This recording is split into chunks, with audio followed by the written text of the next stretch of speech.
While it has been my intention to seek re-election, I believe it is in the best interest of my party and the country for me to stand down and to focus solely on fulfilling my duties as president for the remainder of my term.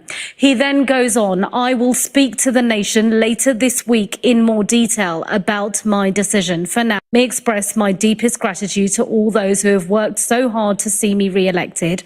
And crucially, he says, I want to thank Vice President Kamala Harris for being an extraordinary partner in all this work. A swift response then from his opponent until tonight in this US election race from Donald Trump, saying Biden is out. If Biden isn't fit to run, he isn't fit to be president. Hundreds of millions of Americans and the world depends on POTUS being of sound mind and body, ! It's no longer a joke, and Democrats can't keep pretending that he's in charge. Enough of this nonsense. So clearly there, President Trump not just satisfied with the fact that Joe Biden has pulled out of the US presidential election race, but also saying he isn't fit to be president, President Joe Biden, making it clear that he intends to stay in office until the results of the US presidential election 2024. You're watching Sky News. The 46th president of the United States has decided to withdraw from the election race. Let's speak to Niall Stanage, the associate editor at The Hill. And Niall, what an extraordinary moment in US political history. Yeah, absolutely. I think we need to take a breath and just reflect on what a historic moment this is. Saima, the first president since Lyndon Johnson in the late 1960s to decide against a run for re-election.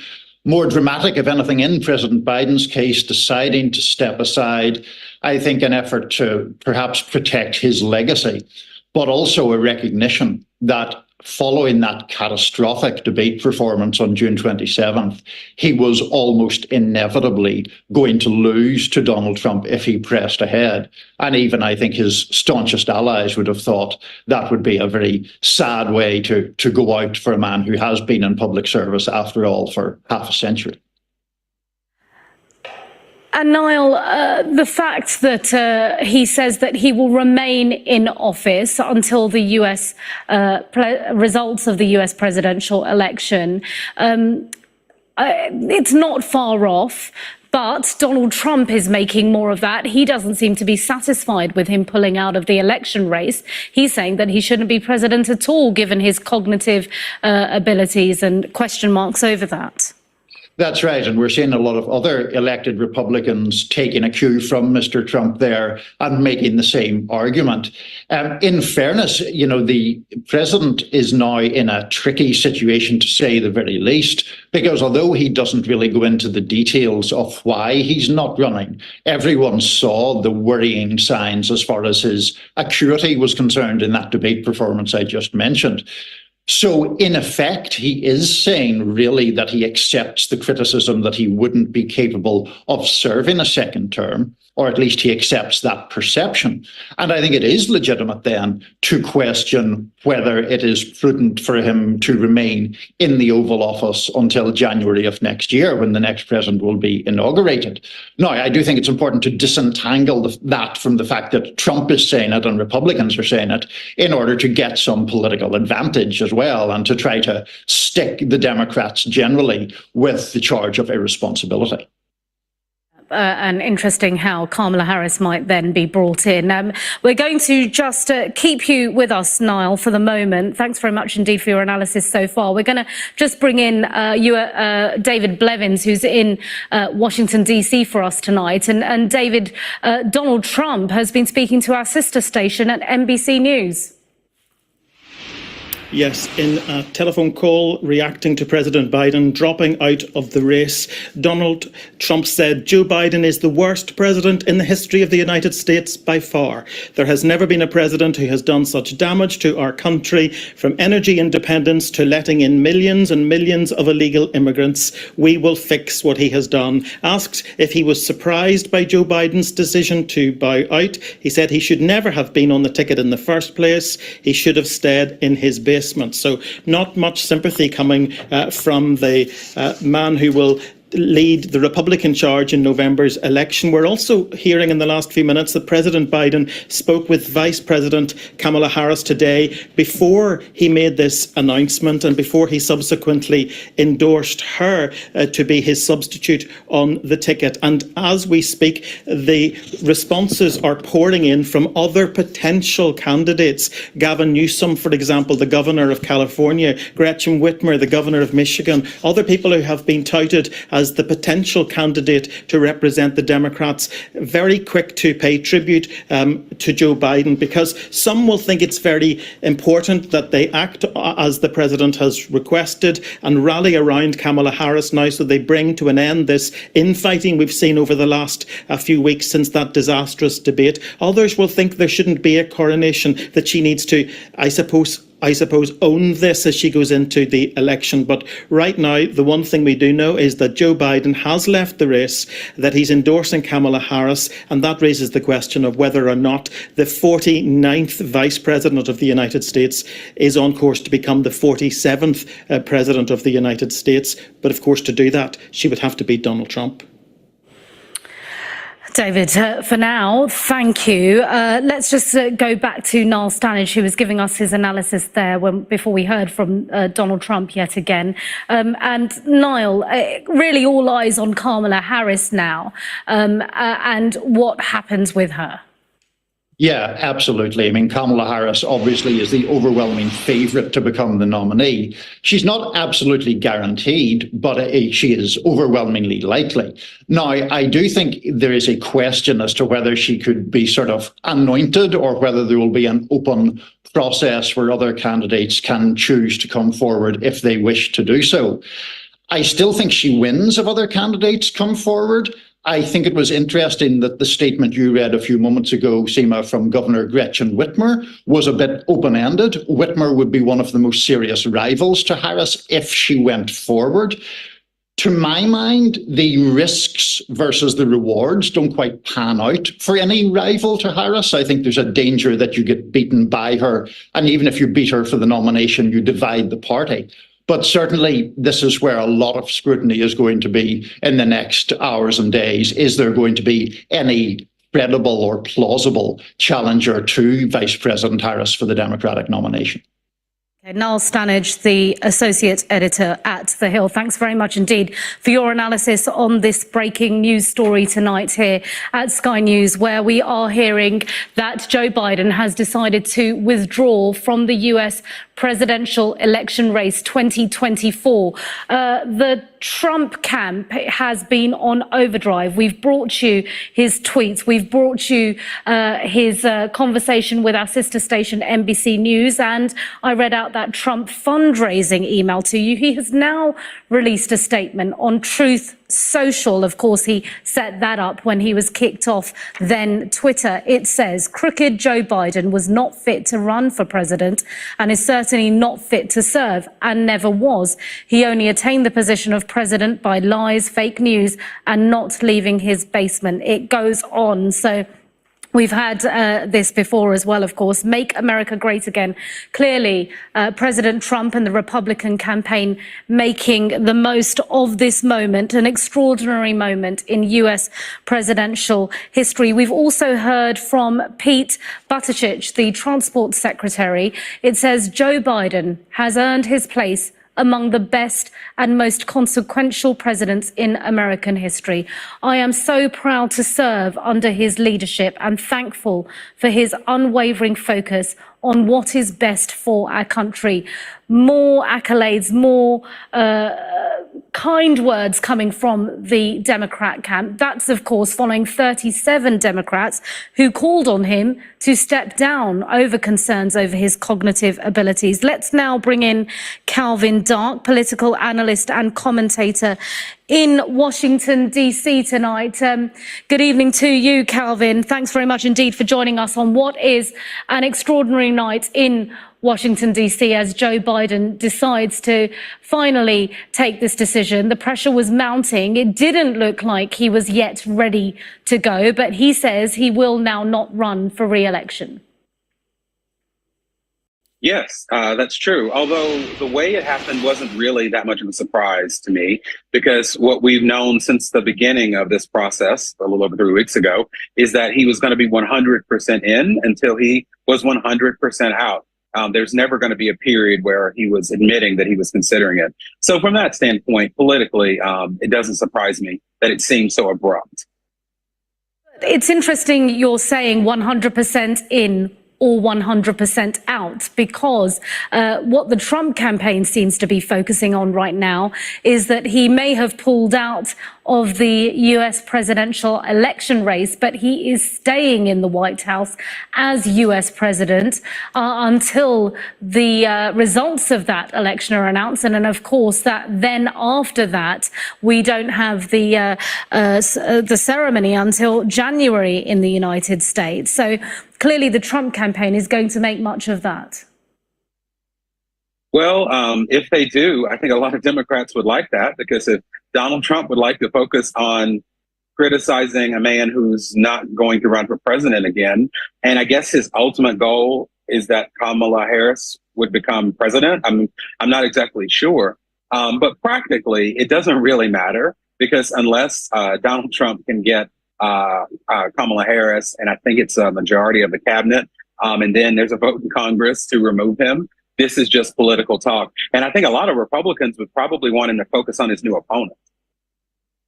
And I wonder what you make, Calvin, of Kamala Harris and that endorsement, that immediate endorsement from Joe Biden. Of course, he didn't want to skip a beat. He didn't want to perhaps leave some kind of political or leadership vacuum or any kind of speculation. He wanted to make sure that the person he backs and endorses is there, and also so that there is someone from the Democratic camp against the Republican campaign in place. However, just how much do you think the US public will balk at that handing over so swiftly, seemingly, to Kamala Harris, without giving perhaps the Democrats a chance to decide who else they might want to run? I actually don't think that's a really important question, simply because who among the Democrats wants to be the person to come out and say, I want to be the candidate for president, and take out the first African-American woman vice president, who the president who just said he was not going to be in the race endorsed. Now, I don't think there's anything legally that can stop them, but what Democrat would want to say, now I want to challenge Kamala Harris? I think a bigger question would be, who's going to be her VP? Because when we think about ambition, and ambition is something that politicians, no matter what country they're from, are very focused on, the most viable ambition path is who's going to be her VP. And I think that any realistic challengers will focus on that slot, not on being the person that says, let's not have the black woman. Okay, for now, Calvin Dart, thanks very much indeed for speaking to us live from Washington on an extraordinary night in the United States, where Joe Biden has withdrawn as candidate from the 2024 US presidential election. He will remain in the White House as the 46th president of the United States until a new one is elected. Let's bring in Hillary Rosen, political strategist, for her insights and analysis of what we are seeing happen. And Hillary, I want to speak to you first of all about this extraordinary statement from Joseph Biden tonight, dated July 21st, 2024. My fellow Americans, he very much clearly wants the world, wants the American public, wants his party to recognize his legacy from the last 3.5 years, that he was a good president, that he has done his best by his party and the country with his policies. He doesn't want them to focus on what has really muddied the waters over the last few weeks of his cognitive abilities.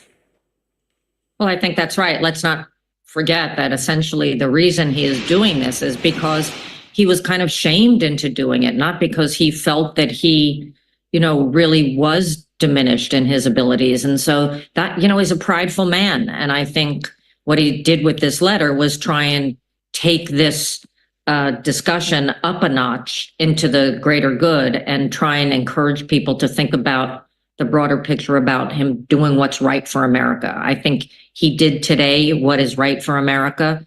You know, many people will be writing over the next couple of days about how much better off the Democrats would have been if he'd made this decision a few months ago and gave people a little more time to prepare this campaign.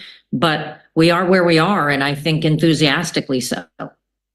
And Hillary, as a political strategist, what might you advise the Biden camp right now, or the Democratic camp? They have been swift, of course, to endorse Kamala Harris, a successor. She has been the VP. He mentioned her in his standing down statement from the US election campaign. He mentioned her almost immediately on a tweet for that endorsement. Is that the right thing to do you think? Well, it is the right thing to do because Kamala Harris as vice president is part of his legacy as president. You know, they have always said that one of the most important decisions a president will ever make is who they choose to be their vice president. And so that's part of his legacy, and endorsing her is absolutely the right thing. I think we will see over the next couple of days how easily that transfers to broad support. I think that the party will come together for her. I think it will take a couple of days. There are some DNC rules to get, Democratic National Committee rules to get through, but I do believe that people will coalesce around her as a viable candidate, and I don't think she's going to be seriously challenged. As you said that, I was just reading, Reuters are reporting that Democratic Congresswoman Pramila Jayapal has endorsed Kamala Harris for president. So we've had, as you say, and you predicted, swift support for President Biden's endorsement of Kamala Harris. This, the first I'm seeing myself, there may be others, from Democratic Congresswoman Pramila Jayapal. And we've also had a swift flurry of thanks and tributes to Joe Biden's legacy from many senior Democrats, some of whom may well have been presidential candidates themselves. Do you think that is because they are hoping there might be a wider contest at the Democratic convention, or because they're lining themselves up for the next round? Well, I think we've seen by how swiftly some of these complex statements were distributed that they were written before today in anticipation of this moment. That's the irony of it all. So I think people expected this move. I think that there is going to be a significant reluctance from some of these other leading candidates. And there are a lot of wonderful candidates who, had there been time for a bigger, more open primary, might have chosen to run. I think it's very risky for them to do that now. And I think you're going to see some of them backing off and endorsing Kamala Harris. For the moment, Hillary Rosen, political strategist, thanks very much indeed for your insight. Let's bring in Matthew Littman, former speechwriter to President Joe Biden. He joins us live from Los Angeles. Thanks very much indeed for joining us tonight, Matthew, to discuss all of this. You will have seen that statement, a moment in US history, political history, presidential history. What did you make of what President Joe Biden had to say to his fellow Americans? Well, I'll say first, thank you to Joe Biden for his service. I mean, I can almost cry, but he has done such an incredible job as president. You know, when he came in, I don't think the expectations were super high for the amount that he got done. Certainly the best president I've ever had. You know, the United States was in a very bad place when he came in. He's done an incredible job. There's nothing wrong with being 82 and not being able to continue at the most difficult job in the world. That's okay. And I think that President Biden understands that, but given that he's been so great at it, it's very hard to step away. But he is stepping away. He will continue to be with us, and I'm sure will help the Kamala Harris campaign as we go forward. But I really appreciate the fact that he sent this out today, because we need to get on with it. We're behind. The election is in November. Donald Trump is very unpopular. He's very beatable. We've got to get to it. I want to stick with the statement just for the moment before we look wider, Matthew, and that is because you've spent many hours with Joe Biden, writing speeches with him. How involved does he get? How much do you think he would have put himself into this statement? Oh, no, it's all, you know, When I started with him, and this is a long time ago, there was a group of people around him when there was a big speech who would have to read anything that I wrote. And he would use sometimes one or two sentences of something that somebody wrote for him. You know, you can't compete with somebody who's been at this for that long, who's that smart, who knows all these people around the world. It's a difficult job. I lasted a long time, but he fires a lot of speechwriters because he knows so much more than them. It's all him when something like this comes out. Yeah, I mean, so clearly a statement from the heart and from the soul of a man who has committed much of his life to serving Americans. So let's then look beyond. How hard will it have been to consider this stepping down and then to swiftly endorse Kamala Harris? Or do you think, look, there was no question that he had to go for this? So I think there's no question that he had to go. You know, I run a large entertainment industry group, and, you know, we do our best to help the presidential ticket and people around the country. You know, most of those people in the group after the debate believed that the president needed to step down. You know, I speak to the campaign all the time. They're great people who are working on this campaign, doing the best that they can. You know, it's Joe Biden's decision, right? So it's Joe Biden, his wife, his son, and a small group of people around him who make this decision. Try to imagine how difficult this decision is. If you're the president of the United States and you've been doing a great job, to step aside, that is a very difficult decision. So now we have a new candidate, which is going to be Kamala. The person who spoke before me said it all correctly. I believe no one's going to really want to challenge Kamala, I don't believe. And then she'll pick a VP nominee. The Democratic Party bench is incredible. I have my own thoughts as to who that should be. It should be Gretchen Whitmer from Michigan, but it's not up to me.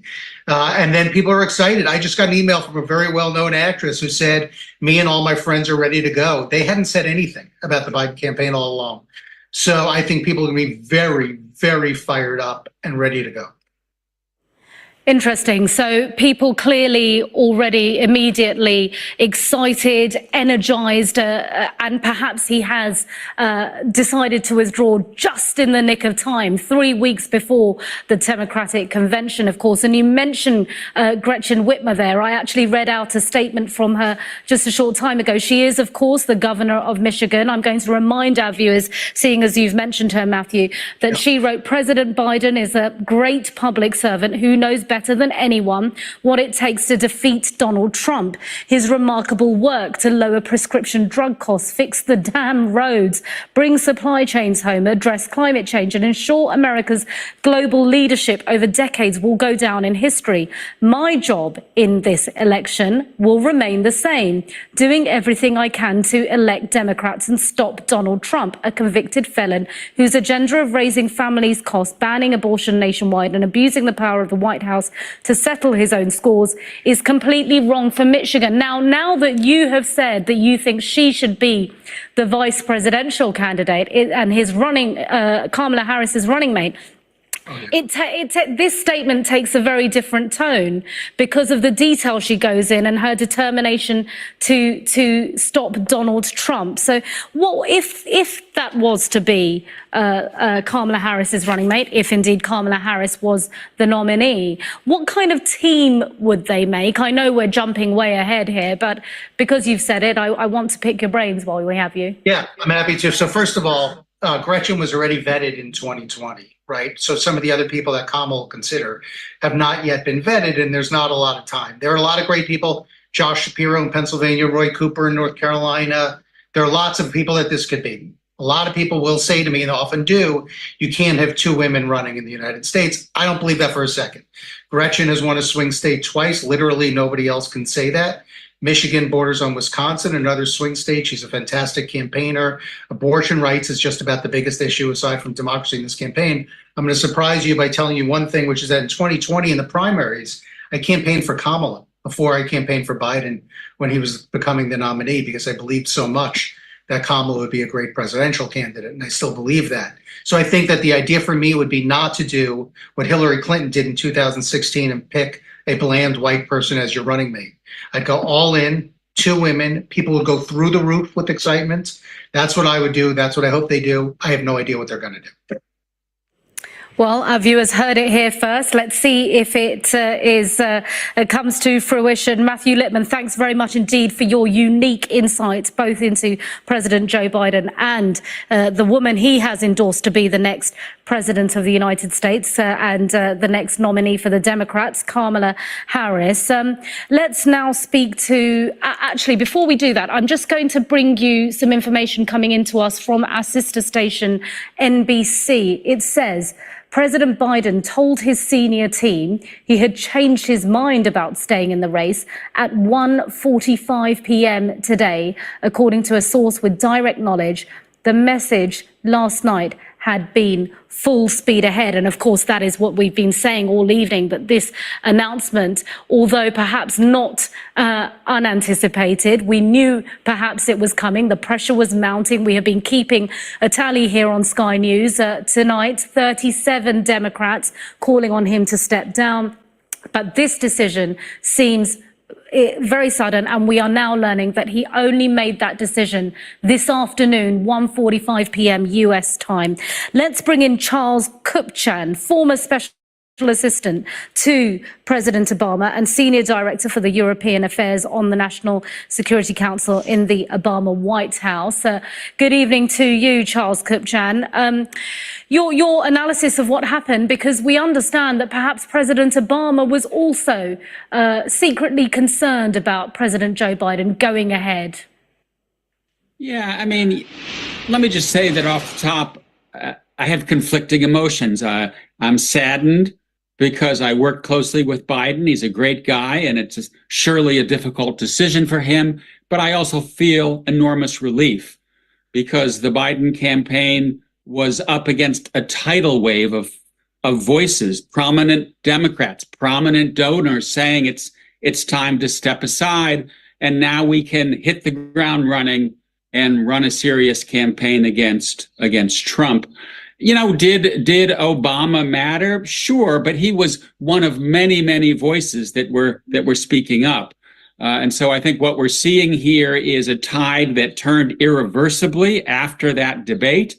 Biden has been listening carefully to his advisors. He's been looking at poll numbers that are getting worse and worse. I don't think he really had a choice. He may not have had a choice, but do you think he did it at the right time, leaving it only to 3 weeks before the convention and a nominee being named? You know, I think he did do it at the right time in the sense that it took him some time to arrive at this decision. He had, I'm sure, lots of tough discussions with Jill, his wife, and his family and his close advisors. But we now have a decent interval before the convention. I think it's very important that he came out and endorsed Kamala Harris. Why? Because the Democratic Party is not unified. There's a strong progressive wing. There's a strong centrist wing. If he had just said, okay, have at it, it could have become a free-for-all. I think what will happen now is that people will start rallying around Kamala Harris. There could well be a straw poll that's called by the Democratic National Committee to make her the presumptive nominee before the convention in mid-August. You then have her ability to choose a running mate. They head into the convention with the presidential candidate, with the vice presidential candidate, and they're ready to go. And one other comment here. I think that J.D. Vance was an understandable fit pick for Trump, but it has left the center open. Trump was doubling down on appealing to the disaffected working class in the deindustrialized heartland. But picking J.D. Vance does not give him a lot of pull in those centrist, independent voters, moderate Republicans. I think this window of opportunity is one that we're going to see the Democrats capitalize on. And a final word from you on your reflections, if you will, in about 30 seconds, please, on Joe Biden's legacy. You know, he took over a country that was deeply divided, and he got through enormously important legislation to get working Americans back up on their feet. Ukraine is still standing, a remarkable feat given Russian superiority. He repaired alliances around the world with Europe and Asia. I think he accomplished an enormous amount. He made a courageous yet difficult decision to pass the baton a few hours ago. Charles Kupchan, former special assistant to President Obama. Thanks very much indeed for joining us on Sky News. It is 3 o'clock here in Washington, 8 o'clock in the United Kingdom, and it is a momentous day in American politics. Within the last hour, Joe Biden has announced that he will not be contesting the next election. He was the overwhelming favorite of Democrat delegates. More than 90% of Democrat delegates had chosen him to lead the Democrats into that election. But following that debate, all sorts of questions over Joe Biden, over his mental capacity, over his fitness for another 4 years. And in the last hour, as I say, he has announced that he will end his candidacy for re-election, saying in a letter to fellow Americans, he said, "It is in the best interest of my party and the country." He said, "While it has been my intention to seek re-election, I believe it is in the best interest of my party and country for me to stand down and to focus solely on fulfilling the duties as president for the remainder of my term." And he says he will make a fuller statement in the coming days. David Blevins is here with me, and, well, frankly, an historic moment.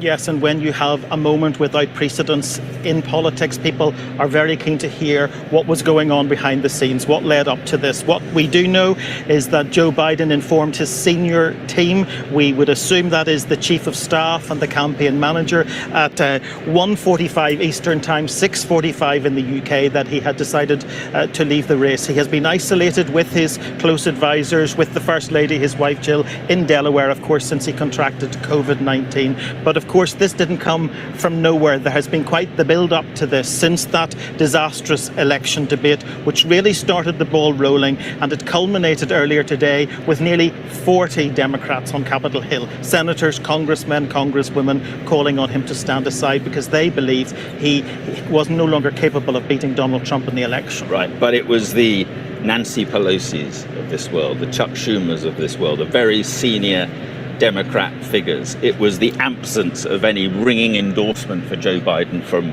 Barack Obama. It was these things that, in the end, made it impossible for him to carry on, would you say? Yes, and we've had lots of responses so far from people perhaps who still have aspirations of becoming the Democratic candidate in this election. We've not heard so far, to the best of my knowledge, from the former President Barack Obama, from the former Speaker of the House Nancy Pelosi. And despite the heave that was going on against Joe Biden, it did appear for a while that he was going to bunker down, he was going to stay in the race. And sources close to him were suggesting that was about a very old grudge, because you and I remember very well, back in 2016, he was overlooked for the nomination. Barack Obama instead backed Hillary Clinton.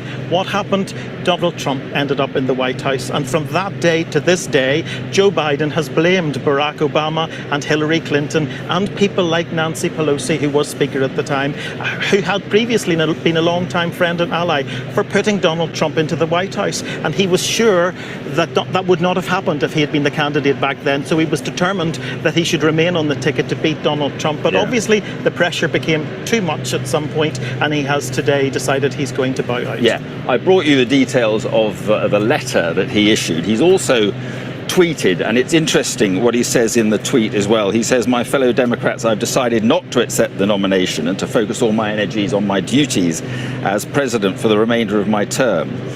My very first decision as the party nominee in 2020 was to pick Kamala Harris as my vice president, and it's been the best decision I've made." And then he goes on to say, "Today I want to offer my full support and endorsement to Kamala to be the nominee of our party this year. Democrats," he said, "it's time to come together and to beat Trump. Let's do this." So following the letter, the tweet, some choreography clear here, and he is endorsing Kamala Harris, his vice president. Yes, and that is a clear attempt, I think, to bring to an end the infighting that has been laid bare within the Democratic Party over the last couple of weeks. Kamala Harris has had a remarkable journey. She is, of course, the first South Asian American woman and the first black American woman to hold the office of Vice President. She's now, it would appear to be the case, in the running to move from being the 49th vice president to being potentially the 47th president. That would be an historic development. And we shouldn't really be surprised by that. Joe Biden will want that to be part of his legacy, bearing in mind that he appointed the first African-American woman to the Supreme Court, and he has always championed the rights of the African-American community. But it does not mean that it will be a coronation, does it? Because there will be those in the party. There are already those in the party who are saying, we need a contest. Yes, and one of the reasons I think that he will be trying to shut down the debate within the party at this stage by rowing in behind Kamala Harris is because there is potential for a very ugly convention still for the Democrats in August if they decide that it shouldn't be a coronation, that Kamala Harris has to win it in her own right and has to own it in her own right. If that happens, then perhaps we're going to see a parade of potential candidates within the party lined up because now that Joe Biden has dropped out, those 90+% of delegates who are legally obliged, pledged to support him in the convention, are released from that pledge. I mean, it's something like 3,900 delegates. Are they released from the pledge if Joe Biden says, I want to endorse Kamala Harris? Because that's effectively the same ticket, but Kamala Harris running things now. I think you're asking a question that they will be asking themselves tonight because we are in uncharted territory. The Democratic National Committee has been constantly revising its rules, has been thinking about how to proceed. Until today, they were saying it's business as usual, we're proceeding as usual. But you would expect them to say that because to do otherwise would weaken Joe Biden's position as president. And it is interesting that while he is stepping down as the candidate, he is absolutely remaining in the office of President of the United States. And we've already heard from J.D. Vance, of course, Donald Trump's running mate, that he felt if Joe Biden left the ticket, he needed to leave the White House. And the obvious question is, if he's not fit to stand as the candidate for another 4 years, is he fit to be the president of the country for another 4 months? David, stay where you are. We're joined now by Lindy Lee, who is a Democratic strategist and donor. And thank you very much for being with us, Lindy. And we spoke on the NewsHour just a couple of days ago about all this, and you said that you hoped that Joe Biden would find a way to stand aside and that you hoped that he would endorse Kamala Harris. Well, it seems you have got what you wanted. That's amazing. Yeah, actually, I endorsed Vice President Kamala Harris this morning on Fox for an exclusive one-on-one interview. And then an hour later, I find that the president has done the same. So I'm just in shock right now that it all happened and happened so quickly. And I'm getting messages from donors around the country and they're uniformly relieved. There's not a single person that I've spoken with who disagrees with this very selfless act. President Biden made the right choice. What do you think it was that finally tipped him into making this decision? I think it was a death by 1,000 cuts. This morning we just had Joe Manchin defecting. I think it was the drip, drip, drip was getting to be too much to bear. And I think the initial plan was to wait until Bibi Netanyahu left Washington after his Wednesday address, but the situation was just becoming untenable.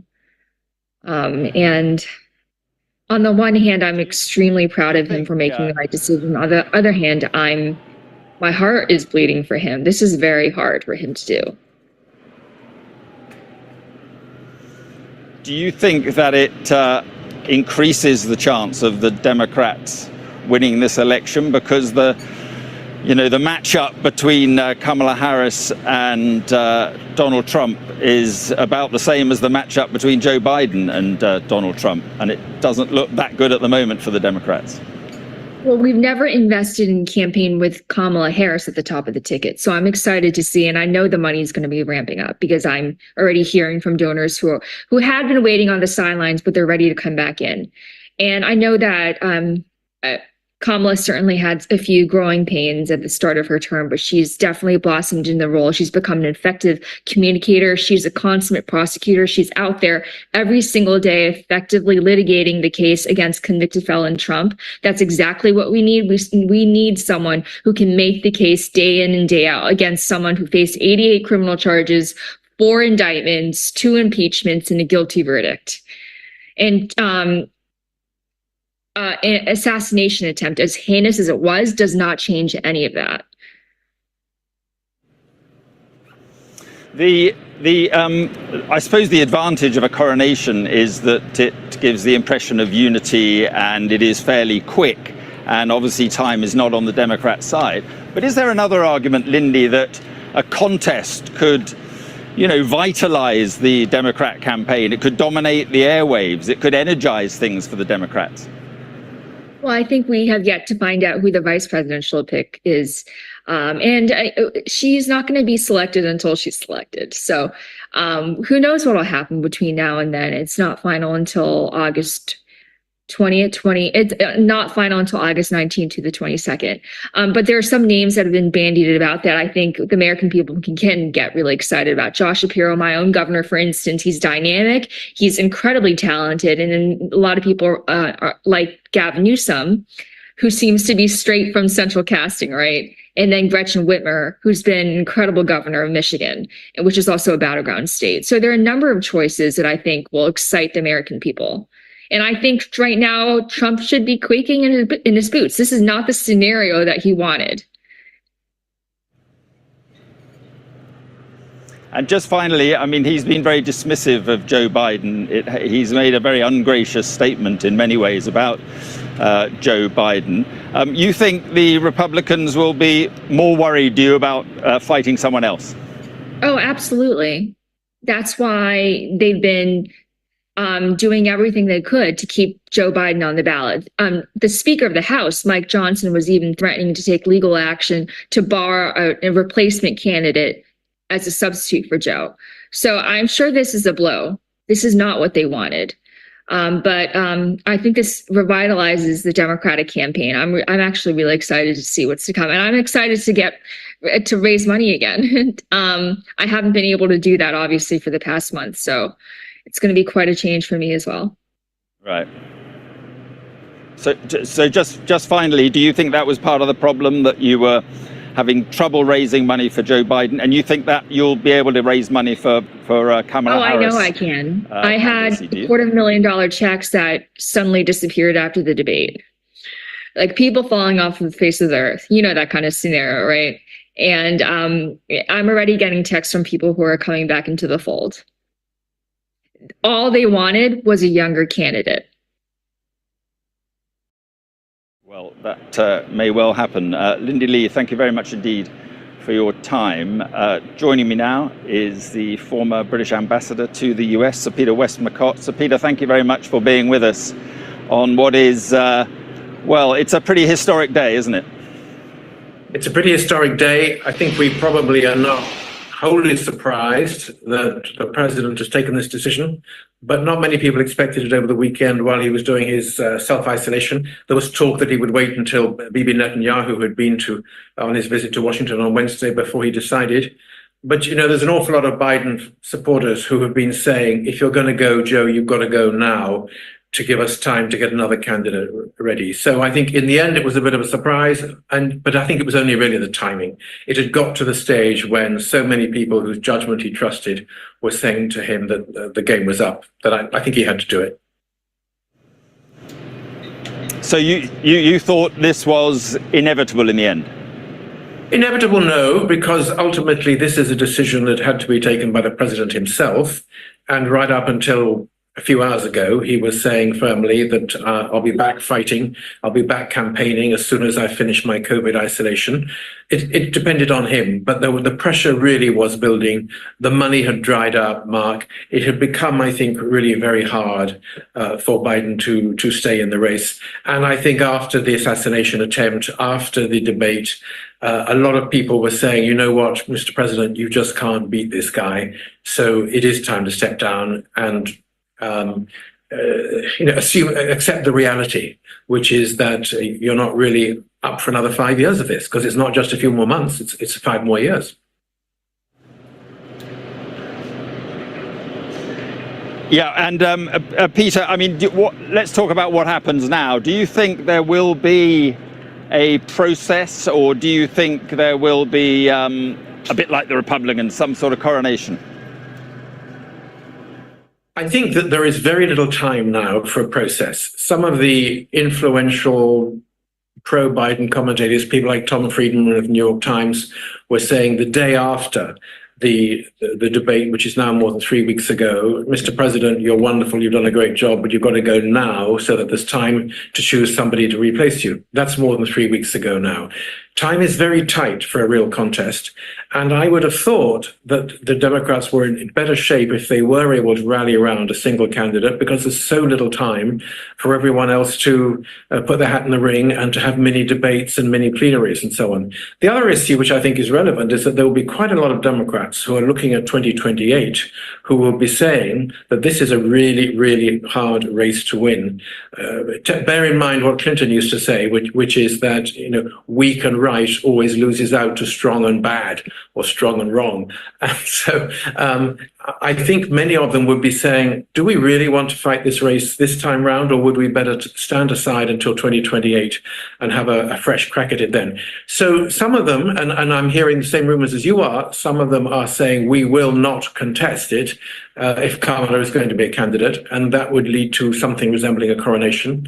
It would create unity. It would save time. But let's also bear in mind that until very recently, an awful lot of Democrats, not just Republicans, but Democrats, were saying that Kamala Harris was a weak candidate. So they're going to have to change that tune, and they're going to have to give her a really strong platform and some good prepping and some good coaching if she's going to take on a man who last time around has shown that he can be misogynistic, and even when he was dealing with President Obama, somewhat racist in the way in which he ran his campaign. So it's a tough one for her, but I suspect that it would be a bit easier for the Democrats, but what do I know, if it was one person and they all rallied around her rather than a free-for-all. With what you've just said in mind about Kamala Harris, do you think Trump will be slightly worried about debating Kamala Harris? She's a lawyer, obviously much younger. Joe Biden had a disastrous debate, but Kamala Harris may be a different proposition for Donald Trump. Well, the gossip is that the Trump camp would have much preferred Biden to stay in the race as a weak candidate of whom they had already got the measure and who Trump was, quite enjoying attacking. So they've now got to change their aim, change the argument. They've got to deal with somebody else. They won't know for a little while, I don't know how long, but a little while, who it is. If it is Kamala Harris, yes, it's a very different contest. She is a lawyer. She can be nimble. She can be quick on her feet. She's a lot younger than he is. Suddenly he's the old guy who talks a lot of nonsense, It's not as if he can say, I'm the young man and Biden is old and past it. That argument has now gone out the window. So I think it'll be a different tactic for him. He behaved, I thought, pretty unkindly, to put it mildly, when he was running against Hillary Clinton, marching across the stage, occupying her space, almost threatening.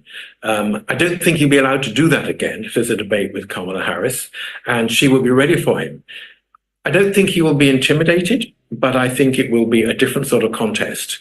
And it certainly breathes life into what was looking like a somewhat moribund campaign, if we're really honest.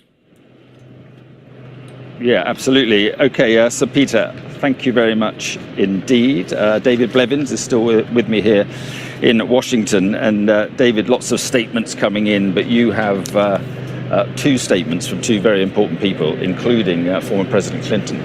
Yes, a very significant statement from President Clinton and former Secretary of State Hillary Clinton, acknowledging Joe Biden's service, but also notably rowing in behind him in endorsing Kamala Harris to be the Democratic candidate in the election. I'll take a moment to read the statement. President Biden has capped his extraordinary career of service with a presidency that has lifted America out of an unprecedented pandemic, created millions of new jobs, rebuilt a battered economy, strengthened our democracy and restored our standing in the world. By any measure, he has advanced our founders' charge to build a more perfect union and his own stated goal of restoring the soul of our nation. We join millions of Americans in thanking President Biden for all he has accomplished standing up for America time and time again, with his North Star always being what is best for the country. We are honoured to join the President in endorsing Vice President Harris, and will do whatever we can to support her. We've lived through many ups and downs, but nothing has made us more worried for our country than the threat posed by a second Trump term. He has promised to be a dictator on day one, and the recent ruling by the Supreme Court will only embolden him to further shred the Constitution. Now is the time to support Kamala Harris and fight with everything we've got to elect her. America's future depends upon it. So a very significant statement from the Clintons, and also in the last few minutes, speaking for the first time, the former Speaker of Congress, Nancy Pelosi. She says President Joe Biden is a patriotic American who has always put our country first. His legacy of vision, values and leadership make him one of the most consequential presidents in American history. With love and gratitude to President Biden for always believing in the promise of America and giving people the opportunity to reach their fulfillment.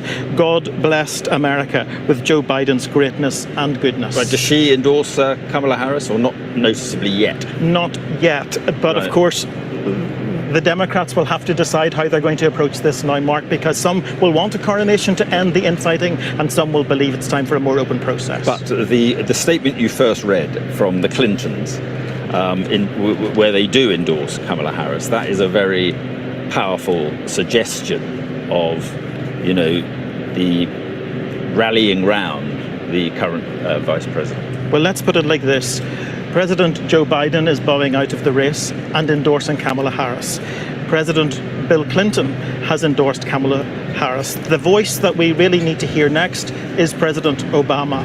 But it would be very difficult to see how President Obama would not row in behind the endorsement, would not reinforce it, because he was, of course, the first African American to become president. She would be the first African American woman and the first South Asian American woman elected to the White House. And they seriously believe that she has a much stronger chance of achieving that than Joe Biden does, because as you've been discussing with your guests, she's a former lawyer, she's a former senator, she's served as vice president, and she's certainly going to give Donald Trump a very different debate when the time comes. Yeah, I just want to talk about, we're getting statements in all the time. I just want to talk briefly about the statement from Donald Trump, in which he said, in an interview with NBC News, Joe Biden is the worst, and this is subsequent to Biden's letter to Americans. Joe Biden is the worst president in the history of the United States by far. There has never been a president who has done such damage to our country, from energy independence to letting in millions and millions of illegal immigrants. We will fix what he has done. And then he goes on, he should never have been there in the first place. He should have stayed in his basement, a reference, particularly ungracious reference to the previous campaign when Joe Biden, stayed isolated because of COVID. If people had hoped for some grace in the tone of President Trump's response, I think they are going to be very disappointed, because Donald Trump clearly is now taking on a new candidate, and so he's going to be re-energized to some extent by the fact that he has to face a different Democrat, not Joe Biden. And of course that rather hostile response comes just days after Donald Trump was calling for Americans to be united. Yeah. But last night, when he returned to the campaign trail, he was already back into the old rhetoric. The bandage on the ear had been toned down, but the rhetoric certainly hadn't been toned down, suggesting that he had taken a bullet for democracy in the United States. The democracy of the United States. Many would argue that he was the threat to democracy, and also he made that statement in his speech that he still didn't believe that it was a fair election. And mocking the Democrats time and time again. He said they don't know who their candidate is. We don't know who their candidate is. That's a problem. And of course, he does now know that it's not going to be Joe Biden. Like everyone else, he's waiting to see if it's going to be Kamala Harris.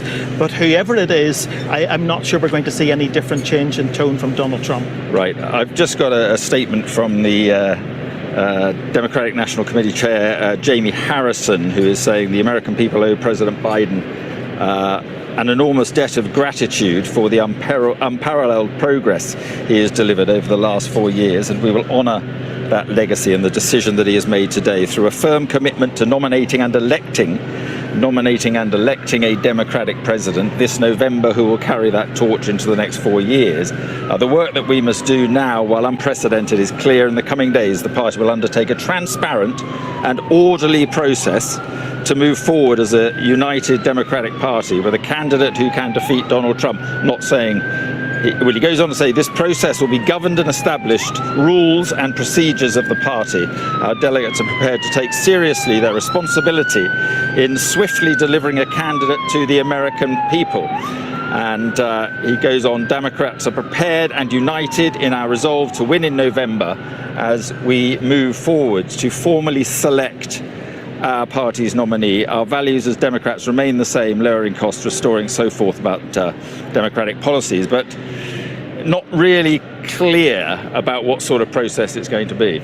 A transparent, accountable process governed by rules, but we don't actually know what that process is going to be, because 90+% of delegates to the National Convention in August are legally pledged to support Joe Biden. Now that Joe Biden has withdrawn, can they simply replace him with Kamala Harris because the president is endorsing her, or does there have to be an open contest? Some in the party believe there should be an open contest so that she can own her victory, and it's interesting that they use the word elected in there. I'm not sure if that means there is going to be some kind of open process, but at least the one thing that they're going to avoid at their convention is a very ugly situation where they are attempting for the first time in history to forcibly remove their candidate from the ticket. Mark, as we speak, we've been talking about Donald Trump and his tone in responding to the decision of Joe Biden. He has again taken to his Truth, a social media platform.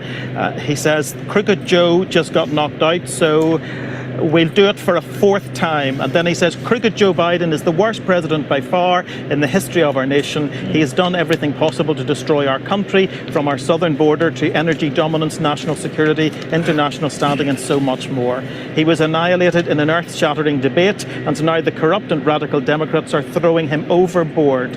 He was not fit to serve from the very beginning, but the people around him lied to America about his complete and total mental, physical, and cognitive demise. Whoever the left puts up now will just make more of the same, and ads make America great again. You see his core support will like that. Trump's core support will go along with that. One wonders, though, what other voters will make of that kind of language in a situation like this. And that core support, of course, is already energised by the fact that he survived an attempted assassination 8 years ago. Because of the heady mix of politics and religion. 8 days ago. 8 days ago. Yeah. Because of the heavy... Yes. It's a long time in politics. Because of the heavy mix of politics and religion in the United States, many people will regard that as some kind of act of God, his survival, and it will boost his polling, even among some of those who were undecided. And now, the other thing that will energise the campaign is the fact that they're taking on a new candidate in potentially Kamala Harris or someone else. David, stay with us for the moment. Let's speak now to Susan Platt, who is former Chief of Staff to President Biden when President Biden was Senator Biden. Susan Platt, thank you very much indeed for being with us. And first of all, we'll talk about the future in a moment. Let's just talk about the present. What do you make of what Joe Biden has decided to do? Well, it certainly is a sad day for those of us, particularly who've worked for him, but also for the country. But I'm also, it's a proud day. Joe Biden has always done what's best for the country. You know, Donald Trump will talk about those folks that raided the Capitol as patriots, or those who want to deny women bodily autonomy or rights of other minority groups. But you know who the real patriot today is? It's Joe Biden. And he has always shown that. And you know, his legacy will loom large over anyone else should come in the office. But our standing in the world has improved dramatically. He pulled us through a pandemic, has helped stabilize our economy, and helped strengthen our democracy. And that's what I know Democrats will do when they meet in August. They will support Kamala Harris, and we will move forward with whoever we choose as our vice presidential candidate, and we're going to win in November. Right, well, just talk about that in just a moment, Susan. Just first of all, it was pretty clear that President Biden didn't want to to pull out. The bald truth in all this is he was forced out. Well, nobody wants to give up power, but we've been through a tremendous couple weeks of upheaval. I believe he could have gone forward and he could have won, but some of the hand-wringing and the whining in the Democratic Party made it impossible for that to happen. And ultimately, he made the choice which he believes is best for the country, best for our democracy, and best for Democrats. Would you rather he had carried on? That was his choice. Those of us who've worked for him know what kind of man he is. We're proud of him. We respect him. We're proud to call him our president. And whatever he was going to choose to do, we were going to be there with him. But he's chosen this path. I think it's probably at this point the right path. And I'm so excited to be able to vote for and elect the first woman and the first woman of color as our next president. Right. And on that issue, you seem to be saying that you think there should be, a ringing endorsement of Kamala Harris and no process. Am I reading you right there? Or do you still think she should stand in some sort of competitive process, whether it's sort of mini primaries or whatever? Well, Joe Biden is currently the leader of our party, and he has chosen Kamala Harris, and I would say for a good reason. She has been by his side, pulling this country through the worst pandemic in over 100 years, pulling our country back from those who want to tear us apart, saving our economic futures, and basically, and helping to protect us around the world and those of us around the world that are in danger. So I do believe that those delegates of the convention who voted for Joe Biden will vote en masse for Kamala Harris and whoever that we happen to choose as our vice presidential nominee. I think it will be a party where everybody is united and revved up and ready to go out there and win in November. Right. Okay. Susan Platt, thank you very much for coming on the programme. And just to repeat the news, US President Joe Biden has announced that he will end his candidacy for re-election for 2024. With me now is Niall Stanage from The Hill newspaper here in Washington, who knows a thing or two about what goes on around here. First of all, Niall, just put this in some sort of historical perspective for us. Yeah, I mean, this is an absolutely enormous historical moment. The first president since 1968, Lyndon Johnson, in the midst of the Vietnam War, deciding not to run for re-election.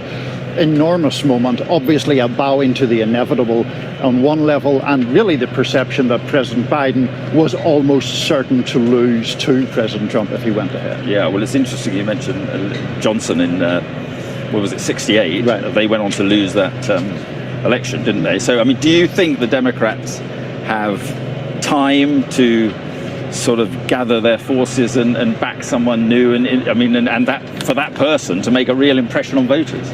I think they do, but I think it almost has to be Kamala Harris. Not because I think Kamala Harris is necessarily the most talented Democratic politician in America by any stretch, but if it were someone else, the Democrats would then be jumping over her to get to that other person.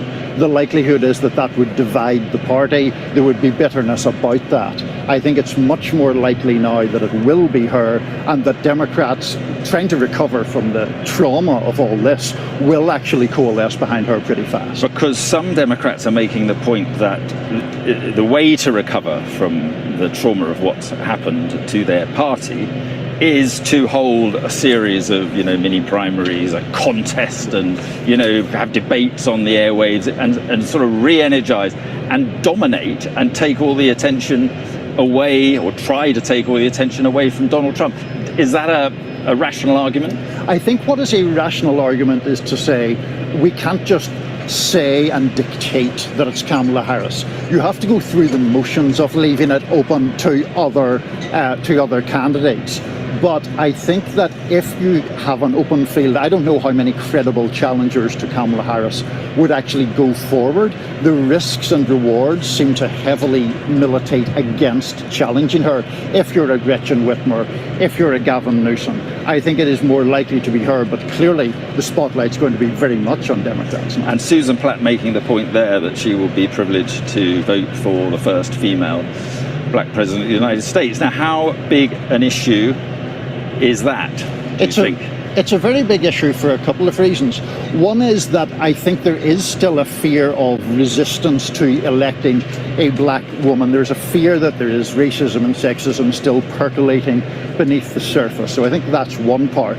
But on the other hand, you do have this barrier-breaking capacity, that it would be a historic candidacy, that it would certainly be something that the Democratic base would be excited about, and that therefore you would have this real push to make history against a candidate on the Republican side who most Democrats think would be an absolutely cataclysmic choice. Right, and are we getting ahead of ourselves to start talking about who she would choose as a vice presidential name on the ticket? Because that is also pretty tricky but pretty important. Yeah, it is. And of course, that's another of the questions that has just suddenly blossomed with this shock announcement from President Biden. I think the consensus here in DC is that she would look for a reassuring choice, particularly to slightly conservative-minded voters. The same way, in fact, then candidate Obama chose Joe Biden as his running mate, the reassuring older white man. I think you could have someone like Governor Andy Beshear of Kentucky as a possible running mate for Kamala Harris. And just a point on Joe Biden and his letter, my fellow Americans and so forth. I mean, how difficult for him would that have been? And I mean, he didn't want to go. I mean, the truth is, he's been forced out. He has. He has been ousted, essentially. I think there was ultimately a need from people close to him to argue that he had to protect his legacy. We all know, there's nothing sadder than watching a boxer who fights on too long, a formerly great singer whose voice has gone. That's the kind of status that Joe Biden was having. His defeat looked almost inevitable in November, and so that would have been a miserable way for a man who has spent a half century in public service to go out. Yeah, okay. Now, for the moment, thanks very much indeed. David, what is it now? It's 8:30 in the UK, 3:30 here. Just bring us up to date with what we know so far on this momentous day.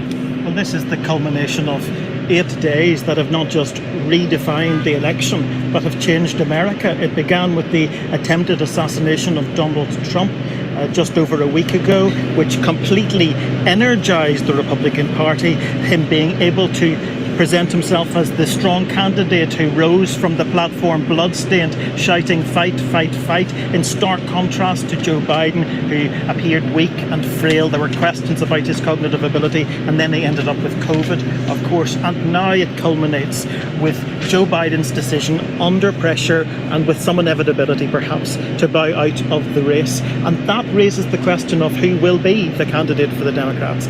Will it be Kamala Harris, the first woman to serve as president of the United States, the first African American and the first South Asian American woman to serve as Vice President of the United States? Is she now on a trajectory to the top job to become the leader of the Western world effectively? Yeah, and she's already had some pretty important backing.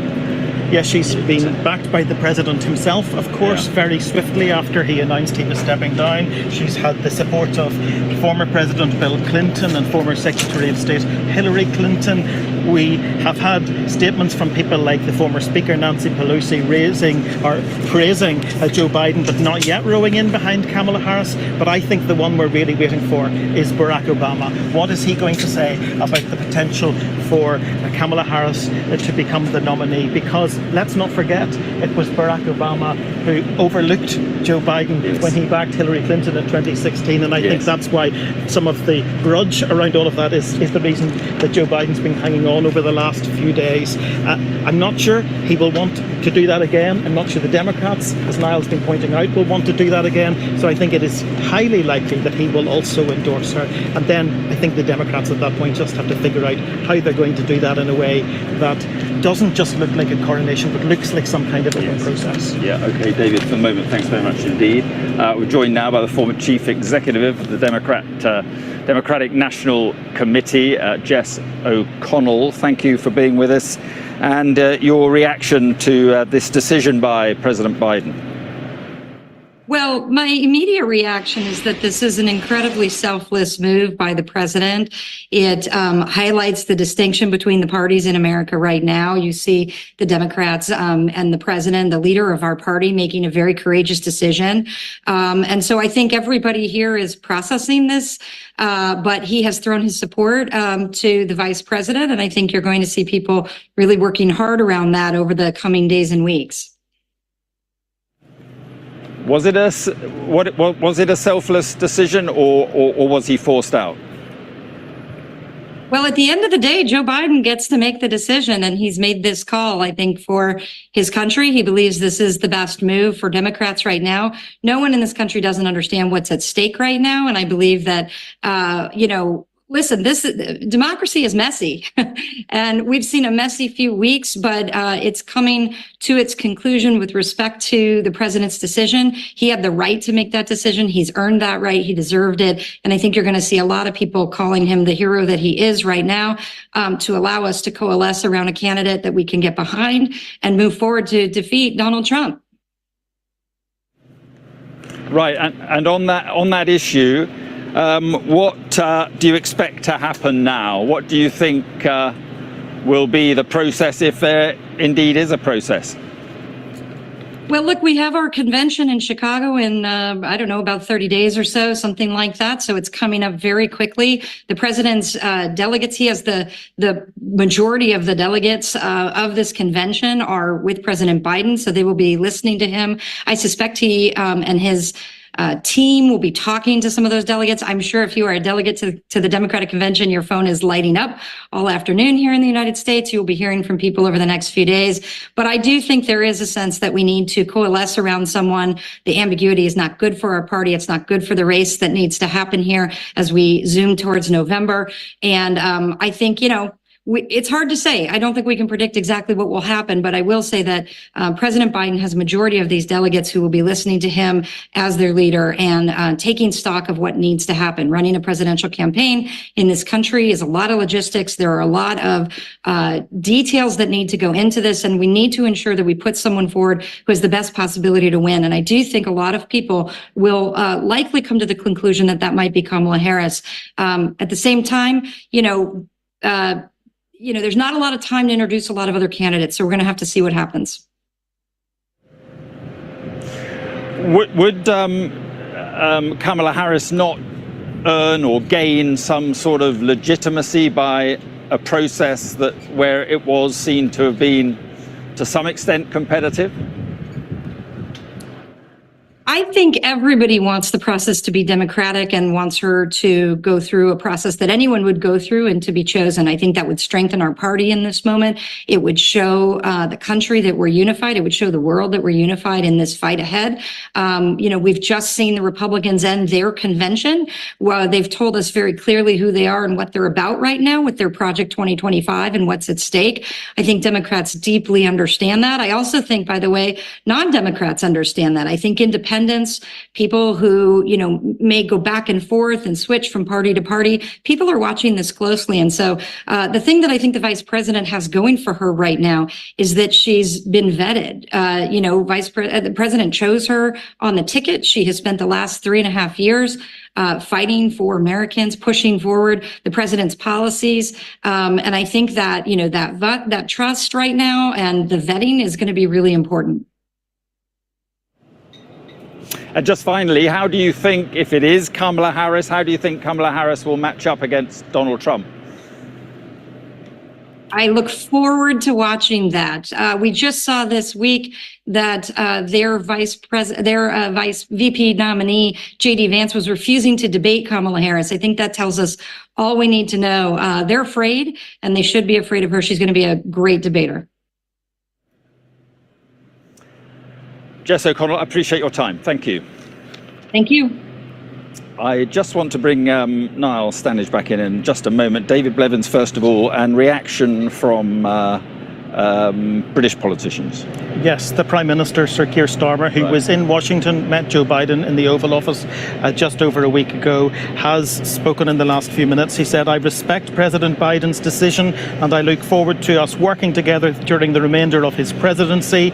I know that as he has done throughout his remarkable career, President Biden will have made his decision based on what he believes is in the best interests of the American people." Just before that, we had a brief statement from Rishi Sunak, said, "Working with Joe Biden, I saw firsthand his love for America and dedication to service. Our partnership has led to significant achievements, steadfast support for Israel and joint efforts in defending people from international threat. I wish him all the best." So Prime Ministers past and present commending Joe Biden this evening. And just on that issue, I mean, it was all quite difficult for Keir Starmer when they were at the summit, and he was asked continually questions about what he thought of the fitness for running of Joe Biden. Questions which began with that disastrous election debate at the end of June, where Joe Biden appeared to freeze at times, lose his train of thought.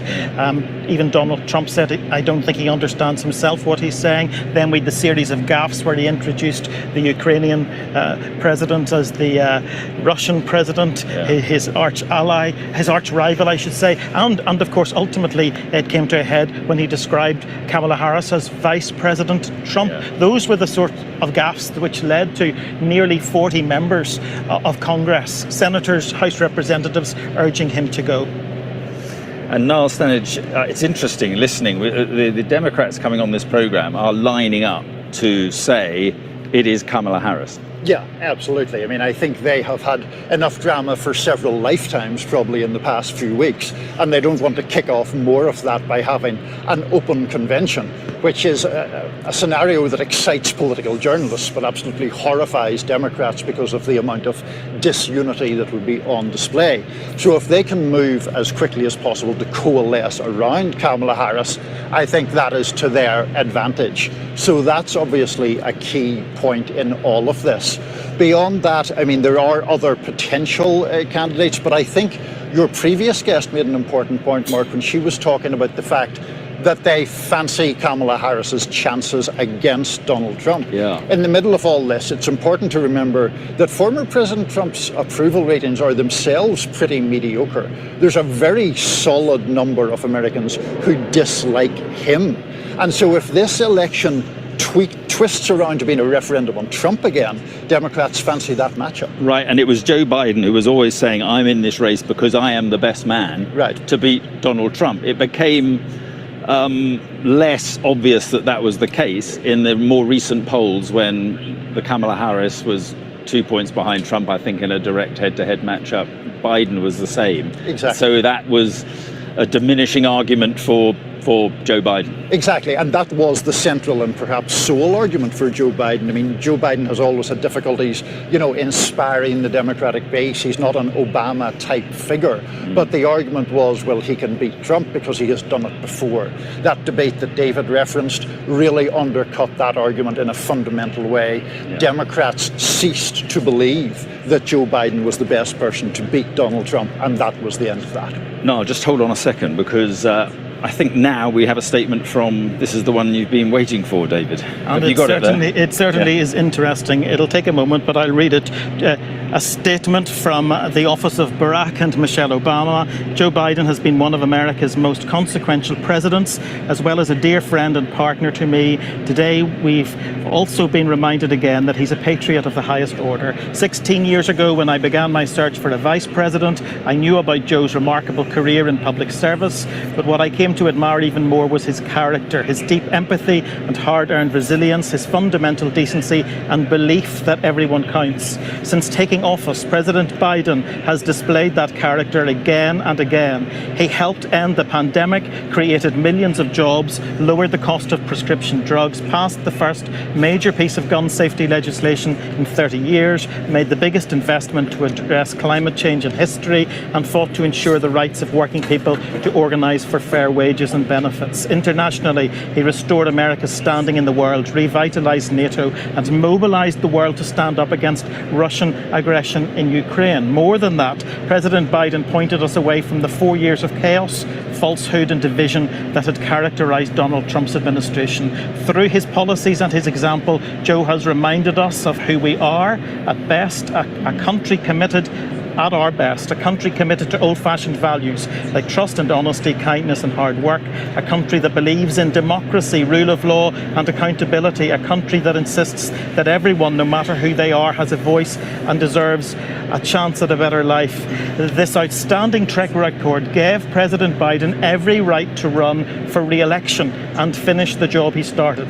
Joe understands better than anyone the stakes in this election, how everything he's fought for and throughout his life and everything that the Democratic Party stands for will be at risk if we allow Donald Trump back into the White House and give Republicans control of Congress. I also know Joe has never backed down from a fight. For him to look at the the political landscape and decide that he should pass the torch to a new nominee is surely one of the toughest in his life. But I know he wouldn't make this decision unless he believed it was right for America. So a lot on his legacy, but I think this is the key part of the statement. We will be navigating uncharted waters in the days ahead, but I have extraordinary confidence that the leaders of our party will be able to create a process from which an outstanding nominee emerges. I believe that Joe Biden's vision of a generous, prosperous and united America that provides opportunity for everyone will be on full display at the Democratic Convention in August, and I expect that every single one of us are prepared to carry that message of hope and progress forward into November. For now, Michelle and I just want to express our love and gratitude to Joe and Jill for leading us so ably and courageously during these perilous times and for their commitment to the ideals of America. Right. A very generous statement about Joe Biden, but at the end of the day, Barack Obama did not back Joe Biden to run for the presidency in 2016. Not yet. We had a similar statement. No, but he didn't. President Obama didn't back Biden, did he?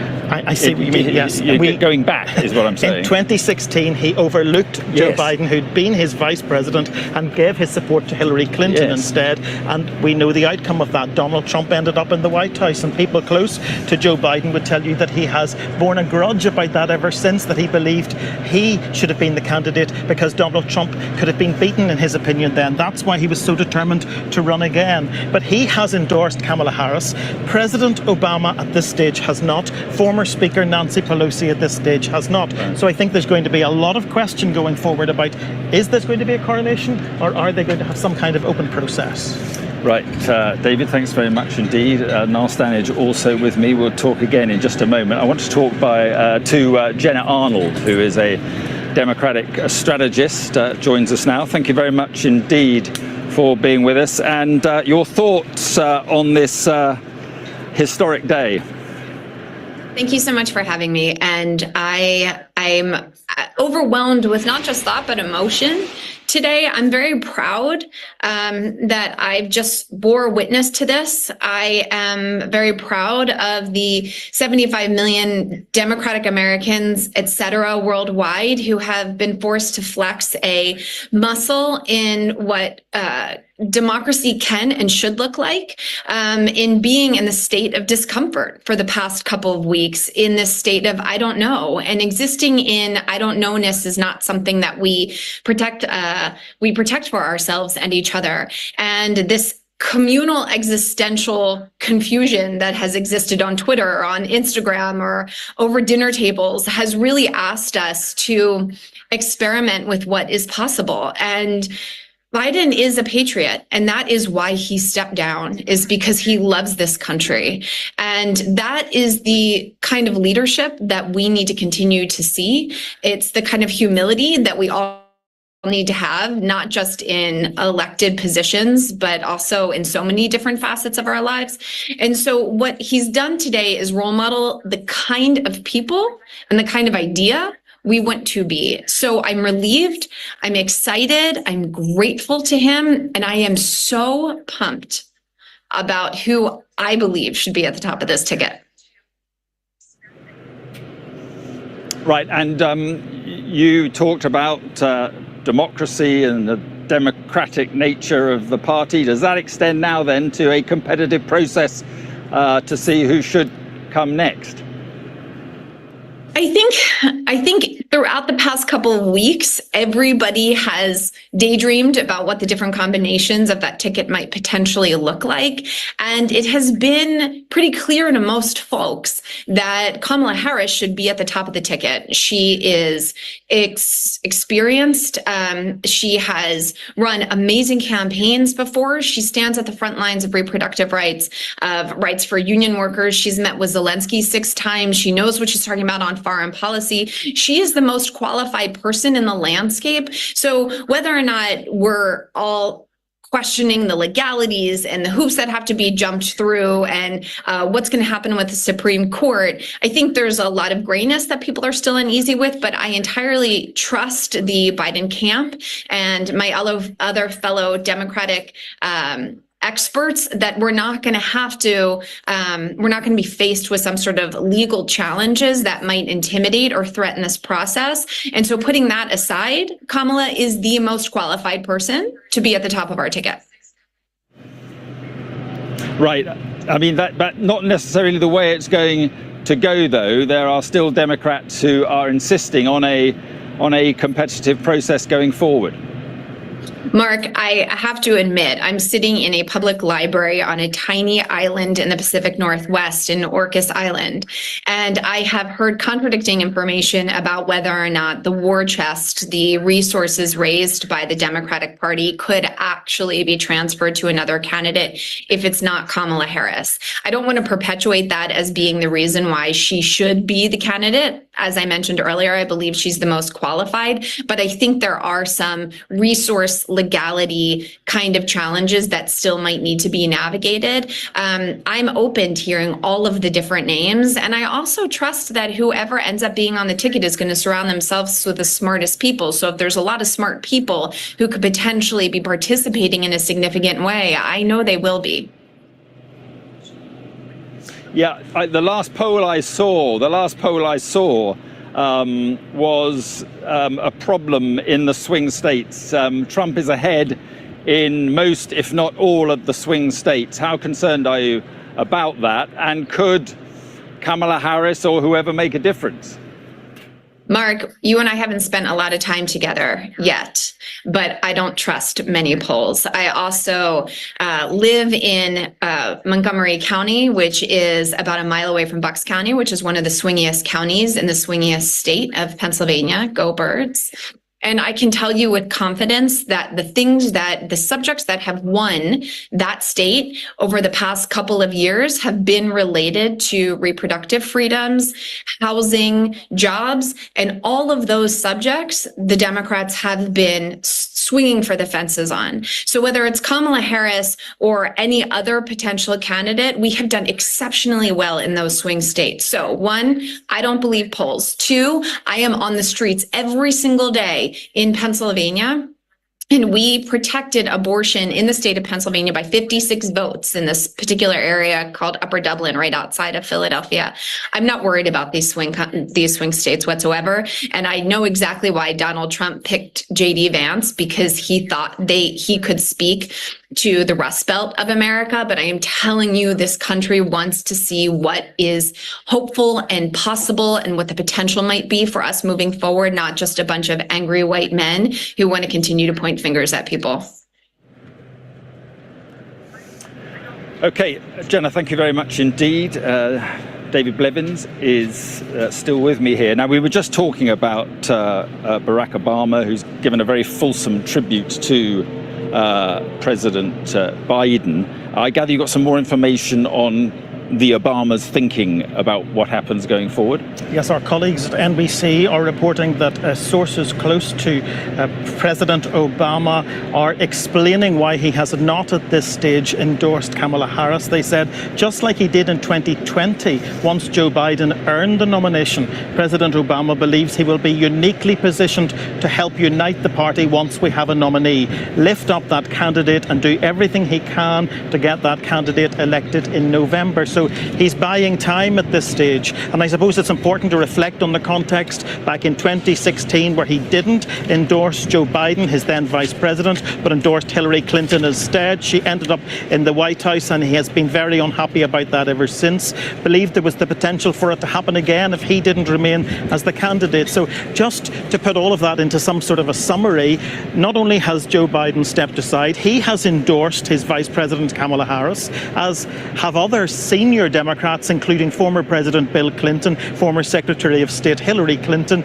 But notably, while they praise Joe Biden and his legacy, Michelle and Barack Obama and the former Speaker Nancy Pelosi have not at this stage endorsed Kamala Harris. Yeah, just a minute or so left. I mean, do you think what has happened today had become inevitable? I think it had become inevitable. I think it's momentous, but I also think it is a comma rather than a full stop, because we still don't know what's going to happen. The last 8 days redefined American politics, redefined this nation in many ways, since the attempted assassination of Donald Trump to now the exit of Joe Biden from the race, unprecedented just 4 months from the election. And we still don't know how the Democrats are going to decide who replaces him as the candidate. Yeah, and we need to know pretty soon, don't we? Because, you know, it's 4 months to the election. They're talking about a process. What does that process look like? Yeah, okay. David, thank you very much indeed. Stay with us, because this is clearly a major story in Washington, and we will be continuing with this story going forward.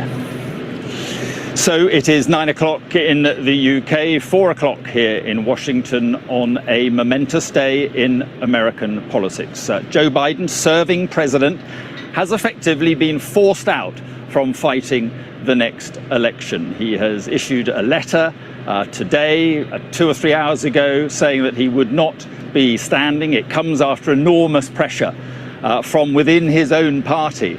After the debate performance that he gave in June, when there were lapses, he was forgetful, and it didn't go well, and there's been various lapses since then, and more Democrats have come out against Joe Biden, and certainly some key figures have been behind the scenes pressuring him to go. That letter you see there says this: "My fellow Americans, over the past 3.5 years, we've made great progress as a nation. Today, America has the strongest economy in the world. We've made historic investments in rebuilding our nation, in lowering prescription drug costs for seniors, and in expanding affordable health care to a record number of Americans.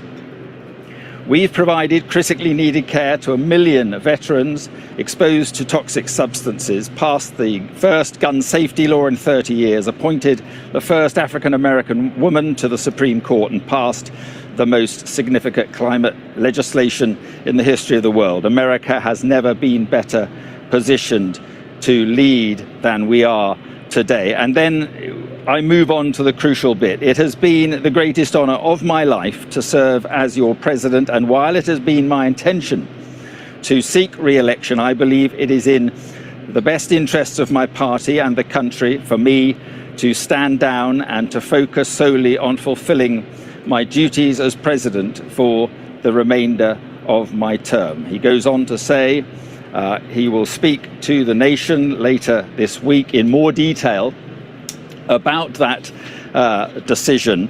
And in a tweet separate from that letter, he goes on to say that he endorses Vice President Kamala Harris to stand as the candidate for president on behalf of the Democratic Party. So a day in which all the pressure that has built up in the last few days, and that is congressmen and women coming out publicly and saying that Joe Biden should stand down.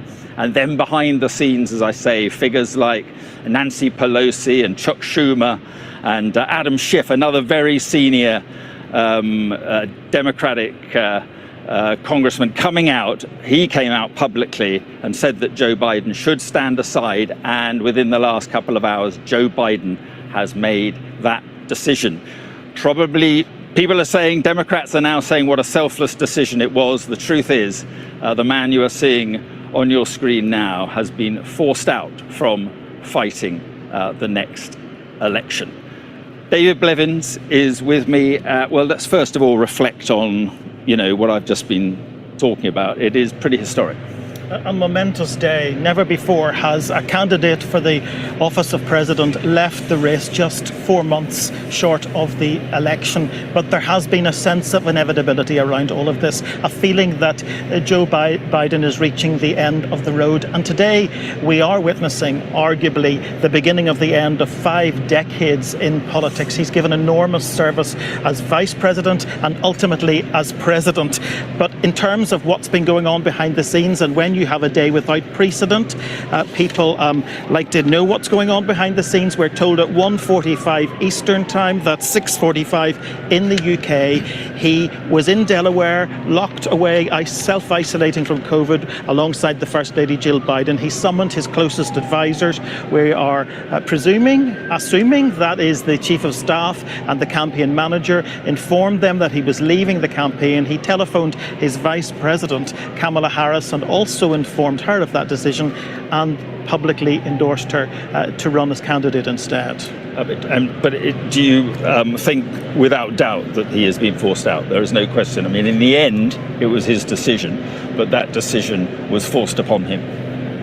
Yes, it was forced upon him by the growing number of people on Capitol Hill, nearly 40 of them who were lining up, congressmen and women, House representatives, senators, urging him to step aside. And I'm going to pause for a moment. We have the first response from Kamala Harris.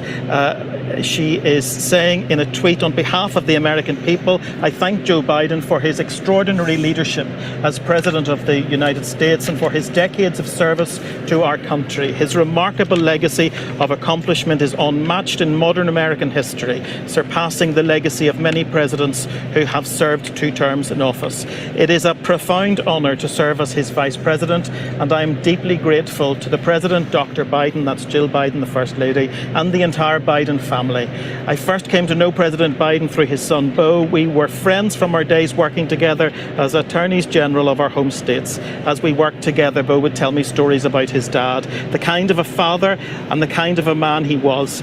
And the qualities Beau revered in his father are the same qualities, the same values I have seen every single day in Joe's leadership as president. His honesty and integrity, his big heart and commitment to his faith and his family, and his love of our country and the American people. With this selfless patriotic act, President Biden is doing what he's done throughout his life of service, putting the American people and our country above everything else. I am honoured to have the President's endorsement, and my intention is to earn and win this nomination. Over the past year, I have travelled across the country talking with Americans about the clear choice in this momentous election, and that is what I will continue to do in the days and weeks ahead. I will do everything in my power to unite the Democratic Party and unite our nation to defeat Donald Trump and his extreme Project 2025 agenda. We have 107 days until Election Day. Together we will fight, and together we will win. Right. I mean, is it your impression now then, given the number of Democrats who have come on this programme and said that Kamala Harris should be endorsed, is that the way this is going to go? Well, we're attempting to read the tea leaves a bit, and sometimes it depends what cup you're trying to read them from, because at one hand we've got President Joe Biden and former President Bill Clinton, former Secretary of State Hillary Clinton, endorsing Kamala Harris, the current vice president, to be the substitute on the ticket. We've also got significant figures like former President Barack Obama, former Speaker Nancy Pelosi, commending Joe, paying tribute to his legacy as president and 5 decades in politics, but stopping short at this stage. So some people clearly believe there should be a straightforward coronation to end the infighting that we've witnessed in the Democratic Party. Others believe there needs to be some kind of open and transparent process.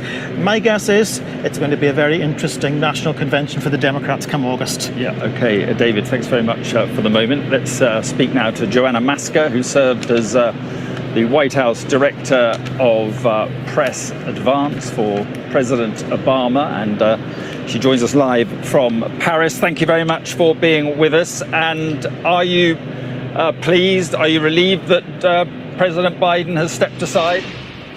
I am.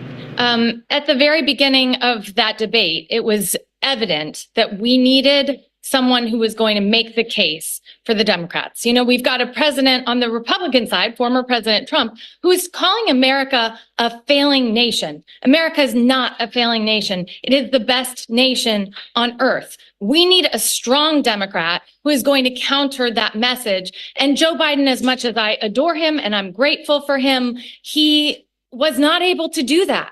And we cannot risk it this election. Now, on the process, that's a very different thing. And as someone who handled logistics and all of the orchestration of everything you saw during the Obama administration, I certainly have my opinions. And I believe that we can absolutely have an open convention and bring a lot of credibility and confidence in the Democratic Party on who the nominee ultimately is.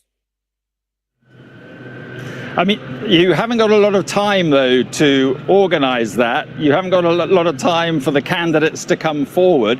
But you think that could energise the campaign in the Democrats' favour, do you?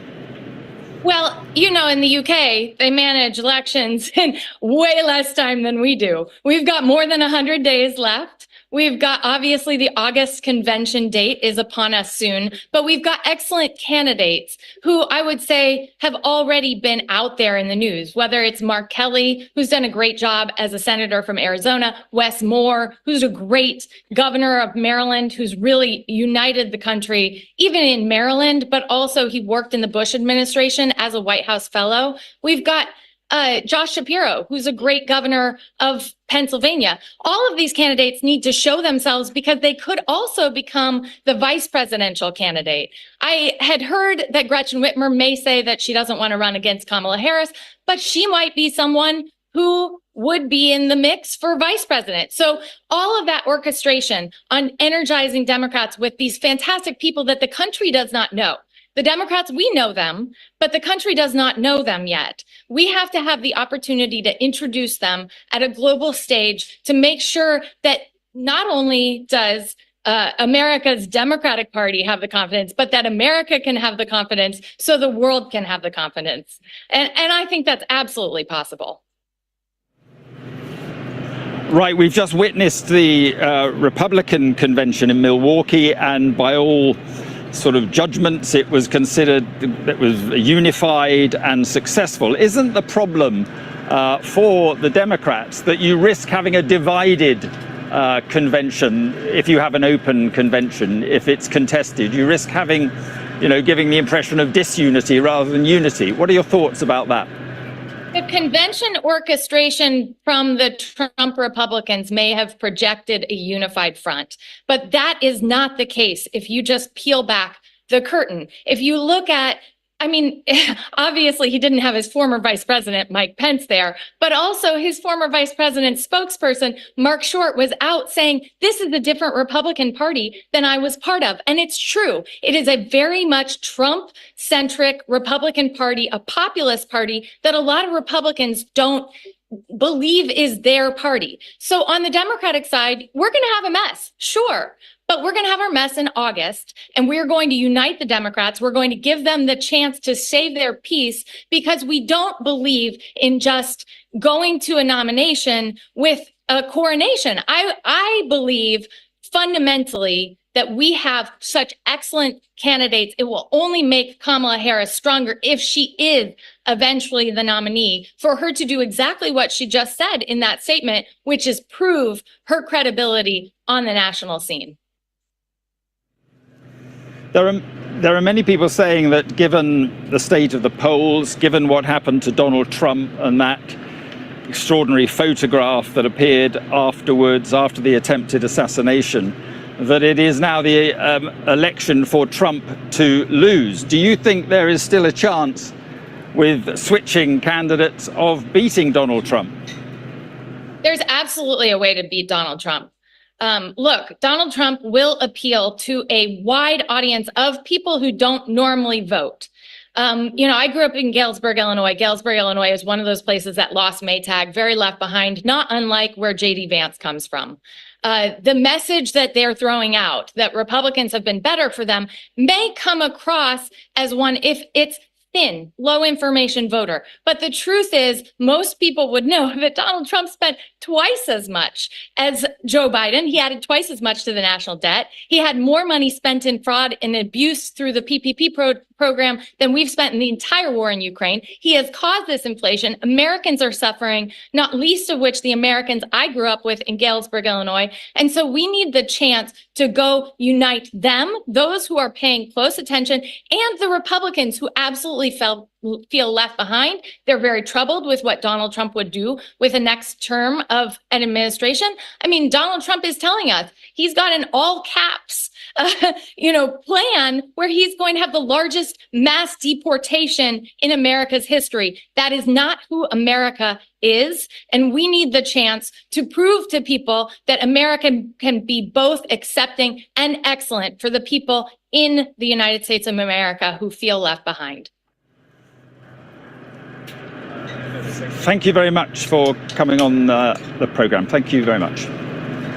Right, let's just catch up to date with the reaction to Joe Biden announcing that he will not contest the next election in the United States. Donald Trump has been talking about it. He said on his Truth Social website, crooked Joe Biden was not fit to run for president and is certainly not fit to serve and never was.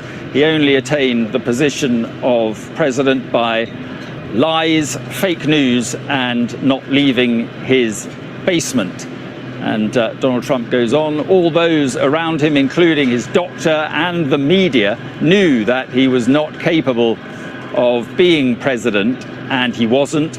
And now look what he's done to our country, with millions of people coming across our border totally unchecked and unvetted, many from prisons, mental institutions, and record numbers of terrorists. This is classic Trump campaign stuff, by the way. He goes on, we will suffer greatly because of his presidency, but we will remedy the damage he has done very quickly. And he ends with capital letters, Make America Great Again. That was the former President Trump. Former President Barack Obama said this: Joe Biden has been one of America's most consequential presidents, as well as a dear friend and partner to me. He goes on, today we've also been reminded again that he's a patriot of the highest order. He went on to say, we will be navigating uncharted waters in the days ahead, but I have extraordinary confidence that the leaders of our party will be able to create a process from which an outstanding nominee emerges. Senate Majority Leader Chuck Schumer had this to say: Joe Biden has not only been a great president and a great legislative leader, but he is a truly amazing human being. His decision, of course, was not easy, but he once again put his country, his party, and our future first. Joe, today shows you are a true patriot and a great American. That from the US Senate Majority Leader Chuck Schumer. Prime Minister Sir Keir Starmer had this to say: I respect President Biden's decision and I look forward to us working together during the remainder of his presidency. I know that, as he has done throughout his remarkable career, President Biden will have made his decision based on what he believes is in the best interests of the American people. And former Prime Minister Rishi Sunak had this to say on X. He said, working with Joe Biden, I saw firsthand his love for America and dedication to service. And he goes on, our partnership has led to significant achievements, including AUKUS, that's the pact with Australia and the United States, United Kingdom, and steadfast support for Israel and joint efforts in defending our people from Houthi threats. That's talking about the joint mission in the Red Sea. He goes on to say, I wish him all the best. Right, joining us now is the US pollster Frank Luntz. Thank you very much for being with us. And does this come as any surprise at all to you? It comes as a surprise that it happened right now. It should not come as a surprise that it happened before the election. In the sessions that we've been doing, and I do hope to show Sky News viewers this at some point in the next 24 hours, we've been doing focus groups with undecided voters, swing voters. And virtually all of them said Joe Biden was too old or was not prepared to continue on as a presidential candidate. They respected him as a person, but they did not believe that he could manage for the next 4 years. So this is a good decision for the Democrats. It's a good decision for Joe Biden. The issue is he made it so late with only 100 days to go until the election. And the voters do not have the same opinion of Vice President Harris that they have of Joe Biden, although her polling numbers have improved slightly over the last several weeks. And do you think it was the polling numbers that worried Democrats looking forward with a Joe Biden candidacy? Do you think it was the polling numbers rather than the concerns about the mental capacity going forward? Among the elite, the House members, the senators, the donors, I assure you it was the polling numbers and not Joe Biden's mental state that concerned them, that they were afraid that this could be a complete wipeout of the Democratic Party in November. Just 90 days ago, the Democrats were looking at the possibility of picking up the House, the Senate, and just maybe the presidency. And over the last few weeks since the presidential debate, they were now looking at the prospect of losing all three, and that frightened the hell out of them. The people most opposed to Joe Biden, the ones that were yelling the loudest and not afraid at all of being quoted, were the donors. The donors argued that we contributed millions and millions of dollars to this effort, and we need a better candidate than this. And now here's my question to them, and we're looking at this right now, at this moment. Is the right approach to give the nomination to the Vice President Harris, or to have a more open process where other candidates that I believe would be even more effective, to give them a chance to be heard and potentially upend the Democratic Party? Here's the choice, and it's very clear. It's crisp and clear. Do you go through an easy process and choose a worse candidate, or do you go through a better process, a chaotic process, and end up with a better candidate? And I don't think the Democrats have decided on that because, quite frankly, we're only a few hours into this, and I don't know what the answer is, but that's what Democrats are asking themselves as we speak right now. Right, Frank, a lot to talk about in what you've just said. First of all, you say it was the polling numbers that worried the Democrats about Joe Biden. What are the polling numbers looking like with Kamala Harris? I saw one poll that suggested she was 2 points behind Trump in a head-to-head matchup, but then so was Biden. What are the numbers look like for Kamala Harris? She still is upside down in terms of her favorability. And Trump still has the ability to go back and say, judge my administration versus the Biden-Harris administration. Her numbers aren't good for a sitting vice president. That does not mean that she can't beat Trump. And it does not mean that the Democrats are heading to a defeat. But I got to tell you, and I can give you the names. Wes Moore, the governor of Maryland, and your viewers should write these down. Mitch Landrieu, the former mayor of New Orleans. Cory Booker, the senator from New Jersey. Gretchen Whitmer, the governor of Michigan. even Gavin Newsom, the governor of California, that when voters see them and react to them, they have a more favorable impression than they do of the current vice president. She did not receive good publicity over the last 3.5 years. She's been criticized for how she handled immigration, which is either the number one or number two issue. And frankly, she did not have a great relationship with Congress. So she is the heir apparent, make no mistake about that. But there are a whole lot of Democrats that want to open it up because they're scared to death of the Democratic Party being perceived as in the hands of the elites, being in the hands of the power brokers, and not giving rank and file Democrats the chance to have their voices heard. Her numbers are not great. They're not even good. And this concern is one that I've been hearing over the last few hours. Frank, what do you think the optics are, though, of the Democratic Party saying to Kamala Harris, who could become the first black female president of the United States, what do you think the optics would be of saying to her, you are not our automatic choice, even though you're vice president? It's problematic.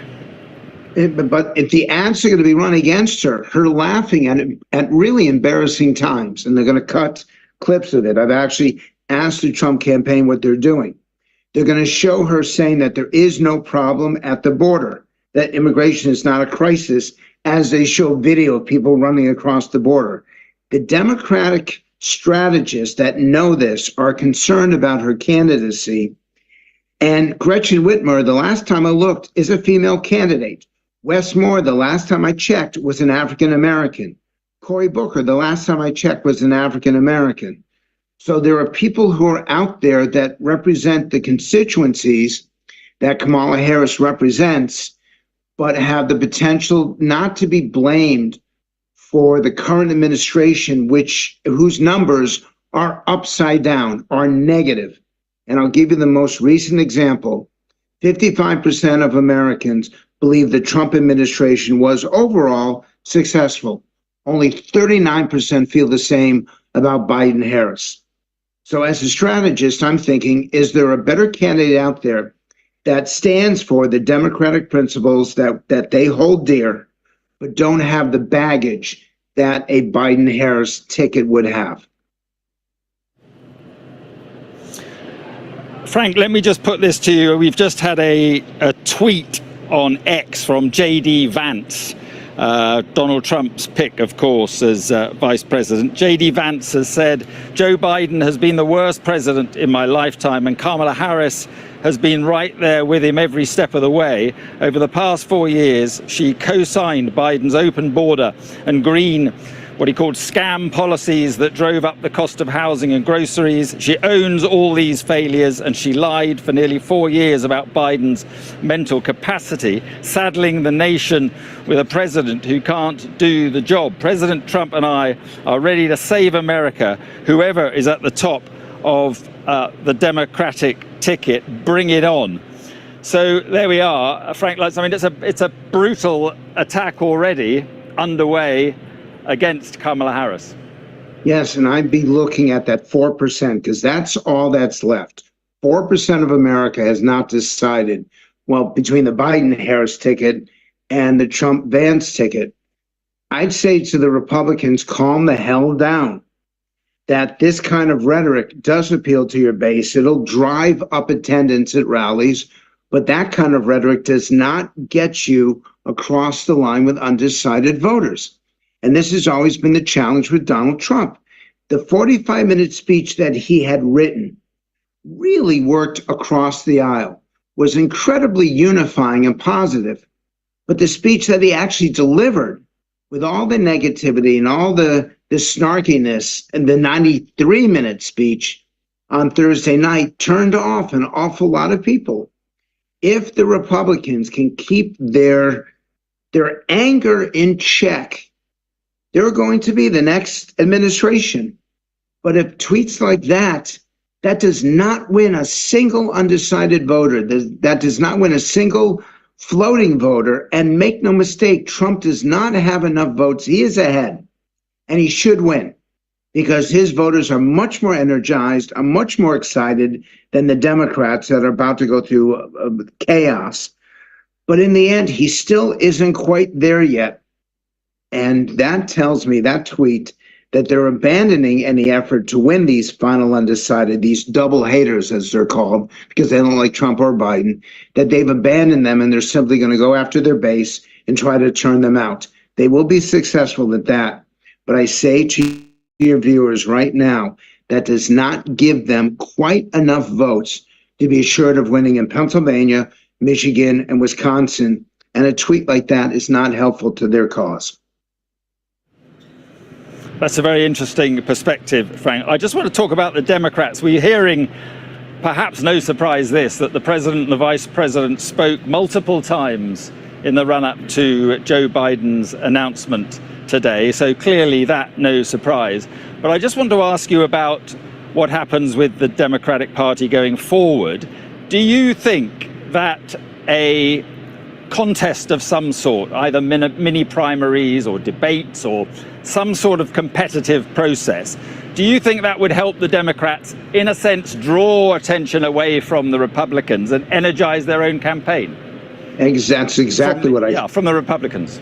Yes, that's exactly what I think. I think that it will show people that there is a deep bench within the Democratic Party, that the challengers, and there are a lot of them, I mentioned to you 3, 4, 5 of them, that they are not saddled with the same record that Biden Harris have. They don't have to defend on inflation. They were not involved in the immigration debacle that Trump likes to talk about. And it energizes people, but it's going to be chaotic. So that goes back to my original point. And I don't know how to recommend here, but I do know that this is the decision they're making. Democrats privately do not believe that Kamala Harris would be the best candidate, but it's the easiest candidate. It's the smoothest transition, and you can simply move forward.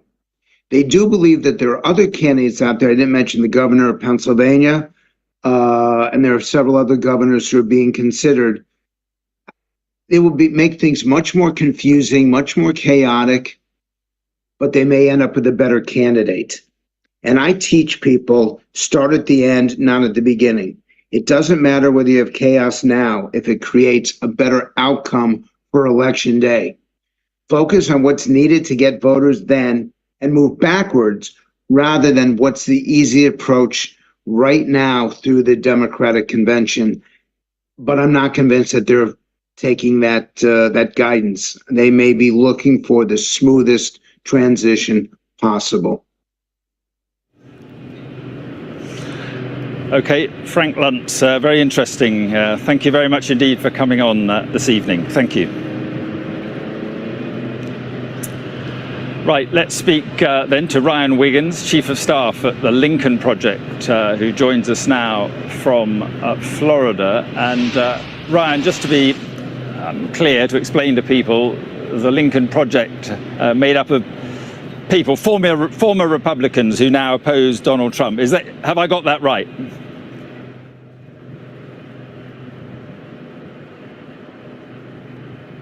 Yeah, I can't hear Ryan, but I'll battle on. What have you made of Joe Biden's decision? What did you make of it?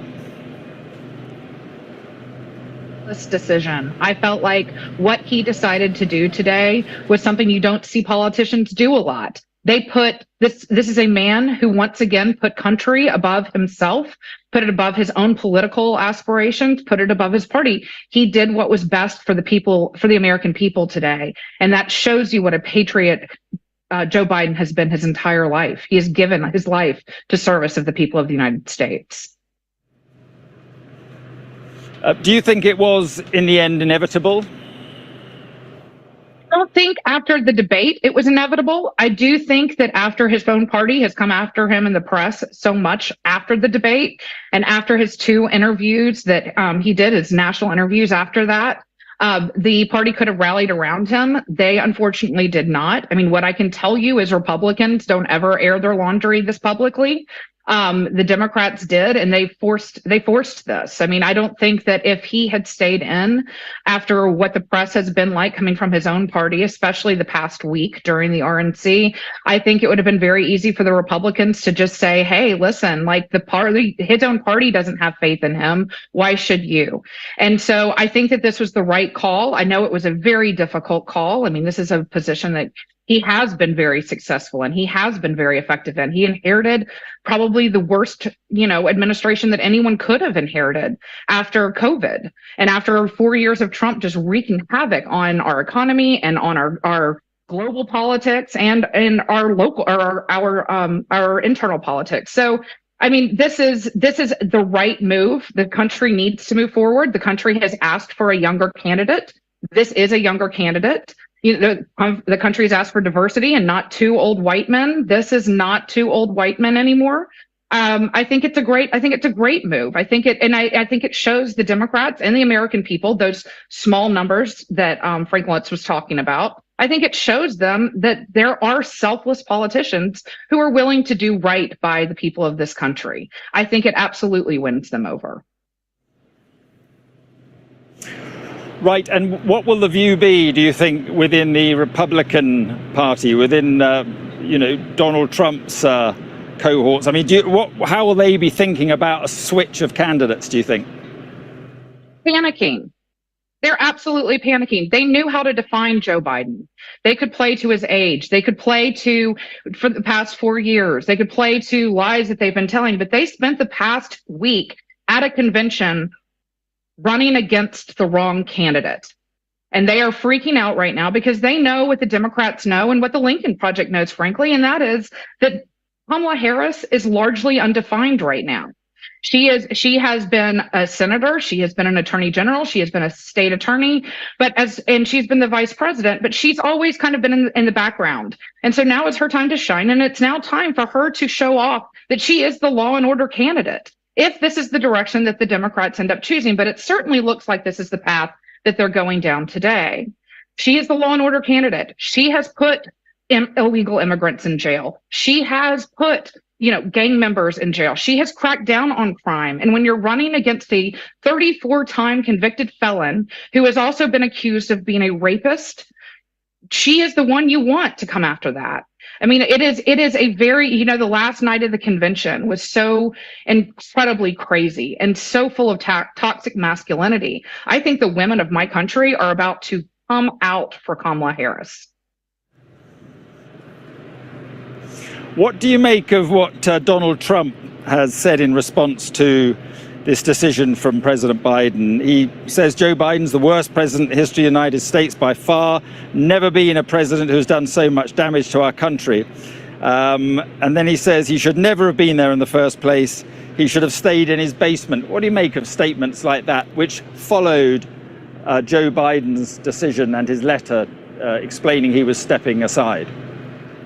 I think he was looking in the mirror when he made that statement. We have not ever had a president as divisive and as awful as Donald Trump is. He never ever should have another place in our politics. We shouldn't be talking about him right now. I think it shows a tremendous lack of class by someone who, like I said, is a convicted felon and a rapist, to talk about a man of dignity who has given his life to public service and to the betterment of this country. It is something that likely makes him feel pretty small, because he does not have the personality or the ego that would allow him to step back for the good of the country. Donald Trump only looks at things as it protects and defends and looks out for Donald Trump.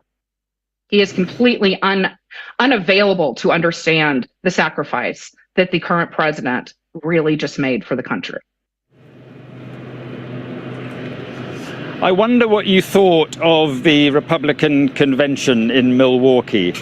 It is very clear from watching that it is now Donald Trump's party. He is in control of that party. What do you think about that? I think he's been in control of the party since he came down the golden escalator in 2015. I think that is why the Lincoln Project, a bunch of former Republicans, have come out of our own party to fight this guy. There's nothing American about Donald Trump. There's nothing that represents American values or the values of conservatism. Those are actually right now more reflected. The Reagan Republicans are more reflected in the establishment Democratic Party these days. So yes, I believe he is absolutely in control of the Republican Party right now. I think that is a travesty. I think that what we just saw at the RNC in Milwaukee was a circus. It's a very serious process that when you have Hulk Hogan, who hasn't been relevant since the 90s or in the 80s, and the last time that he was in the news, it was for using the N-word and calling himself a racist. That guy is going to be someone who helps introduce you as the future nominee of the Republican Party. The person who actually came on ahead of him was a Fight Club owner who has been caught beating his own wife. Is this what you want your Republican Party to look like? Is this who you want your leadership surrounding themselves by? It was a very sad day. I would love to say, it was hilarious. And from my side, we looked at this and ha, ha, ha, ha, but we don't. It's democracy, and it's in serious danger right now. Nothing that he is doing as a populist entertainer is good for this country, is good for global politics, or is good, for the voters here. Did we not, though, get an idea at that convention of how the Republicans are going to take the fight to Kamala Harris if it is indeed Kamala Harris? A lot of talk about immigration. He said in his statement today on NBC News, talking about the Biden stepping back, he said, talking about Biden's record, he said, well, he was letting in millions and millions of illegal immigrants. Isn't that what the Republicans are going to hit Kamala Harris with in terms of the campaign on a subject on which she is seen to be quite vulnerable? As I said, she used to be a state prosecutor in California. This is a woman who has actually put illegal immigrants behind bars. This is a woman who has actually done things about gang violence in this country. Donald Trump can't say that. This just became the law and order candidate against an actual criminal, a convicted criminal. It changes the entire narrative. And I think that you're going to see a lot of panic on the Republican side right now because they cannot define this woman. If they do, they fall into the same traps of being misogynistic, of being racist. And I think that doesn't play very well when this year we're calling it the year of the woman. Women are going to make a difference in this election cycle. And when you have a woman at the top of the ballot and a competent, qualified woman who is also given an incredible amount of time to public service, I think that women are going to rally around that. And they're going to have an easier time rallying around a Kamala Harris than a Donald Trump who has said horrible things about women and has been convicted of coming after women with sexual assault. So, I mean, like I said, I'm not worried about how the Republicans try to define Kamala. If I'm Trump, I'm looking very concerned about how she is going to point out all of his faults. Okay, Ryan, thank you very much indeed. Thank you. And let's speak now to Vanity Fair special correspondent and MSNBC contributor, Molly Jong-Fast. Molly, thank you very much indeed for being with us. And I know you've interviewed Kamala Harris on a couple of occasions. I want to talk about that in just a moment. First of all, what are your thoughts about Joe Biden's decision? Yeah, I mean, I think it's heartbreaking, but I think I think he did this actually right. I mean, he had to see what the fallout was. He had to show himself that he couldn't carry the message. He couldn't prosecute the case against Donald Trump, right? He wasn't the right person at this moment. He has been an incredible president. I mean, possibly the best president in my mind of my life. He has passed infrastructure. Remember, Donald Trump had infrastructure week every week, and he never was able to pass it. And here, Joe Biden passed this enormous infrastructure.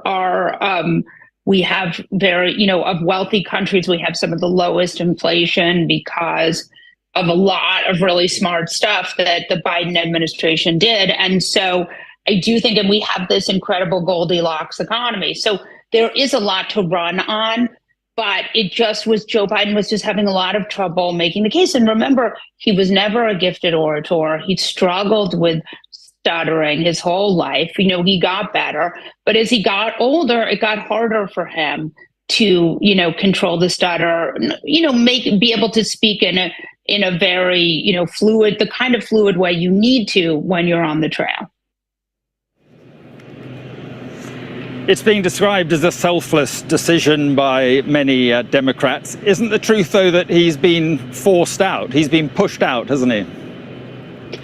Well, I mean, I would say yes and no, right? I mean, I think he doesn't want to lose. And remember, he is a creature of the Senate. So for him to lose Senate seats is a very tough map. And we're seeing that down ballot, a lot of these Democrats are actually really good candidates who have been polling way ahead. So there's a lot of anxiety on the part of Democrats that that these poor polls might actually affect these down ballot races. And remember, these down ballot races are the whole thing. So I think there was a lot of anxiety there. I think that, I think he had to get there on his own. So I don't know that he was pushed out exactly. I think it was more, remember, he would have been the oldest president ever by a lot. And, now, and the problem was he was just taking up the news cycle was all about Joe Biden, when in fact the news cycle needs to be all about the guy who was impeached twice, had led an armed insurrection, has 4 criminal cases against him, has been indicted, has been found guilty, is an adjudicated rapist. I mean, if you are, if Democrats can get voters focused on Donald Trump, they can win. If we are having a conversation about how old Joe Biden is, then the focus is not on this anti-democracy movement happening in the Republican Party. Right, now you interviewed Kamala Harris. Would she make a good president of the United States in your view?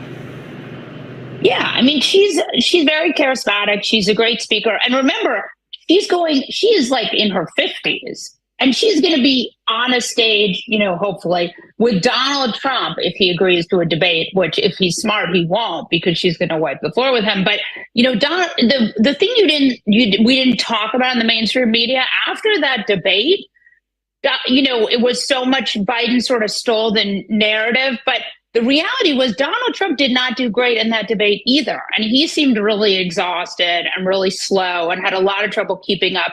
And so now he's going to be on the stage across from a woman who is 20 years younger than he is, who has been an AG and a DA and the second Black woman in the Senate ever, first female vice president, woman of color ever. I mean, this is just, she is, quite a good speaker, very smart. And also, remember, she has all these accomplishments. I mean, if you look at Donald Trump, he ran his father's real estate business, did okay with it, and then, ran for president on a racist lie that Mexicans were rapists.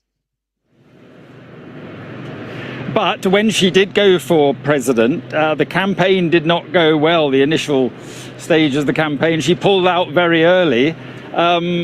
She was not that popular, let's face it. So I want to reframe that, because I've been thinking a lot about the Democratic primary and why she didn't do as well in the Democratic Party primary. And I have 2 thoughts.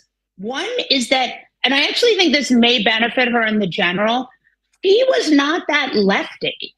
She has all this law enforcement background. She was a DA, she was an AG, she was and she was a prosecutor for many years, and she prosecuted sex crimes. Ironically, she prosecuted sex crimes.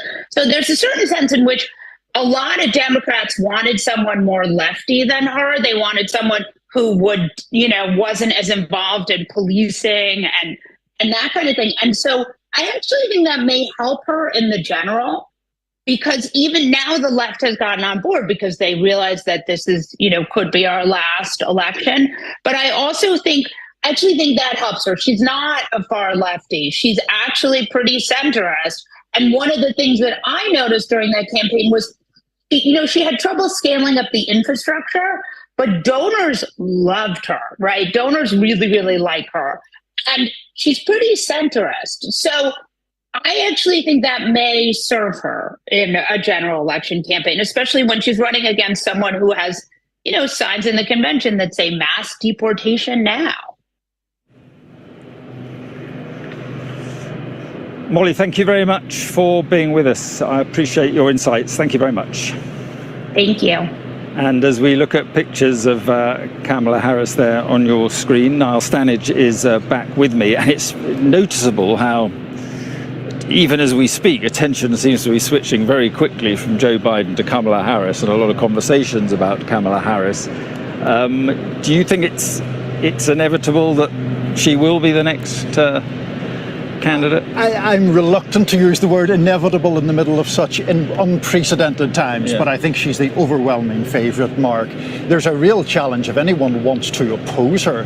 That's a difficult cliff to climb from the start. The incumbent vice president with the endorsement of the outgoing president and with significant institutional support behind her from the Democratic Party.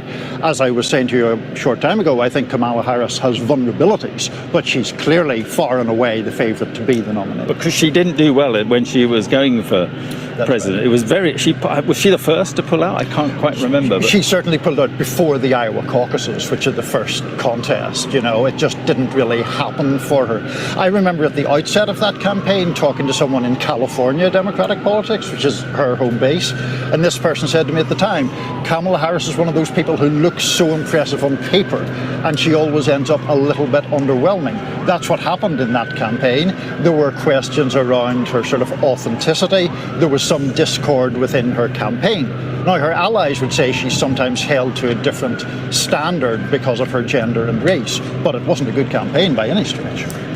How much agreement do you think exists in the upper echelons of the Democratic Party about a way forward? I think a lot of agreement exists that it has to be Kamala Harris. I don't think people are necessarily thinking she's just this extraordinarily brilliant candidate. But again, the question is, who else would it be, and how do you jump over her to get to that other person? And the third point of that, Mark, is do any of those other people actually go for it? If you're Gretchen Whitmer or you're Gavin Newsom, do you really think that it's worth the risk going right now? Well, that's a very good point, because you kind of get this feeling that someone like Gavin Newsom probably doesn't want to go now, and because either because they don't think there's much of a chance, or because they think they'll have a much better chance next time. Is that a feeling? I think it is. And if you just sort of roll the movie forward, so to speak, let's say a Newsom or a Whitmer gets in, they have to then defeat Kamala Harris. That will divide the party even if they win. So they would then have to reunite the party, and then they would have to beat Mr. Trump in November. If you're Gavin Newsom or Gretchen Whitmer, who are by political standards still fairly youthful figures, seems to me to make a lot more sense to wait. Maybe Kamala Harris loses, you're automatically one of the front runners for 4 years hence. Let's talk just a little bit about Joe Biden, because it is just a matter of hours since he made this decision. He will have found that very difficult to do, wouldn't he? Excruciating, I think, for a man whose life has been politics and whose life's ambition has been to assume the presidency of the United States. Remember, Mark, Joe Biden first ran for president in 1988. That's a while ago. Really? Yeah, and he ended up ousted. Your British listeners or viewers may remember, ousted in a plagiarism scandal after he borrowed a Neil Kinnock speech without attribution. Right, yeah. But in any event, the point is, it has been his life's quest to get this office that he now holds, and he has now been, in essence, forced to give it up. Yeah, and there's no question, we should just make clear, that he's going to carry on as president, because of course there were questions. The Republicans were throwing out this idea that, well, if he's not fit to stand for the next 4 years, he's not fit to stand for the next 4 months. I mean, was that ever going to gain traction, do you think? I don't think that President Biden himself was ever going to step aside before his term was up. I think he would find that too humiliating.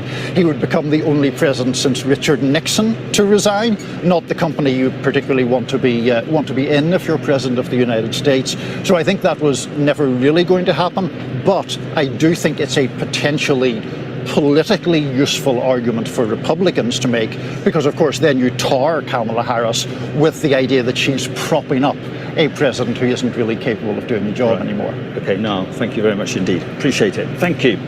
Well, let's speak now to Whitney Tilson, who is a long-time Democratic Party donor who called for President Biden to drop out of the race, and also 10 days ago predicted that President Biden would quit the race. And he joins us from Massachusetts. Thank you very much for joining us. And in fact, you were on the NewsHour on Sky News just a few days ago saying exactly that. So what are your views about what Joe Biden has done? Well, first, I'm grateful to him. He put his country and his party first, as he's always done. So hat tip to him. I wish he'd done it a week ago or 10 days ago when I said it was certain that he would have to do so. Would have given us a little more time before the convention. But it starts 4 weeks from tomorrow, so we still have time. You all in the UK and the French just showed you can do an election in a very short period of time. We're certainly capable of it here in the United States. And I think it's critical that we have a fair, open, and competitive process to find the very best person who can beat Donald Trump. That is the overriding goal. That may well be Kamala Harris, but it may not be. We need to figure out, and we need to listen to the American people and see what they say. What do you think that process looks like? Just give us your thoughts on how you see that process working. Yes, a lot of people have thrown out a concept of a mini primary. We've got 4 weeks. You can probably squeeze in 2, maybe even 3 debates. Of the 20 possible candidates whose names I've heard thrown around, you only need maybe 3 or ideally, I'd say 5 to join the race. So you have a half dozen people barnstorming the country, doing the talk news circuit, the Sunday morning talk shows, the late night comedians giving speeches, and we're looking for somebody to catch fire, to catch lightning in a bottle, the way Obama did back in 2007 and 2008. I hope it is Kamala Harris. She's obviously the inside track. That's the easiest course, but we cannot presume that. And we made a terrible mistake a year ago, the Democratic Party just all lining up behind Biden when the American people were saying he is too old to be an effective president. We should have listened to them then. We've got a chance to fix that mistake now. We'd better not make that mistake again by simply anointing Kamala Harris and assuming that the American people want her to be the person who's best suited to defeat Donald Trump. But don't you risk then division and disunity with a contest? And we know that voters don't tend to vote for divided parties. Yeah, well, look, it would be one thing if we were ahead in the game and we could try and run out the clock. But when you're behind, you actually want to overturn the chessboard. You want some chaos and uncertainty. But because also along with that comes excitement. And I can't think of anything more exciting than a genuine horse race for the next 4 weeks. It'll suck all the air out of the room for Trump and the Republicans. Everybody will be focused on the incredible bench of talented young people that the Democratic Party has. We just need to make sure a few of them throw their hats in the ring and that this doesn't just become a coronation. I think I personally would be strongly opposed to any attempt to just anoint Kamala Harris, assume she's the best candidate. I need to hear the American people. I want to see what the national polls show, for example, and in the swing states over the next week or two. Do you think she would have, this is what I guess you're suggesting, that she would have more legitimacy if she did win a contest? Yes, and to her credit, actually, just in the last hour, she said the right words, like she wants to go out and earn the nomination. That's what's important. She will have a better chance of beating Trump if she's the nominee, if she's genuinely perceived to have earned it rather than just having it handed to her without a competitive process. I actually think the lack of a competitive process and trying to force this upon all Democrats, that is actually what would be divisive. What would bring us all together is an exciting process where we have a lot of choices, and then we get to see what the polls say and who raises the most money and who's drawing the biggest crowds. I remember what it was like with Obama back in 2008. We need to find someone who can capture that kind of excitement. I'm very open to the idea that that's Kamala Harris, but it could well be one of the other candidates, and I hope some of them throw their hat in the ring so we can have a real horse race here. The truth is the polls don't look good for the Democrats at the moment, and I appreciate that that is one of the reasons why Joe Biden has been persuaded to stand back here, but the polls don't look good, particularly in some of those swing states where it looks as if Donald Trump has the momentum. Do you think a new candidate has a chance at all of pulling that back? Absolutely. In fact, Donald Trump, once Joe Biden steps aside, Donald Trump is one of the weakest, most beatable presidential candidates in history. His approval versus disapproval rating is negative 12%, one of the lowest of any presidential candidates. He's deeply unpopular. The only thing that was masking that, and nobody was paying attention to it, is Joe Biden was 18 points underwater. So I think right now the race is an absolute toss-up. You're going to see that in the polls. And the key, though, is we need to find a candidate who needs to be better than just better than Trump, who's got the vision and the ideas and who can catch fire and really get people excited to vote for that person. Because I don't just want to beat Trump. I want to thrash him. I want to keep the Senate. I want to win the House. And we have the potential to do that, but not if we just anoint somebody. We've got a month to do something unprecedented, at least since 1970. By the way, it used to be every presidential election up till 1970, the parties didn't determine the nominee until the convention. So there's lots of precedent for this, actually, but certainly unprecedented in the last 50 years or so. I mean, it's very clear that Joe Biden has endorsed Kamala Harris. There's endorsements from elsewhere.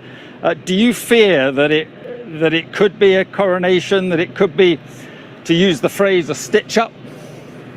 Yes, and I think that would be a terrible mistake. Not, again, because I have any negative views about Kamala Harris, but because we made that mistake a year ago. And I think certainly the donors that I know, but also the grassroots activists and all of us are, I'd say we break into thirds. A third of the people don't think Kamala Harris can win and at all. A third of them, very open, want to see the polls, and a third of them strongly support her. But the reality is nobody knows right now, because any polls done about theoretical potential candidates aren't worth anything. We actually now, it's the polls in the next couple of weeks that matter. Okay, Whitney, I appreciate your time. Thanks for coming on once again. Thank you. I've hurried through that because I just want to show you this live picture from outside the Vice President's official residence in Washington. And someone, well, there we are, another endorsement. Someone, we don't know who it is, but seems to have written a homemade sign saying Kamala 2024. That's outside Kamala Harris's official residence in Washington. Good evening, it's 10 o'clock. You're watching Sky News. I'm Mark Austin, live from Washington on what can only be described as a momentous day that will certainly reshape the battle for the US presidency in November, and could, of course, also have a decisive impact on the future of the most powerful country on earth. President Biden today announced that he will not seek to be re-elected for a second term after days of increasing and growing pressure from within his own party. It was prompted by that disastrous performance in the first television debate with Donald Trump. This weekend, then, 37 or so Democrat members of Congress had publicly called on him to go, as that series of gaffes combined with his very frail appearance during a number of appearances, and then a third bout of COVID for Biden, led to more serious concerns about his ability to serve 4 more years as president. Well, coming up, we'll get the full reaction to the president's announcement. That will be over the coming hour. But it is worth reading what is now an historic statement in full. And here it is. It came in the form of a letter addressed to my fellow Americans. And it says, over the past 3.5 years, we've made great progress as a nation. Today, America has the strongest economy in the world. We've made historic investments in rebuilding our nation, in lowering prescription drug costs for seniors and expanding affordable health care to a record number of Americans. We've provided critically needed care to 1 million veterans exposed to toxic substances, passed the first gun safety law in 30 years, appointed the first African American woman to the Supreme Court, and passed the most significant climate legislation in the history of the world, America has never been better positioned to lead than we are today. I know none of this could have been done without you, the American people. Together we overcame a once-in-a-century pandemic and the worst economic crisis since the Great Depression. We've protected and preserved our democracy, and we've revitalized and strengthened our alliances around the world. And then the crucial paragraph. It has been the greatest honor of my life to serve as your president, and while it has been my intention to seek re-election, I believe it is in the best interests of my party and the country for me to stand down and to focus solely on fulfilling my duties as president for the remainder of my term. He goes on to say, I will speak to the nation later in the coming week. He'll speak in more detail about that decision. He goes on, for now, let me express my deepest gratitude to all those who have worked so hard to see me re-elected. I want to thank Vice President Kamala Harris for being an extraordinary partner in all this work, and let me express my heartfelt appreciation to the American people for the faith and trust you have placed in me. He says, I believe today what I always have, that there is nothing America cannot do when we do it together. We just have to remember we are the United States of America. And he also then tweeted separately and endorsed Kamala Harris as the next candidate. First tonight, here's our US correspondent, James Matthews. How do you feel? This was the last day we saw Joe Biden in public. A faltering figure, facing increasing questions about his fitness for office. He cut short a campaign trip to Nevada on Wednesday, following a COVID diagnosis. It now transpires this was a president leaving the presidential race. From the seclusion of his weekend beach house here in Rehoboth Beach, he's posted a letter on X. It states, while it has been my intention to seek re-election, I believe it's in the best interest of my party and the country for me to stand down and to focus solely on fulfilling my duties as president for the remainder of my term. Joe Biden. It was a TV debate with Donald Trump that prompted his demise.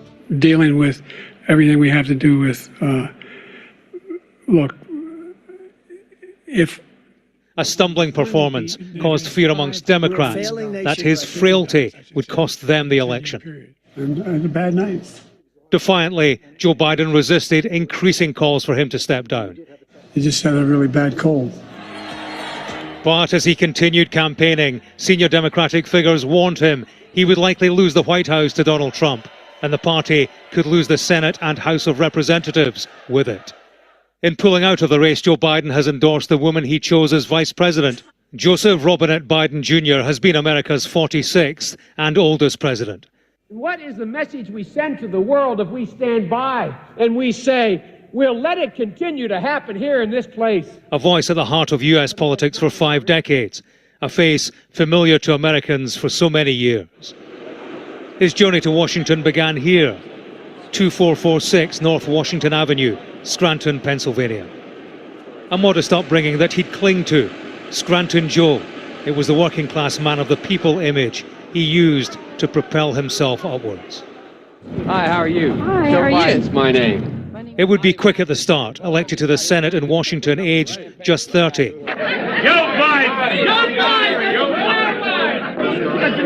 But the rise would then be slow, nearly 4 decades, and 2 failed presidential bids to reach that highest office. Biden's departure complicates the Democrat succession with November in mind. Not to mention the 5 months left in the White House, with business unfinished, not least in the Middle East. For all Biden wants an exit untarnished, the timing and circumstances jeopardize the legacy of a lame duck president. James Matthews, Sky News in Washington. And James joins me live now. First of all, it is a historic moment, a serving president being forced to quit a future race. Yeah, end of an era, Mark. I mean, Joe Biden is one of America's oldest politicians. He is a firm part of the political establishment here. Senator, a man who ran for president in the past, was vice president, of course, through many years, a very active vice president on foreign policy, known around the world, domestically very important. While he was in the number 2 job, Barack Obama lent very heavily on him. Famously, he ran in 2020 on the back of the riots of white supremacists, styled himself as the one man who could beat Donald Trump and won power. He was the stability candidate, a bridge back to a more traditional style, a more calm style of politics in the United States after the turbulence of the Trump years. So he has been front and center of the American and world consciousness in the political landscape. And of course, latterly, this chapter has been almost a Shakespearean tragedy. There have long been questions about Joe Biden's age and ability to do the job, his suitability for office. That came to a head, of course, in that debate. He tried to cling on, and ultimately the forces within his party made him take that jump. Yeah, probably inevitable. What has struck you about the reaction that we've had so far? I think the reaction is entirely predictable. It will stick in Joe Biden's throat, because over the past couple of weeks, while he insists the polls were in his favor, he was the one man to beat Donald Trump, circling around him have been senior figures within the party, icons. Barack Obama staying silent but not putting a stop to those urging Biden to step down. We've had Nancy Pelosi, Chuck Schumer, Hakeem Jeffries, all the power brokers. Nancy Pelosi, icon within the party, an old friend, confronting him with the hard reality that he couldn't beat Donald Trump. We have a statement from Kamala Harris, significant clearly on a day like today and moving forward. I'll read it to you, Mark. This is the woman who would be president, or who will take over as candidate if she has her way, and if Biden has her way. She says this: "I'm honored to have the president's endorsement, and my intention is to earn and win this nomination. Over the past year, I have traveled across the country talking with Americans about the clear choice in this momentous election. That is what I will continue to do in the days and weeks ahead. I will do everything in my power to unite the Democratic Party and unite our nation, to defeat Donald Trump and his extreme Project 2025 agenda." The key line in that, Mark, I think, is when she says, "It's my intention to earn and win this nomination." Yes. What does that mean? We will find out moving forward. Does that mean there will be some kind of mini primary before the Democratic Convention, or an open contest? Well, we've already had a significant donor to the Democrat Party on this programme this evening saying there has to be a contest, there has to be an open contest, and that it will be good for the Democratic Party. Yeah, because that's democracy within the party. And remember, this is a party fighting, as they would style it, to save the existential threat to democracy. So if there is no contest, if there is no argument, and a decision that is seen to be in the democratic interest of the party, then that puts them on the back foot come November and the arguments prior to the election. The counter argument to that would be, and I've heard this from Democrats, even those who wanted Joe Biden out, some of them have said to me, look, we're quite happy with Kamala Harris, and this Democratic argument doesn't quite hold, because when we backed Biden through the primary process, we were backing Harris as well. So to that extent, she has that momentum moving forward. And an interesting point in all this is how the Republicans will feel about this and who they would prefer to be up against. I think there's a simple answer to that. They would prefer to be up against Joe Biden. Yeah. They've been desperate for him to stay in place. So does this throw them into a degree? I mean, we've had Democrats on tonight saying they'll be in panic. I mean, but it does. It's an upheaval to their strategy, isn't it? It's an upheaval. I mean, the Republicans, they have been preparing their attack lines for this very moment, and their chief attack line, of course, will centre on Joe Biden himself. They will say, well, hang on, you've got this candidate who's stepping down because he doesn't have the mental sharpness to be a candidate. Are you now telling us that he has the mental sharpness to remain in office for 5 months when the world is on fire? There's trouble in Ukraine, there's trouble in the Middle East. You've got this lame duck president, unfit for office, and now in a situation where it's actually the responsibility of somebody else. But also, and his vice president, they will say, is linked to all the failings that they are already sort of, talking about the Biden presidency. Yeah, they will seek to tarnish Harris with the same brush. I think the interesting thing with Harris, the more Democrats would say that the more she is framed as a presidential candidate, the more the electorate at large will see her that way. It will change their perception of her suitability for the job, improve her approval ratings, which, of course, are through the floor, albeit she's closer to Trump than Joe Biden is. I think her difficulty will be is that she's not been tested under that kind of scrutiny. When Trump et al. Begin turning their fire on Kamala Harris, we'll have to see how she stands up to that kind of forum, debate and so on, because she didn't do well in the contest to be the Democratic nominee back in 2020. And in historic terms, I mean, this does not happen very often, does it? What's happened to Joe Biden?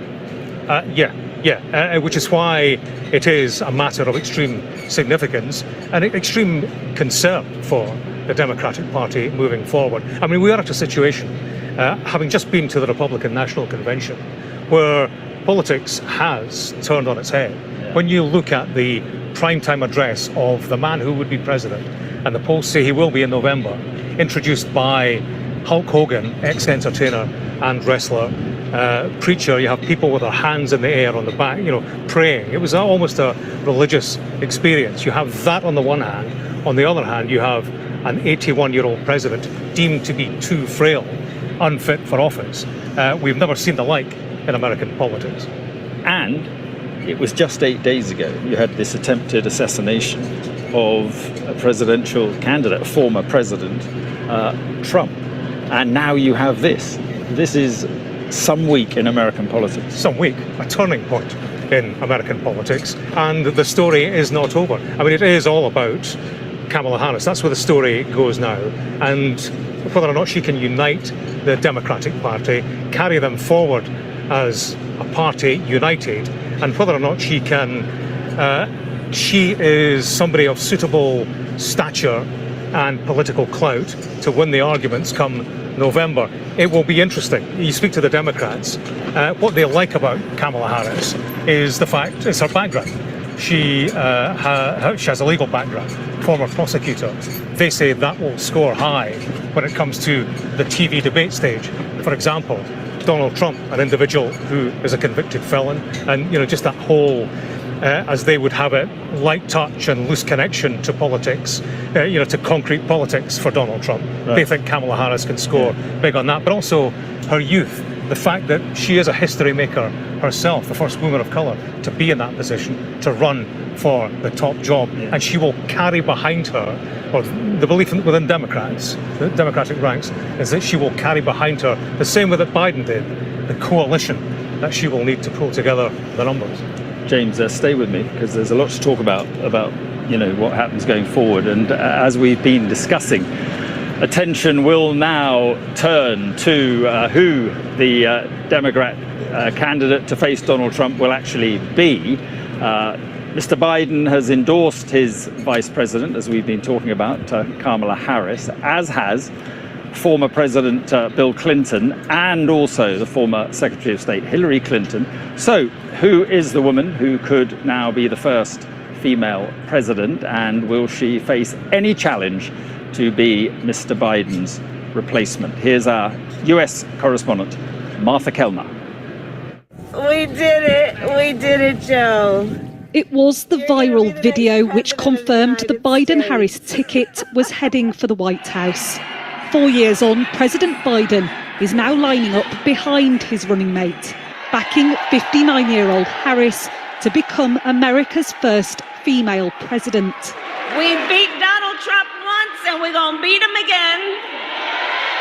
Well, we've never invested in campaign with Kamala Harris at the top of the ticket. So I'm excited to see, and I know the money is going to be ramping up because I'm already hearing from donors who had been waiting on the sidelines, but they're ready to come back in. Harris had led her own presidential campaign in 2020. I am running for president of the United States. Well, and, and I'm very excited about it. It was short-lived, but enough to convince Biden to pick her as his running mate. It was this grilling of Brett Kavanaugh, a Trump appointee to the Supreme Court. Yes or no? Well, is there a person you're talking about? I'm asking you a very direct question, yes or no? That propelled Harris, then a senator, into the national spotlight. She was, supporters said, forensic, ferocious, and a breath of fresh air. Her upbringing had always marked her out. The daughter of an Indian mother and a Jamaican father, she was a long-standing glass ceiling smasher. In her home state of California, Harris became the first black person to serve as Attorney General. Then the big one, America's first female vice president. But in office, some even in her own party have viewed her as a political liability, unable to assert herself or her policies. And there is a direct nexus between where we are on this subject and elections. But abortion and the overturning of the constitutional right to choose has given Harris a golden political opportunity. If she becomes the presidential nominee, it could help her win votes in key constituencies. Others in the Democratic Party, though, favour an open nominating process. California Governor Gavin Newsom is a name on some shortlists. And Gretchen Whitmer, the Governor of Michigan, could appeal to swing voters in blue wall states. For now, though, Harris seems to be the most likely pick. She would have among the toughest and certainly the shortest presidential campaigns ahead. Martha Kellner, Sky News.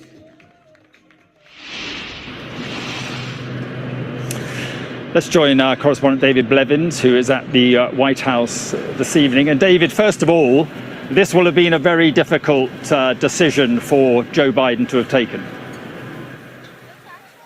Yes, effectively signalling the end of half a century of service in American politics. But just the latest of 8 days, it has to be said, that have completely redefined the race for the White House. I think the announcement this afternoon has swollen the number of tourists on Pennsylvania Avenue, clearly keen for a selfie with the White House behind them at such a momentous moment. And that week that changed America began with the attempted assassination of Donald Trump, rising bloodstained from the platform, imploring his followers to fight, fight, fight. At his first campaign rally since the shooting last night, he told them he had taken a bullet for democracy, and then went on to mock the disarray among the Democrats. He said they don't know who their candidate is, we don't know who their candidate is, and that's a problem. And against their celebration of his survival at the Republican National Convention in Milwaukee, we had Joe Biden isolated politically here in Washington by nearly 40 Democratic members of Congress, expressing concern about his health and publicly calling for him to go, and isolated physically by COVID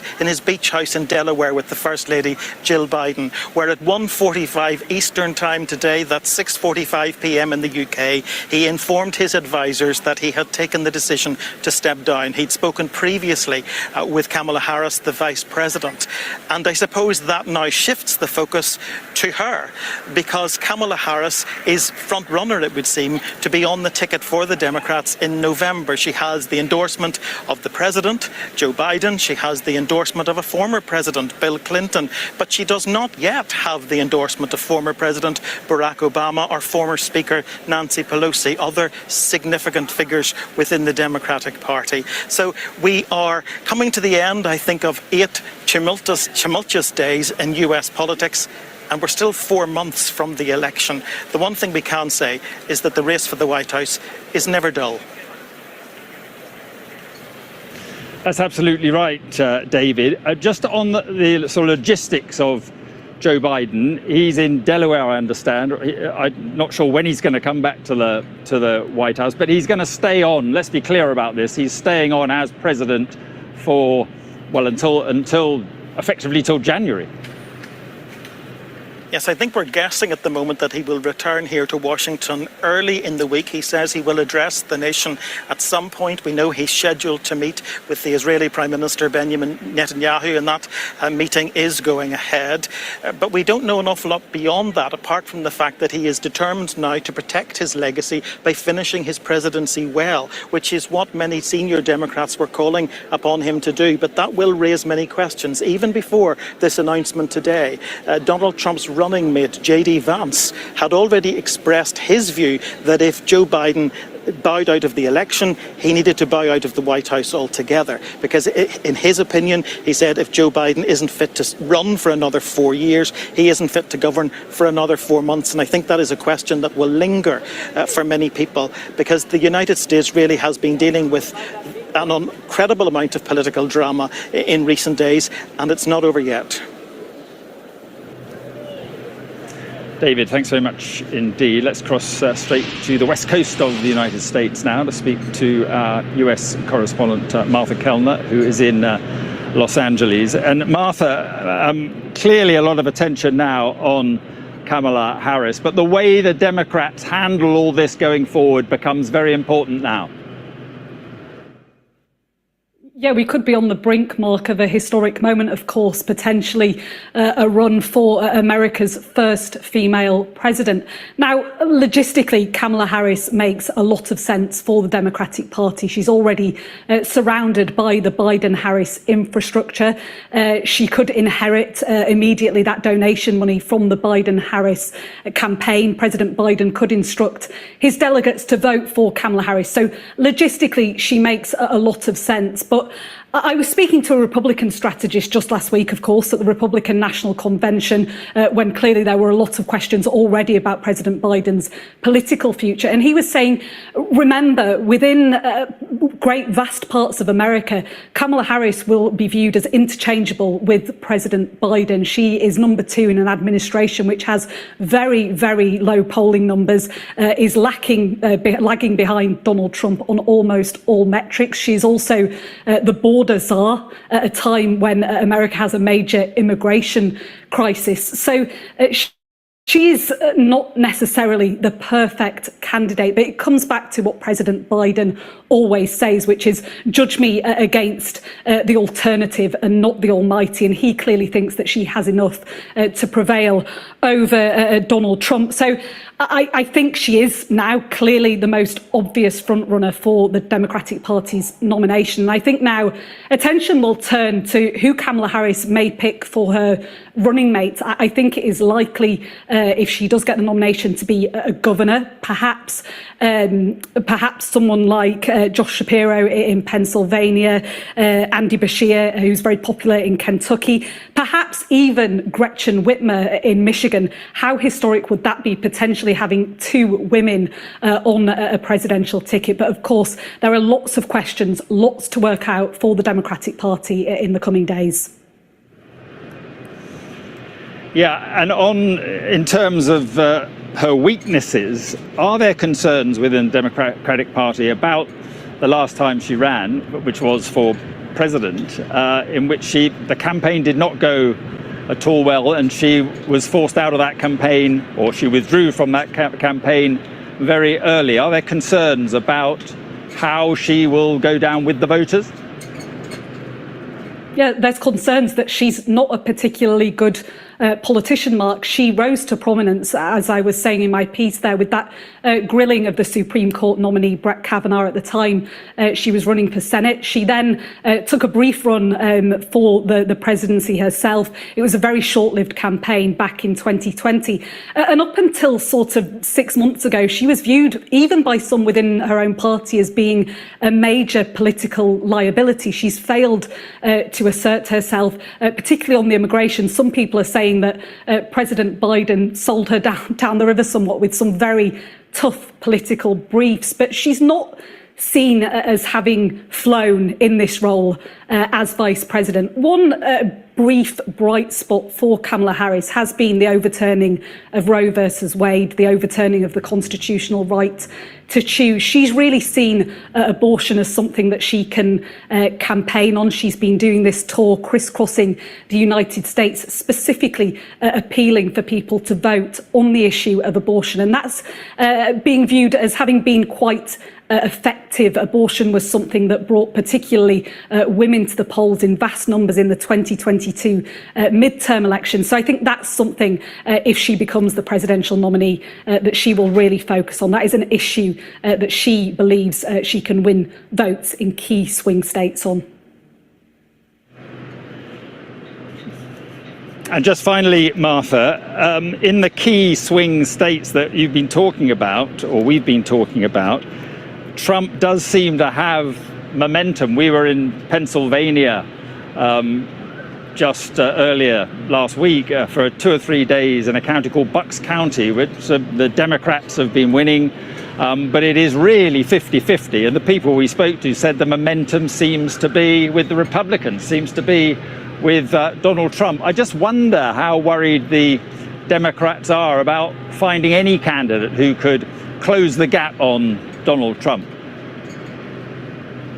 Yeah, I think that is the problem, Mark. There is no obvious perfect candidate. In fact, there's no one really who you look at and think they could do vastly better than Kamala Harris in the current political landscape. You were mentioning the polling there in those swing states, and I think the problem was after that debate 3 weeks ago with President Biden, Americans couldn't unsee or unhear what they'd seen and heard from President Biden. And it means that we saw this sudden surge in momentum for Donald Trump and the Republican Party. Those latest polling numbers showing Donald Trump leading President Biden, as it was at the time, in 7 key swing states. So there is a huge political mountain to climb for Kamala Harris. But I think some within the Democratic Party are looking at her and thinking perhaps she offers opportunities, appealing to black voters, which is a key constituency, voters of colour, and appealing to women as well, as I was mentioning before on abortion, that perhaps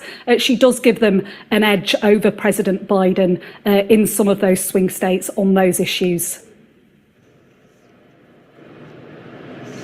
Martha, thank you very much indeed. Martha Kellner over there on the west coast of the United States on a momentous day in American politics. Let's just have a look at some of the reaction to this decision by Joe Biden to step down from the presidential race. And let's begin with Donald Trump, who has said on his Truth Social website, "Crooked Joe Biden was not fit to run for president and is certainly not fit to serve and never was.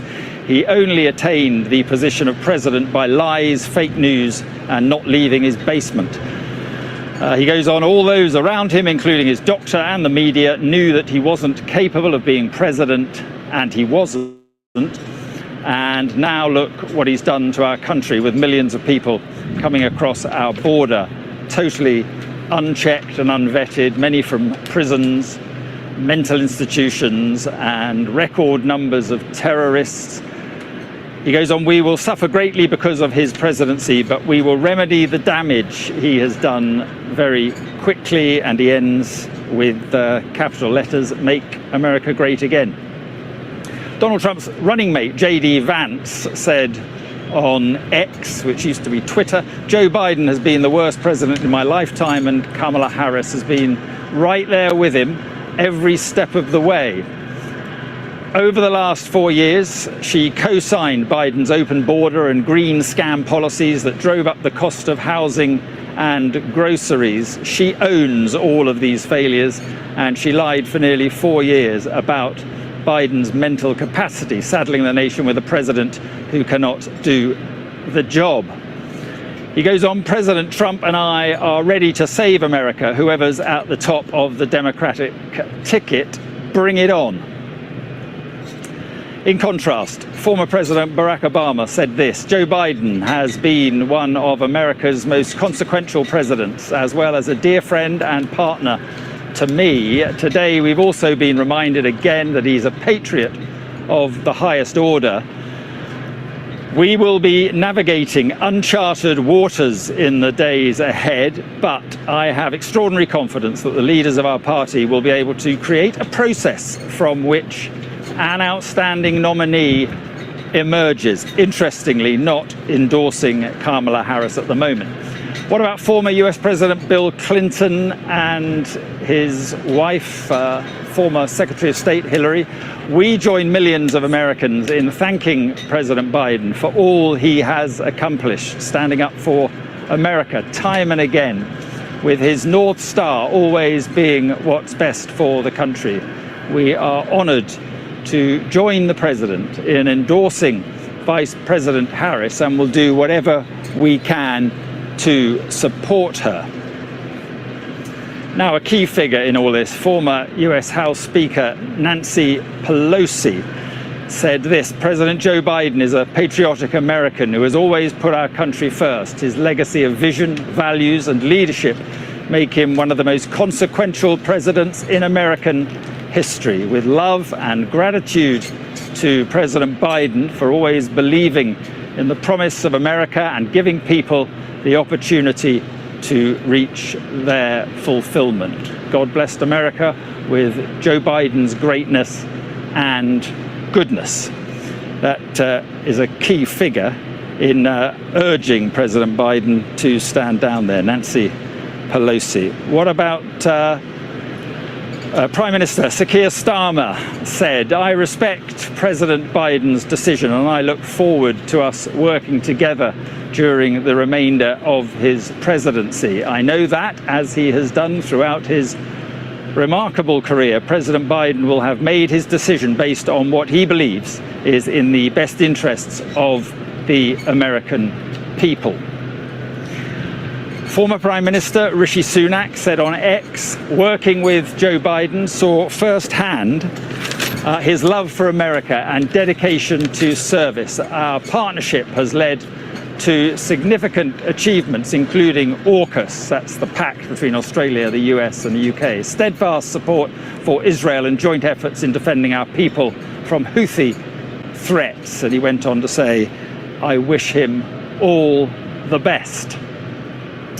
I just got a statement as well from Hunter Biden here, saying that for my entire life I've looked at my dad in awe. How could he suffer so much heartache and yet give so much of whatever remained of his heart to others, not only in the policies he passed, but in the individual lives he's touched.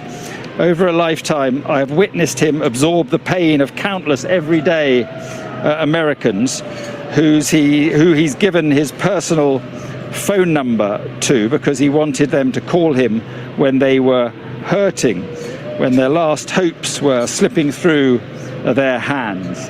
That unconditional love has been his North Star as a president, and as a parent, he is unique in public life today in that there is no distance between Joe Biden, the man, and Joe Biden, the public servant of the last 54 years. And he goes on, I'm so lucky every night I get to tell him I love him and to thank him. I ask all Americans to join me tonight in doing the same.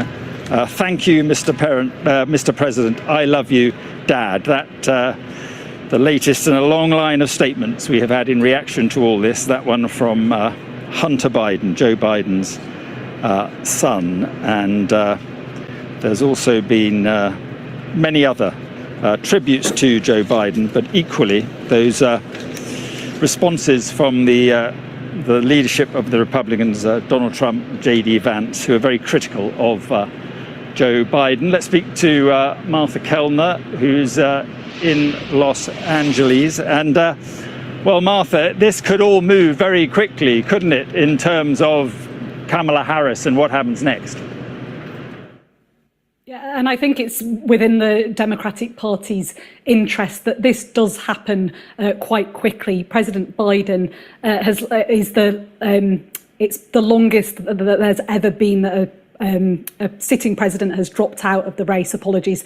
It's the latest that this has happened. So it's in the Democratic Party's interest that they have an heir apparent assume that position as the presidential nominee as soon as possible. And it could happen very quickly indeed. I think it's interesting that so far no major donors have rallied around a candidate, an alternate candidate to Kamala Harris. And as I was saying earlier, logistically, she makes a lot of sense, not only because she has the Biden-Harris infrastructure around her, but that she can immediately inherit those tens of millions of dollars in campaign donations that they've so successfully raised as a pair. So if no alternative emerges, then Kamala Harris could assume that position as the Democratic Party's nominee very quickly indeed. Interestingly, I wonder if it might be better for her in terms of how she looks to the general electorate if she were to go through an open nomination process. It's something that we know that the former House Speaker Nancy Pelosi favours. So potentially Kamala Harris could fare better if she's seen as having prevailed in an open process rather than just being smiled upon kindly by President Biden. Martha, thank you very much indeed. Joining me now is Nicole Brunner-Schmidt, a Democrat strategist who is here in Washington, D.C. Thank you very much for being with us. And I want to talk about what happens next, or what you think should happen next, in just a moment. First of all, what do you make of President Biden's decision? I mean, look, this was the decision that was rumored to be happening today for a while. There were obviously some leaked donor calls from Friday that alluded to this.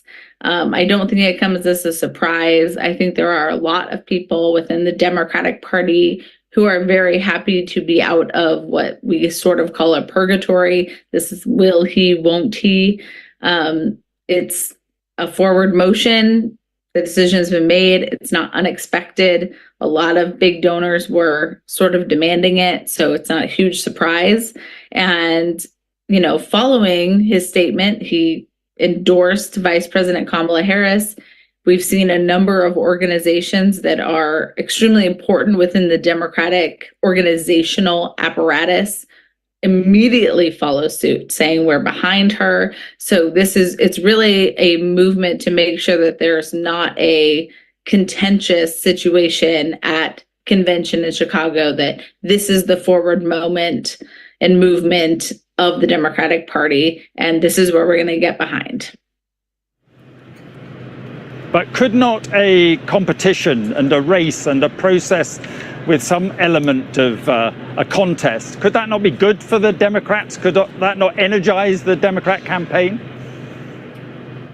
I don't think it would be at this point. We are a month from convention. We are not long from the actual election. That is something that I believe is absolutely something that is positive for our party when it is earlier on in an election cycle. Had this been a decision that the president had made in January, 1,000%. It should have been a situation where the voters could go to the polls in their primaries and have that vote. But they voted for a Biden-Harris ticket. The president has decided he's going to step aside. It's a very natural progression for the VP that they also cast a vote for, because we run as a ticket to become the nominee. And I don't think it would help the Democratic Party to have a contentious fight come convention in August, when our ultimate goal is to make sure that Donald Trump, who lied throughout a debate, continued to, throughout his convention, tell a lot of misinformations and lies, become president. Our goal is to make sure that doesn't happen. Right. I just wonder whether Kamala Harris might herself feel that she would have more legitimacy if she took part in some sort of process. I mean, I don't think so at this point. Again, it's a timing situation. If this was January or February, that seems like a conversation to have, but we are July 21. Our convention starts August 19th. This is a ticket that people voted for. They did not just vote for Joe Biden. They voted for a Biden-Harris ticket, which means she is number 2 and a heartbeat away from the presidency. And it feels that Democrats need to unite behind somebody and move forward with an agenda and a message about why Donald Trump is not right to lead our country, and Democrats are under Vice President Harris. So it does seem like that's the smartest thing for the Democrats to do, and where organizations and whatnot are falling behind. I am sure there will be people within the party who weigh in and say there should be some sort of debate and process, but it feels unfortunate that that would be a debate that we would have again in public, the way we just had the one about President Biden. Instead of having it within the family, we're having it in front of the whole world. Right, but you are literally the Democratic Party. This just doesn't sound very democratic. But again, they voted for the ticket. This is a ticket that they voted for. This is the ticket that they said they were going to support. And people are not without the right to say, hey, I want to jump in, I want to try. So we'll see. We'll see where people fall. There are a lot of people, a lot of names, a lot of amazing Democratic electeds who clearly have an interest in being president of the United States. They're more than welcome to throw their name in and their hat in the ring and have a conversation with the voters and the donors and see where that lands.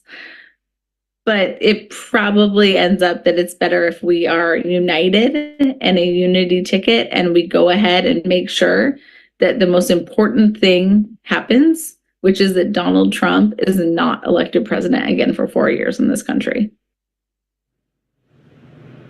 We've just been talking about the polls, the latest polls from the swing states and so forth, and they don't look good.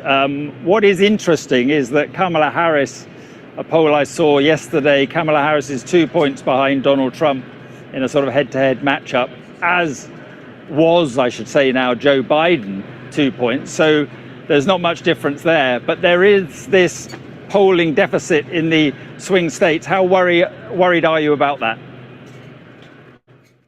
Yeah, I mean, there's no doubt that the polling has not been on our side right now. I think it's a shame that the administration did not spend some time of the past 4 years really introducing the vice president to the American public.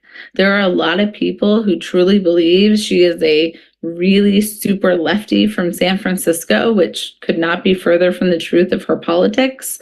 So this is a time for America to get to know really who she is, what she is about, why she should be the person to lead this country for the next 4 years. And that's the case that we're going to make over the next few weeks and at convention and until November to the American public. This is the person who is ready to make sure that the American economy is going to be strong, that you are going to be able to support your family, send your kids to a good school, have a vacation, have working people, have jobs. That's what she's going to make the case for. And she's going to make some of that case as she was part of the last administration. And she's going to share with the American public what her vision is for the next 4 years. Nicole, thank you very much indeed. And now usually on Sky News around this time, we look at the papers. So let's do that. Let's look at how the British newspapers are handling this story, and let's look at tomorrow's editions. And the Metro has the rather simple headline, Biden bows out. The Guardian's splash is also, it gets straight to the point really. Biden quits the race. The Telegraph has an identical headline. The Eye says White House staff had no idea that the announcement was coming, which is quite an interesting take on the whole story. The Times highlights the enormous amount of pressure the president has been facing from within his own party to withdraw from the election. The FT points out that Mr. Biden has endorsed his Vice President Kamala Harris as his successor. Look at the Mail. The Mail suggests that Kamala Harris's selection as the Democratic nominee may not be a foregone conclusion, as a number of Democrats even have been saying on this program. And the Express pictures Mr. Biden in what looks like, well, he's either asleep or in deep thought. And the Star adopts a predictably humorous tone. Their front page reads, "Sleepy Joe, it's time for a nap." Well, the president's resignation is, well, we've just done that, is dominating tomorrow's, we've just done that, haven't we? I don't know, I'm just reading something that we've already done. It's late there, even if it's not here. So, James, look, let's talk about this. It's, first of all, let's put it in perspective. I mean, this is a historic day and a significant day. Hugely significant, Mark, in terms of the political landscape, the political ecosystem here, and the political direction for the United States. I was in Milwaukee in the last few days at the Republican National Convention. On the one hand, you have Donald Trump, former real estate agent, the man who styles himself as King of Manhattan, showbiz figures, TV celebrity.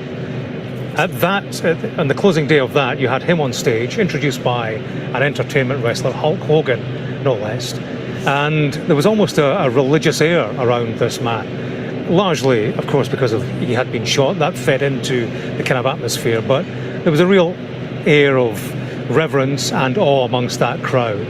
And it almost felt like St. Donald at times. So that's on the one hand. On the other, you have Joe Biden, one of the most established figures in US political history, not just having been president, who is closeted away, suffering from COVID, self-isolating in his beach house. We haven't seen him for several days, has been at the heart of this Shakespearean tragedy for several weeks, having been deemed unfit for office, having collapsed in debate, and simply viewed by his party and others as too old. The man who wouldn't budge, the King Canute of politics, who resisted all entreaties until the likes of George Clooney, Hakeem Jeffries, Chuck Schumer, and finally, Nancy Pelosi, icon of the Democratic Party. That was his A2 Nancy in this Shakespearean tragedy.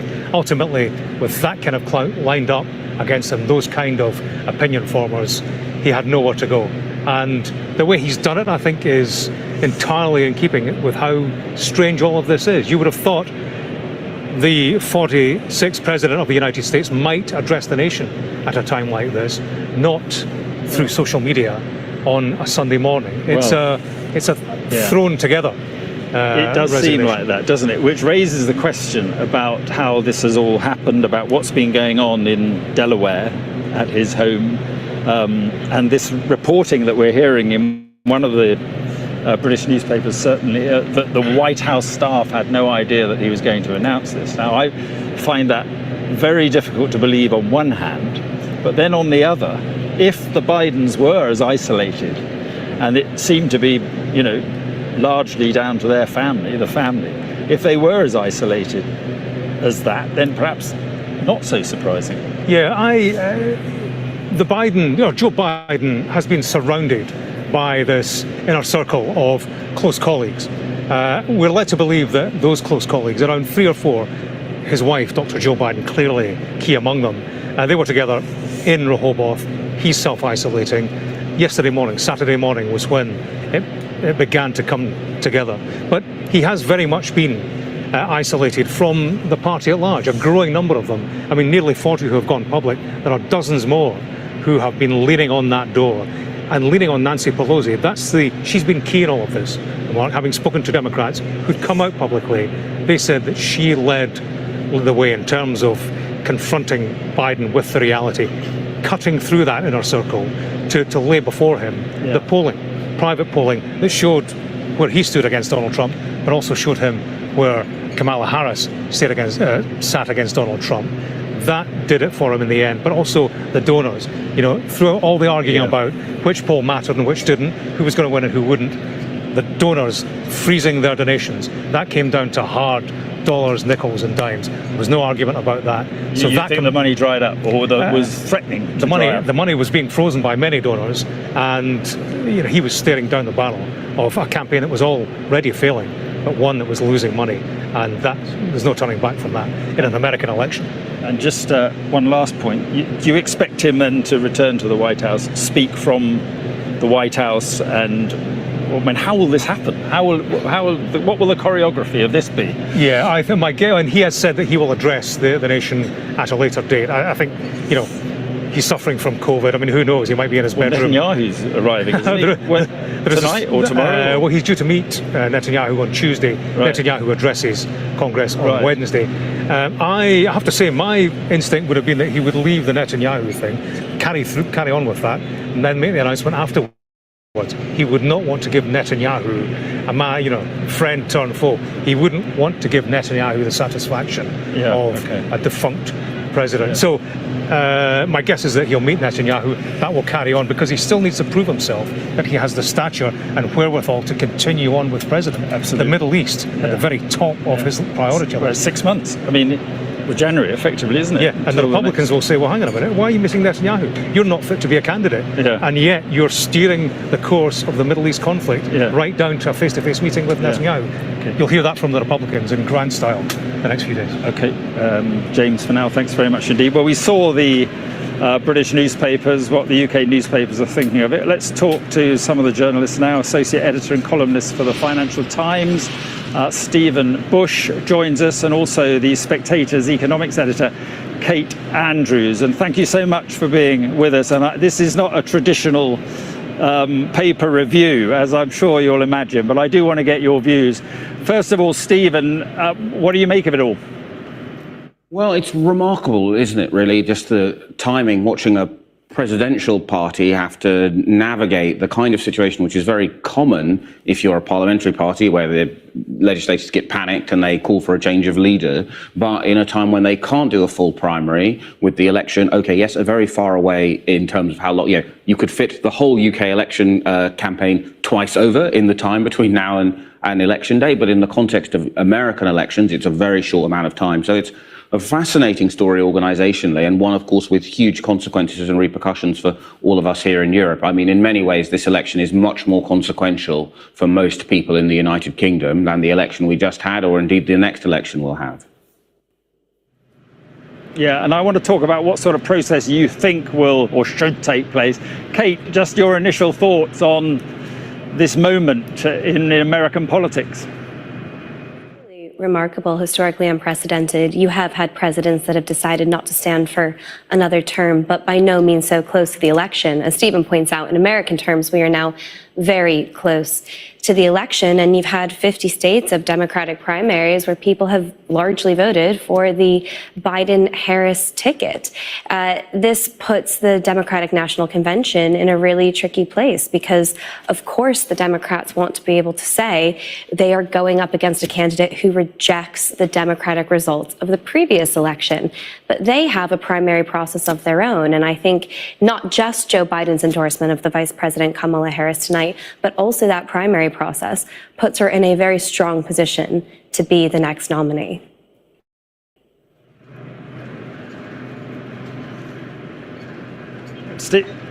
Stephen, do you think it is a necessity to have a competitive process? No, I mean, for two reasons. One, for all of the reasons that Kate just outlined. They do have a regular competitive process. It's called the primaries, in which the Biden-Harris ticket was picked by 14 million Democrats. But also, the Democratic Party, and indeed no political party in the United States, really has a mechanism to select a presidential candidate without a full primary process. That process takes many, many months. There is not enough time between now and when early voting starts in 58 days to have that process. So the only people who can pick a new candidate will be the 3,900 or so convention delegates who are pledged to Joe Biden. They are ultimately only ever going to pick Kamala Harris. So in some ways, it doesn't really matter what process the Democratic Party chooses. It's really hard to see, unless Kamala Harris tomorrow decides to eat a baby, how it won't be her. And so the question for them is, I think, just as simple as, what is the least damaging way for Harris to become the presidential nominee? I think we'll see over the next couple of days various grandees coming out in favor of her. I know some of the papers are suggesting that Obama's withheld endorsement is a sign that he hopes for an open primary, but to be honest, I think it's much more likely than what we'll see is a drip, drip, drip of American grandees coming out and going, of course it should be Kamala, because they will want to avoid a process that will be very messy on TV, but one which, even if you're someone who doesn't think Harris is the best plausible available candidate, you know that there is no mechanism to get a candidate not called Kamala Harris as presidential candidate. Yeah, Stephen, Kate, if you could hold on for a second, because we've got to talk to Joe Walsh, who is a former Republican congressman and presidential candidate. Joe Walsh, thank you very much for being with us. So are you at all surprised in how this has turned out this weekend? No, not at all. We live in unprecedented times. The Republican nominee for president is somebody who tried to overthrow an American election 3.5 years ago. He's now the Republican nominee again. The Democratic nominee is old. And Joe Biden has had a very successful first term, but he couldn't make the case that he was able to do his job for another 4 years. And it's all about beating Donald Trump, putting up the strongest Democrat who can do that. How worried do you think Donald Trump will be by this turn of events? I think he's scared to death for a couple reasons. Trump is a bully. He's a coward, but he's always had trouble with strong women. He always struggled with Nancy Pelosi. I think that scares him. Look, the whole campaign has been banking on running against Joe Biden. They built their entire campaign to run against 81-year-old Joe Biden. They tried to keep Biden in the race. Kamala Harris is a wild card. So I think they're going to struggle immensely to run against her. Do you think he will worry about having to debate, if he agrees to a debate, against Kamala Harris? Yeah, I'd be really surprised if he did debate her. Again, so much of this is aesthetics and communications. Biden had a very successful first term. He's incapable of communicating that anymore, and we saw that at the debate. Kamala Harris is a strong debater. She's a prosecutor. I can't emphasize this enough. America did not want the Biden-Trump matchup. America really doesn't want these two guys. You throw any new candidate into that mix, like Kamala Harris, we're going to see huge enthusiasm, I think, in this country. In one sense, though, I suppose you could argue, the Republicans would argue, or some Republicans would argue, that after their convention in Milwaukee, that is a united party. And, I mean, Donald Trump runs that party. Completely. And my other point my would be former that they are leading in many of the swing states. Yes, completely. Donald Trump is winning right now, and my former party, the Republican Party, is completely unified right now, and the Democratic Party is divided. The hope is, right, that a new candidate will unite that party. The other thing we know in America is, as enthusiastic as Trump's supporters are, there are more people in this country who oppose Trump than support him. They just need a reason to be excited and enthused. Biden didn't give that to them. I think Kamala Harris will. Do you think there should be some sort of process, or do you think it's a question of it will be in the Democrats' best interest to kind of endorse Kamala Harris and get on with the campaign? What are your thoughts on that? Well, I think there will be a process. What did Kamala Harris say today? Kamala Harris today said, I'm honored and I'm going to earn the nomination. So Kamala Harris threw her hat into the ring. Any other Democrat is welcome to throw their hat into the ring. I don't think they will, though. The delegates at the convention will decide who the nominee is. Any other Democrat can get in, but I think there's going to be real unification behind Kamala Harris. Joe Walsh, appreciate your time. Thank you very much indeed. Quick look at the clock, and it is, well, it's just turned 11 o'clock in the UK, and you are watching Sky News. I'm Mark Austin, live from Washington this evening on a momentous day that will certainly reshape the battle for the US presidency in November, and could also, of course, have this decisive impact on the future of the most powerful country on earth. President Biden has today announced he will not seek to be re-elected for a second term after days of increasing pressure from within his own party, and it was prompted by a disastrous performance in that first television debate with Donald Trump, and then pressure grew. This weekend, 37 Democrat members of Congress had publicly called on him to go, as that series of gaffes combined with his rather frail appearance and a third bout of COVID led to those concerns about his ability to serve 4 more years as president and to beat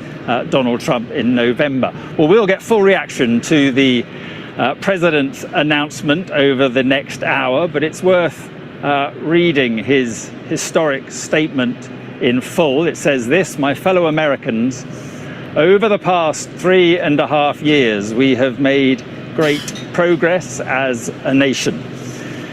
Today, America has the strongest economy in the world. We've made historic investments in rebuilding our nation, in lowering prescription drug costs for seniors, and in expanding affordable health care to a record number of Americans.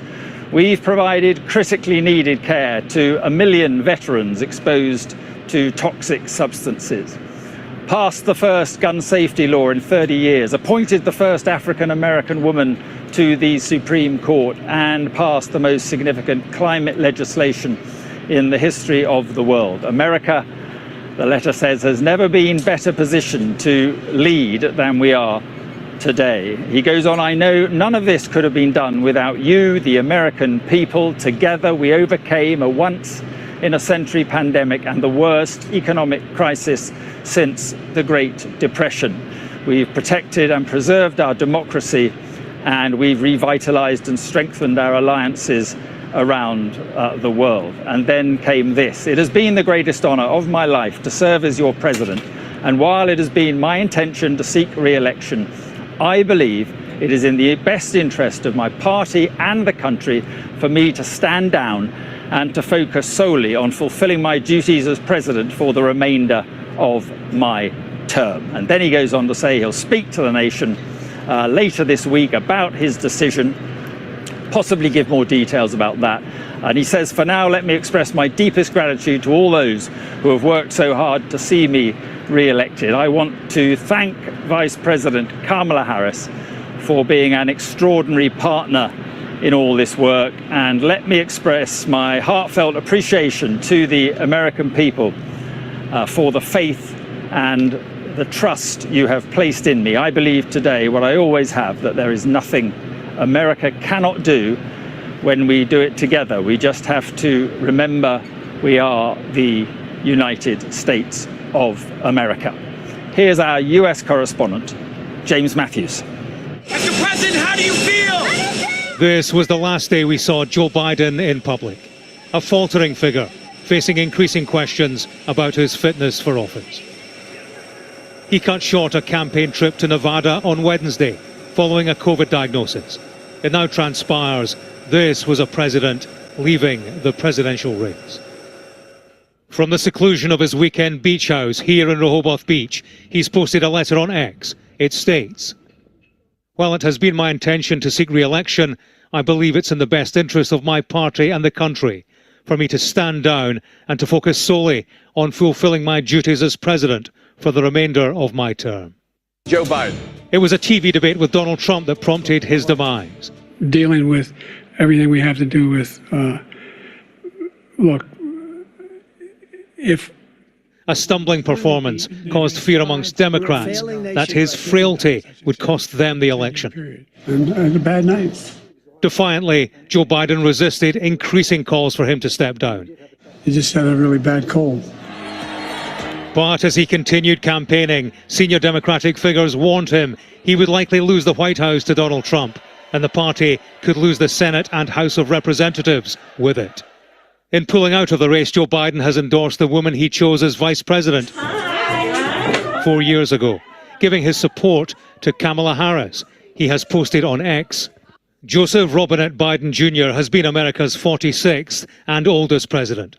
What is the message we send to the world if we stand by and we say, we'll let it continue to happen here in this place? A voice at the heart of US politics for 5 decades, a face familiar to Americans for so many years. His journey to Washington began here, 2446 North Washington Avenue, Scranton, Pennsylvania. A modest upbringing that he'd cling to, Scranton Joe. It was the working class man of the people image he used to propel himself upwards. Hi, how are you? Hi, Joe how are you? Biden's my name. It would be quick at the start, elected to the Senate in Washington aged just 30. Joe Biden! Joe Biden! But the rise would then be slow, nearly 4 decades, and 2 failed presidential bids to reach that highest office. Biden's departure complicates the Democrat succession with November in mind.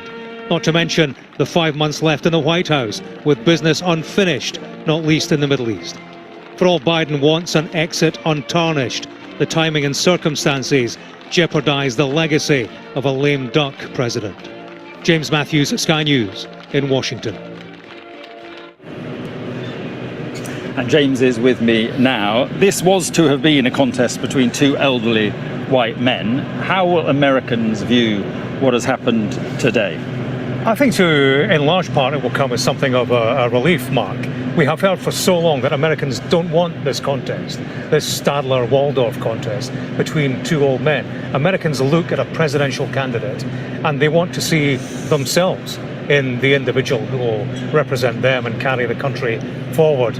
Polls indicate time after time with Biden and with Trump that just doesn't add up for your average American. So I think the introduction of an alternative, Kamala Harris, well, it's not going to be anybody who's any younger, and we have J.D. Vance on the other side. I think that shakes up the contest. I mean, a contest that needed enlivened, not necessarily by one man getting shot on the one hand and the other on the other side, who could barely string a sentence together at some points. That wasn't necessarily what this contest and American politics at large needed, but it certainly has shaken it up in terms of the individuals, in terms of the spectacle of American politics, but also in terms of the hard politics on which decisions will be made. But you don't have to look very closely below the surface to know that this is Joe Biden being forced out. Without question. I mean, this is Joe Biden who has resisted for as long as he could. And, there were gentle entreaties to him. The debate about his age has been ongoing. During that debate with Donald Trump, the party says, wow, that's an individual who's going downhill very quickly. We will lose the election. The polls indicated that. Gently, they tried to encourage him to the exit door, talk to him about his legacy and how, his argument was, let's fight against democracy. They said, well, you're in no position to articulate that argument, but also you're going to lose the election. And where does democracy stand then? So that was the argument. Gentle pushing at the door. Senior figures in the party went to him, Nancy Pelosi and others. They showed him, presented the showings in the private polling. They showed him what donors were saying, and donors were holding back their money. So, you had Pelosi, Schumer, Barack Obama in the wings, didn't say anything publicly, didn't stop his big pal George Clooney telling Biden to take a jump. So they were standing all ranked together against Joe Biden. He was listening to his inner circle for so long, for as long as he could, isolated in his beach house in Rehoboth. We're told that yesterday morning that finally, it got to him, the reality that he wasn't going to beat Trump, and that polls with regard to Harris against Trump were shown to him, and these are the figures it probably did for him in the end. One of the issues that cropped up, and the 37 Democrat congressmen were worried about what would happen to this place, and worried about what would happen to the House and the Senate, and as well as the presidency. That was a concern of many. Many polls showed that in House and Senate contests around the country, you had Democrat candidates who were ahead in the polls of their rival, and yet in that same place, Biden was behind Trump. So it was a drag and not just in terms of his own presidential hopes, but also in House and Senate races around the country. And that was the big concern, articulated publicly by senior members of the parties. Look, you're going to lose us the White House. There's also a real danger that if you don't go now, we'll lose the Senate and the House. To lose the House, that would be to lose the check on Donald Trump, should he be elevated to power in November. Let's talk about Kamala Harris. She issued a statement and it says this: I am honored to have the president's endorsement, and my intention is to earn and win this nomination. Over the past year, I have traveled across the country, she says, talking with Americans about the clear choice in this momentous election. And that is what I will continue to do in the days and weeks ahead. I will do everything in my power to unite the Democratic Party and unite our nation to defeat Donald Trump and his extreme Project 2025 agenda. So promising there to unite the party. I guess one danger here is if there is a contest, it does the opposite and it divides the party. It does, and that's the key question: unity. You've got Biden backing Harris, interestingly, and other senior Democrats also throwing their weight behind her. Barack Obama, not yet. I would be amazed if in time he didn't come didn't back. But it's surprising Kamala he hasn't Harris straight away. I mean. Yeah, but a woman of colour, and that would be a key consideration for the party to go against Harris, and given everything that she brings in terms of key demographics, the female vote, the black vote, it would be a real danger, a risk for the party to sideline her. In terms of unity and the importance of that for Democrats, I'd be surprised if there was a serious open contest. Who amongst likely winners for that nomination? She would want to run, is that what you're he's going to go and take on Kamala Harris, fly in the face of Biden's recommendation, the unity candidate, and to be seen forevermore as the individual who probably won't beat Harris at the convention, but would forever be seen as the candidate who undermined or threatened to undermine party unity when it needed it most. Yeah, they'd probably like to run on the next one. Exactly, which is why they won't run this time, because they'd be in purgatory forever. Possible. Yeah, it's possible. James, for now, thanks very much indeed. Well, as we've been discussing, attention does now turn to who the Democrat candidate to face Donald Trump will be. Mr. Biden has endorsed his Vice President Kamala Harris, as has former President Bill Clinton and former Secretary of State Hillary Clinton. So who is the woman who could now be the first female president, and will she face any challenge to be Mr. Biden's replacement? Here's our US correspondent, Martha Kellner. We did it, Joe. It was the viral video which confirmed the Biden-Harris ticket was heading for the White House. 4 years on, President Biden is now lining up behind his running mate, backing 59-year-old Harris to become America's first female president. We beat Donald Trump once and we're going to beat him again. Well, we've never invested in campaign with Kamala Harris at the top of the ticket. So I'm excited to see, and I know the money is going to be ramping up because I'm already hearing from donors who had been waiting on the sidelines, but they're ready to come back in. Harris had led her own presidential campaign in 2020. I am running for president of the United States. Well, and I'm very excited about it. It was short-lived, but enough to convince Biden to pick her as his running mate. It was this grilling of Brett Kavanaugh, a Trump appointee to the Supreme Court. Yes or no? Well, is there a person you're talking about? I'm asking you a very direct question, yes or no? That propelled Harris, then a senator, into the national spotlight. She was, supporters said, forensic, ferocious, and a breath of fresh air. Her upbringing had always marked her out. The daughter of an Indian mother and a Jamaican father, she was a long-standing glass ceiling smasher. In her home state of California, Harris became the first black person to serve as Attorney General. Then the big one, America's first female vice president.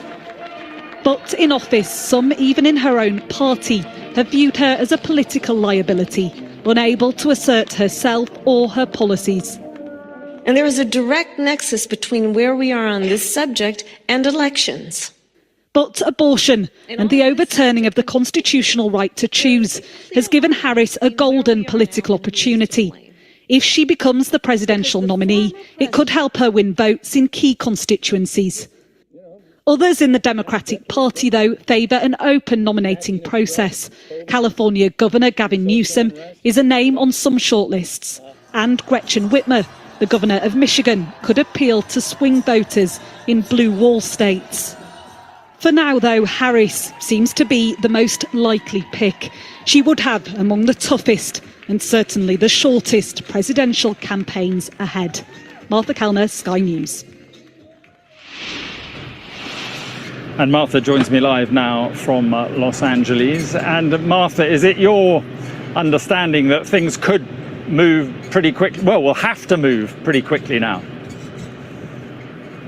Yeah, I think they do have to move very quickly. It's the latest in the year that a sitting president has removed himself from a presidential race. And so it's key for the Democratic Party that they find an heir apparent. And Kamala Harris appears to be the front runner. And logistically, she makes a lot of sense. She already has the Biden-Harris infrastructure surrounding her. She could inherit those delegate votes from President Biden. And also she could inherit almost immediately, although that is pending any legal challenges from the Republican Party, she could inherit the $96 million war chest that the Biden-Harris campaign has already built up in donation money. And that is key because you can't run these campaigns clearly without money. So logistically, she makes a lot of sense. But there are still questions over her as a politician. I was speaking to a Republican strategist last week at the Republican National Convention. Hard to believe that was just last week, given this seismic news cycle. But he was saying that many people in vast parts of America will view Kamala Harris as being interchangeable with President Biden. They will look at her as being simply the number two in an administration which has incredibly low polling figures, that is lagging behind Donald Trump on almost all metrics. They will look at her as being the border czar at a time of this great American immigration crisis. So she is not, by a long stretch, the perfect candidate. But I think in many minds it comes down to what President Biden has always said, and that is view me against the alternative rather than viewing me against the almighty. And he clearly thinks that Kamala Harris is the potential candidate who has the best ability to defeat Donald Trump. I think now, if Kamala Harris, as does seem incredibly likely, does become the Democratic Party's nominee, attention will turn to who she will pick as her running mate. And I think it is likely to be a governor. There are a number of different names in the frame. The Pennsylvania Governor Josh Shapiro, the very popular governor of Kentucky, Andy Beshear, possibly J.B. Pritzker of Illinois, and maybe even Gretchen Whitmer. I mentioned Gretchen Whitmer there in my piece. Some people wondering whether she could potentially be the Democratic Party's nominee. She is currently the governor of Michigan. Well, she seems to be ruling herself out of the race just in the past half an hour or so, but she could emerge as a potential running mate to Kamala Harris. And how historic would that be, Mark, to have two women on a presidential ticket? Yeah, absolutely, Martha. Thanks very much indeed. Well, one of those possible candidates for vice president, if it is a Kamala Harris coronation, is Josh Shapiro. It's interesting, isn't it? In Pennsylvania, swing state, he's been reacting. What has he had to say? Well, he's heartily endorsed Kamala Harris as the unity candidate, and we see that pattern developing amongst Democrats, senior and not so senior, coalescing around Harris, and that's what she will be looking for, and that arguably is what the party needs moving forward. Questions, of course, about the openness of how they proceed towards their convention and towards the November election. You know, is it undemocratic to have Harris anointed. I think the counter argument would be to that is that the Democrats voted more than 90% for the Biden-Harris ticket when it came to nominating Biden himself. Therefore, by default, Kamala Harris earns that size of backing. There's also the technical issue of hard cash, Mark, because having the backing for the Biden-Harris ticket means that she inherits the war chest moving forward. So Josh Shapiro, Governor of California, Adam Schiff, senior figure in the Democratic Party, we've had their endorsement in the past hour. Shapiro is interesting. He's been touted as a potential vice presidential candidate. Myself, I don't really see that. I think she will go for somebody else, somebody a bit older and grayer perhaps, more centrist, because Kamala Harris's issue is going to be how she is viewed by centrists. Actually, she needs to convince the centrist and the progressive wing of the party that she can cater to all their interests. I mean, in the past, there has been uncertainty in both camps about her politics, about her past as an attorney in California. Kamala, the cop Kamala, her opponents have called her. So she needs to satisfy different wings of the party. Interesting, I think, Mark, will be swing voters. We speak a lot about battleground states. 7 key battleground states. In all of them, according to recent polls, Trump is ahead. I was in Milwaukee a few days ago speaking to voters there, and it's interesting how the polls say that views have not shaken in recent years, and I found that speaking to people, they were definitely for one or for the other. And bearing in mind you had Biden versus Trump, both of whom have been in office, so both road tested as president, people were in a position to see which individual suited them best. So to have a new face, to have fresh politics into the presidential race, that creates, that upsets an established baked-in pattern, perhaps, that we have seen in swing states. Democrats will hope so. Yeah, I guess what we can say is it injects some real energy in this campaign, doesn't it? Yeah, energy. And that's what the presidential race at large has demanded. It's what Americans have demanded. Polls have repeatedly shown us the unpopularity of Biden and of Trump. It's the contest they didn't want. I have to say, they didn't necessarily want the circus show that we appear to have at the moment, where circus meets Shakespeare. On the one hand, you have Donald Trump, and at the RNC, that day when he delivered his closing address, I mean, that was showbiz, pure showbiz, complete with wrestler Hulk Hogan and all the rest of it. On the other hand, you've got Joe Biden shuffling around in self-isolation, having caught COVID, barely able to string a sentence together. It has been something of a political freak show, and Americans will welcome the opportunity, I think, to start talking hard politics with fresh faces.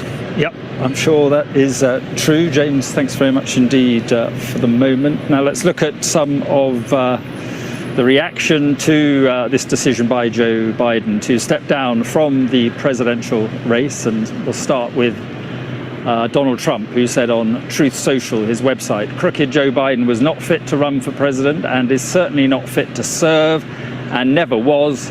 He only attained the position of president by lies, fake news, and not leaving his basement." All those around him, including his doctor and the media, knew that he wasn't capable of being president, and he wasn't. And now look what he's done to our country, with millions of people coming across our border, totally unchecked and unvetted, many from prisons, mental institutions, and this is all his campaign stuff, and record numbers of terrorists. We will suffer greatly because of his presidency, but we will remedy the damage he has done very quickly, make America great again, he says. Donald Trump's running mate, J.D. Vance, said on X, "Joe Biden has been the worst president in my lifetime, and Kamala Harris has been right there with him every step of the way. Over the last 4 years, she co-signed Biden's open border and green scam policies that drove up the cost of housing and groceries. She owns all of these failures, and she lied for nearly 4 years about Biden's mental capacity, saddling the nation with a president who can't do the job. President Trump and I are ready to save America, whoever's at the top of the Democrat ticket. Bring it on. Slight contrast to that, former President Barack Obama said Joe Biden has been one of America's most consequential presidents, as well as a dear friend and partner to me. Today, we've also been reminded again that he's a patriot of the highest order.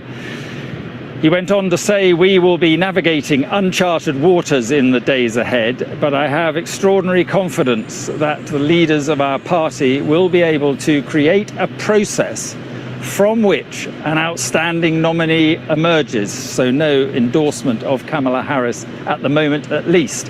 Former US President Bill Clinton and former Secretary of State Hillary Clinton said, we join millions of Americans in thanking President Biden for all he's accomplished, standing up for America time and again with his North Star always being what's best for the country. He says, we are honored to join the president in endorsing Vice President Harris and will do whatever we can to support her. In the UK, Prime Minister Sir Keir Starmer said, I respect President Biden's decision and I look forward to us working together during the remainder of his presidency. I know that, as he has done throughout his remarkable career, President Biden will have made his decision based on what he believes is in the best interests of the American people. And former Prime Minister Rishi Sunak said, working with Joe Biden, I saw firsthand his love for America and dedication to service. Our partnership has led to significant achievements, including AUKUS, steadfast support for Israel, and joint efforts in defending our people from Houthi threats. And he went on, I wish him all the best. Now, Mo Vela is a former senior advisor to President Biden and joins us now. And what are your thoughts, your emotions tonight? Well, mixed emotions, to be honest with you. A little sad because I love the Bidens personally, and I'm so proud of what they've done, what the president has done throughout his presidency and what he's accomplished. I think history will reflect very fondly on his presidency and on him. He's dedicated his whole adult life to our nation and service to our nation. But I'm also excited. I think this is going to revitalize and revive the Democratic Party. I think we're all going to rally around Vice President Harris. And I'm looking forward to it. J.D. Vance's quote that you just read said, bring it on. I say right back to J.D. Vance, we're going to bring it on. You're not ready. Right. And when you say we're going to rally around Kamala Harris, you think that should automatically happen, do you, and that she should go forward as the candidate? Oh, I absolutely do. Number one. Number two, I also make this prediction, Mark. I say to your viewers tonight, watch what's about to happen with the women of America. I think they're about to unite and rally and vote in unprecedented numbers. Remember, now you have a woman at the head of our ticket who used to enforce the laws of California as the Attorney General, running against a convicted felon who sexually assaulted a woman, paid a hush money to a porn star, cheated on all his wives, and disrespects women. This is going to be fun. Just watch what's about to happen. They think that she's going to be somebody easy to beat. I think she's about to show them exactly the power of women in this nation. Just watch. Well, that was there was a woman taking on Donald Trump in 2016 with Hillary Clinton. Different set of circumstances. If you want to talk about that, let's talk about the facts. When Hillary Clinton was running, women had their reproductive rights. Thanks to Donald Trump, those rights have been taken away from the women of this nation. They no longer have the power and control of their own bodies because of Donald Trump. He proudly owns that badge. I'm just telling you, Hillary did not have that opportunity to use that issue. This issue alone is going to rally the women of this country. Mark my word. Right. And look, there's not a long time to go. How concerned are you at the polling at the moment, which shows that in the swing states, Trump is ahead, and shows in some of the key counties in the swing states that Republicans seem to have some momentum at the moment? Well, Mark, honestly, I'm not worried about those polls because we don't know what those polls are going to be like next week, 2 and 3 weeks from now, when Vice President Harris is the nominee and she's out in front of the ticket. So I'm going to wait and see the polls after a few weeks and after our convention. I'm not concerned. I don't think the majority of Americans are even tuned in to this race, number one. Number two, I'm going to repeat again, this is how important I think this issue is. Women will now rally. And I think what you're going to see is people are now going to be able to see, okay, we've got this woman who enforced laws and we've got a man who is a convicted felon. If you want to vote for a convicted felon, you will be telling your children and people around the world that you're okay with criminality, you're okay with felonious behavior. Then you will lose the right to preach again. I want to remind anybody who votes for this man, don't ever lecture another person the rest of your life because you won't have the right to do so. Right. But I just wonder whether you have concerns that there will be people in the Democratic Party who do not think like you and will think that there should be some sort of contest. And so there could be a period of division ahead. There could be, Mark, and people, I should say, don't tend to vote for divided parties. That is a very fair question and legitimate question, and I respect you asking that, and I appreciate the question. And let me tell you, I also respect my fellow Democrats who may disagree with me and think there should be an open convention of some kind. I personally think that's not going to happen. I think that's why you're seeing these endorsements flow in very quickly. As you perfectly noted a minute ago in your reporting, or one of your colleagues might have, she is on the ticket. So whatever votes have been received by Biden-Harris were actually also received by her. So I don't see anything wrong with this, but I think she just said it. She's going to earn it and she's going to win the nomination. And I think even if you have an open convention, she's still going to be the nominee. So I'm ready. I'm rallying behind her, but I'm also encouraging every woman in this country who wants to take back control of their body and the right of their reproductive freedom to vote for Kamala Harris. It's that simple in the Democrat. So let's go. Bring it on, J.D. Vance. Right. Just one last point on Joe Biden. He clearly didn't want to go. He's clearly been forced out. How difficult do you think this will have been for him to stomach? You know, I didn't get to speak to him during this troubling time, but having worked for him, as you know, and considering him a personal friend, I have to tell you, I know this was overwhelmingly difficult. Because I'll tell you what I predict or project or guess might have been happening. He actually, his presidency resulted in some monumental historic legislation. And so I think what he was feeling was he wanted to keep that momentum going. And so I'm sure it was sad, it was difficult, it was challenging and overwhelming for sure to make this choice.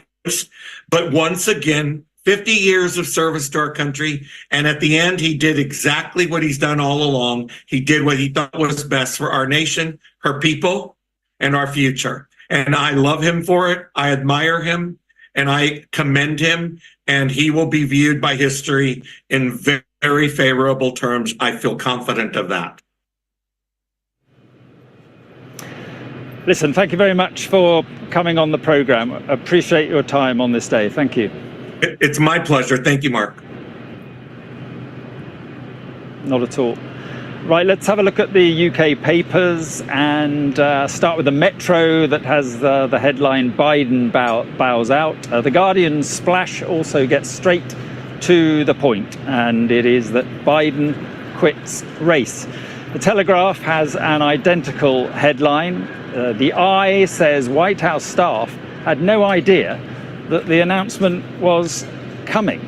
The Times highlights the enormous amount of pressure that the president has been facing recently, certainly from within his own party. The Financial Times points out that Joe Biden has endorsed his Vice President Kamala Harris, as have others, as the successor.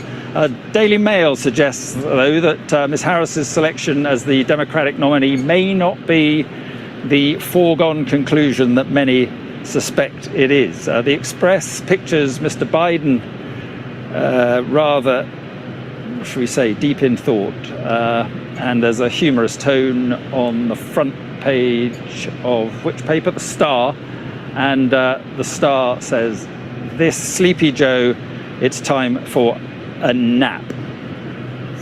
Now, a little earlier, we were talking to our guests, associate editor and columnist for the Financial Times, Stephen Bush, and also the Spectator's economics editor, Kate Andrews. And Kate, I was about to come to you when a guest came along, and I apologise for that. And we were talking, though, about the sort of process that you think may be necessary. We're hearing from a lot of Democrats, I have to say, in the last 3 or 4 hours, all saying the simple way is the best way, and that's straightforward endorsement of Kamala Harris. Yes, there are a few reasons for this. Number one, they don't want to have any infighting play out at the Democratic National Convention. This has already been a very messy process. It is historically unprecedented for a president to decide not to run for another term so close to the election. So this is already very messy for the Democrats, and they want something very straightforward now. They want that for public perception. They want that for fundraising. They would like to have one name to get behind. For others, this will be a simple Democratic point. Kamala Harris is the person who has actually been elected on this ticket in the Democratic primaries across 50 states. I think it's fair to say, especially when you're going up against somebody like Donald Trump, who rejects the Democratic outcome of the 2020 election, you don't want to be rejecting your own ballots as well. When others talk about an open convention, I think one of the reasons they're doing that is it's different to say who the ideal Democratic candidate is versus who it's most likely to be. Kamala Harris is going to come into some trouble, especially with her past. People are talking about her as the candidate of law and order, but many people in the Democratic Party are going for a softer, more small L liberal stance on that, even in the Republican Party. You had Donald Trump bring in the First Step Act. Her history in California is not one that is terribly flattering to her, even on the best of occasions, even with some of those law and order Democrats. So I think we're making two slightly different points here when we speak to some of these interviewees. Who is the best candidate is not necessarily the candidate you're going to get so close to the election. Who is the most Democratic candidate and who makes this process easier? That is quite a simple answer, and that's the vice president. Yeah, that's a fair point. Stephen, just on Joe Biden, I mean, it was clear that he didn't want to go. It's clear he's been forced out. I just wonder, how he must be feeling tonight. There are a lot of Democrats who I can tell you don't care because they think there's a selfishness to the way he's behaved, actually. But there will be those who are pretty saddened this evening. Yeah, we shouldn't forget some of the people will be saddened, and one of the reasons why everything Kate just said there is right are the people who are pledged delegates in this convention. They are, Joe Biden's ride or die people. But for Biden in particular, he feels, understandably, he is at the present moment the only Democrat ever to have beaten Donald Trump. He was written off by many of the people who've been calling for him to go over the past weeks in 2020. There's a clip that used to do the rounds in the White House of him, at the New York Times' endorsement meeting in 2020 when they did not endorse him in the primaries, where he went, I'm not dead and I'm not going to die. And he's felt written off by Barack Obama in 2016 when he urged him not to run against Hillary Clinton, who then lost. So he will feel a huge sense of sadness at being pushed out, having to give ground, as he'll see it, those people. But also he'll feel deep anxiety because he does still believe he is the only Democrat who can beat Donald Trump. Like everyone else in this process, he understands that their options are Harris or chaos and then Harris. So he's picking the non-chaos option. But yeah, it's a very bruising, very sad end to his political career. And he, of course, and those around him will be feeling a huge amount of sadness about that. Right, Kate, let's talk about the Republicans then. How will they be feeling this evening? How will Donald Trump be feeling about this? And how will the Republicans move to deal with this? There are two camps of thought here. The obvious one is that Kamala Harris is much younger and arguably in the debates could land some more blows against Donald Trump compared to Joe Biden. But let's not forget, based off the previous debate, that became a relatively low bar as Biden was really struggling to make his point. So some are saying, look, we're going to have more energy. We've got more enthusiasm. Donald Trump should be scared of Kamala Harris. But I think the other camp, which I suspect is probably stronger within the Republican Party, is Kamala Harris is always the kind of candidate they would have liked to run against. Joe Biden being more centrist, appealing to more independents, especially back in 2020, made things a lot more difficult for Donald Trump. Kamala Harris, back when she was a senator in 2019, if you track her votes, was one of the most left-wing voting senators at the time. Her history of supporting Medicaid for all, her history of supporting the Green New Deal, she has moved towards the center to be Joe Biden's vice presidential pick. But they're going to be resurfacing a lot of the more left-wing kinds of things she said. One of the reasons that Joe Biden was so successful in 2020 is he appealed to frustrated Republican voters. He appealed to independents. He appealed to people who had just had enough of the 4 years of President Trump. But Americans have been saying for years now that they're not as happy with Joe Biden's economy as the headline figures suggest. Trump was ahead of Joe Biden in the swing states before the near assassination attempt, even before that main debate that we saw. Trump was polling pretty well. So you already have the issue of Trump doing okay versus Joe Biden in the national polls. To bring in a more left-wing candidate could actually prove very difficult for the Democrats. The real task for Kamala Harris over the next couple of months now is going to prove that she is the Biden continuity candidate and to prove that the things that she's been saying in office and as she's been his vice president are really what she believes and what she would continue to do for the nation. Right, finally, question. I'm interested in both your thoughts about how Trump has reacted to what Joe Biden has done. You know, this statement, worst president ever, should have stayed in his basement, etc., etc. It's not terribly gracious. I wonder what you both think about, the reaction and what it says about the Republicans and Donald Trump. Kate, first of all. Well, just days ago, you had Donald Trump in his Republican National Convention speech saying that he was going to be a unity president, saying that he wanted to bring America together. But we always suspected that that was according to Donald Trump's version of unity, which is to get behind him or not to get behind anybody at all. I can't say I'm in any way surprised that his pledge for unity fell down at the first hurdle. Stephen? Yeah, I mean, I think it says what I think anyone who's observed Donald Trump should know by now, which is that Donald Trump is a person who is not morally fit to hold the office of president in the most powerful and important democracy in the world.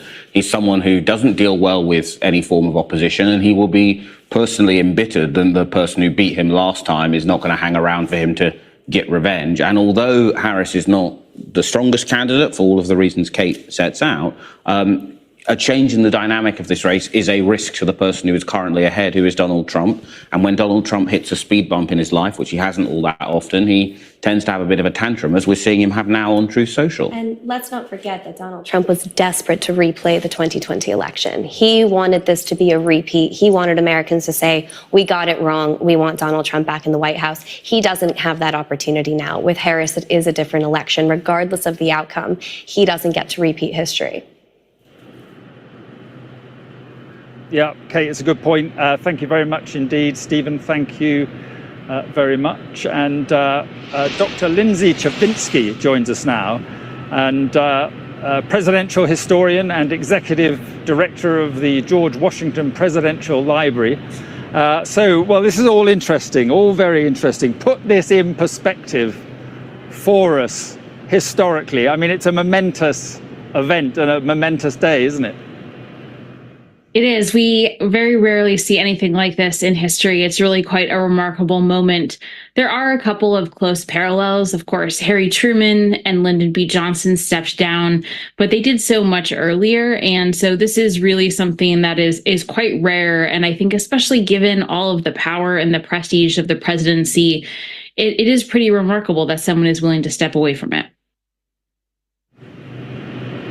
And what do you think? I mean, the point should be made. It's an interesting one. Lyndon Johnson, 68. They went on, of course, Democrats went on to lose. But what is the process now regarding Joe Biden? What will he be expected to do now in terms of an address to the nation and the next 6 months or so? How does he handle it? It's all, as former President Obama was saying in his statement, we're in uncharted territory.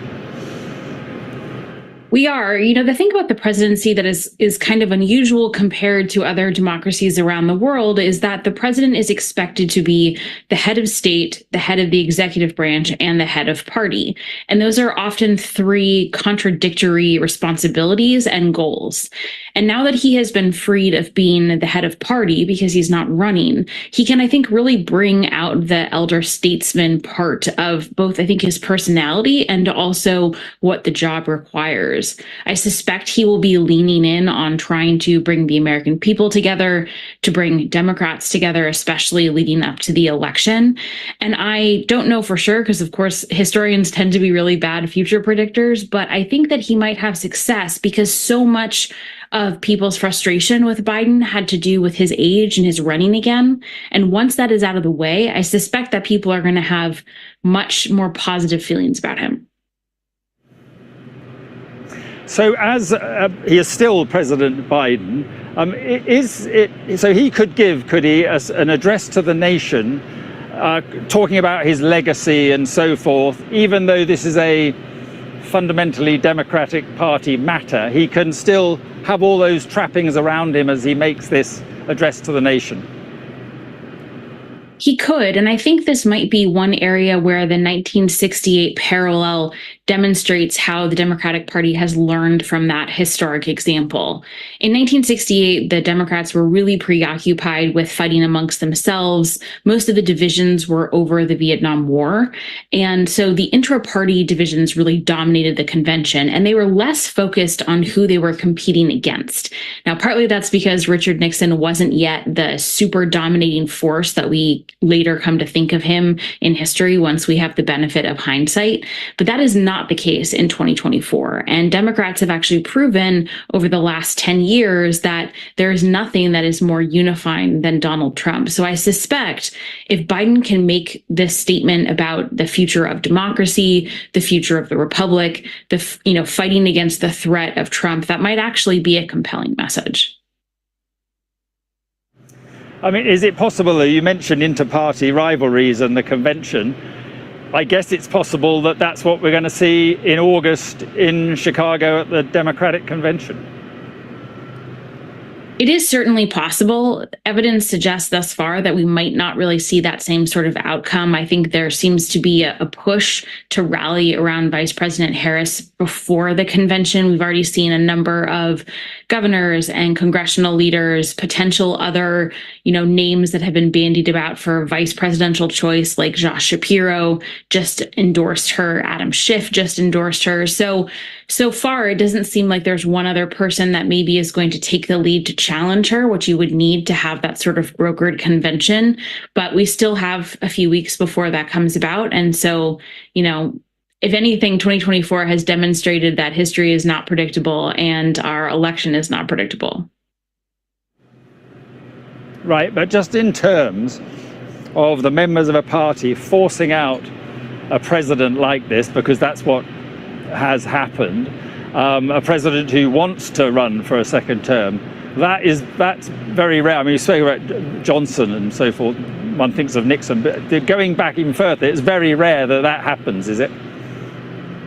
It is very rare. I mean, the examples in the 19th century are a little different because politics looked so different than it does today. And in terms of how the candidates were selected, they were typically selected at the convention. And so, for example, if a former president wanted to run, or if a one-term president wanted to run and they were not selected to be the candidate, that would happen at the convention. So the only other times we have seen this really were Truman and Johnson, and they both announced that they were not running, as opposed to really engaging in the competition and then pulling back. So I think that's the big difference we're seeing here.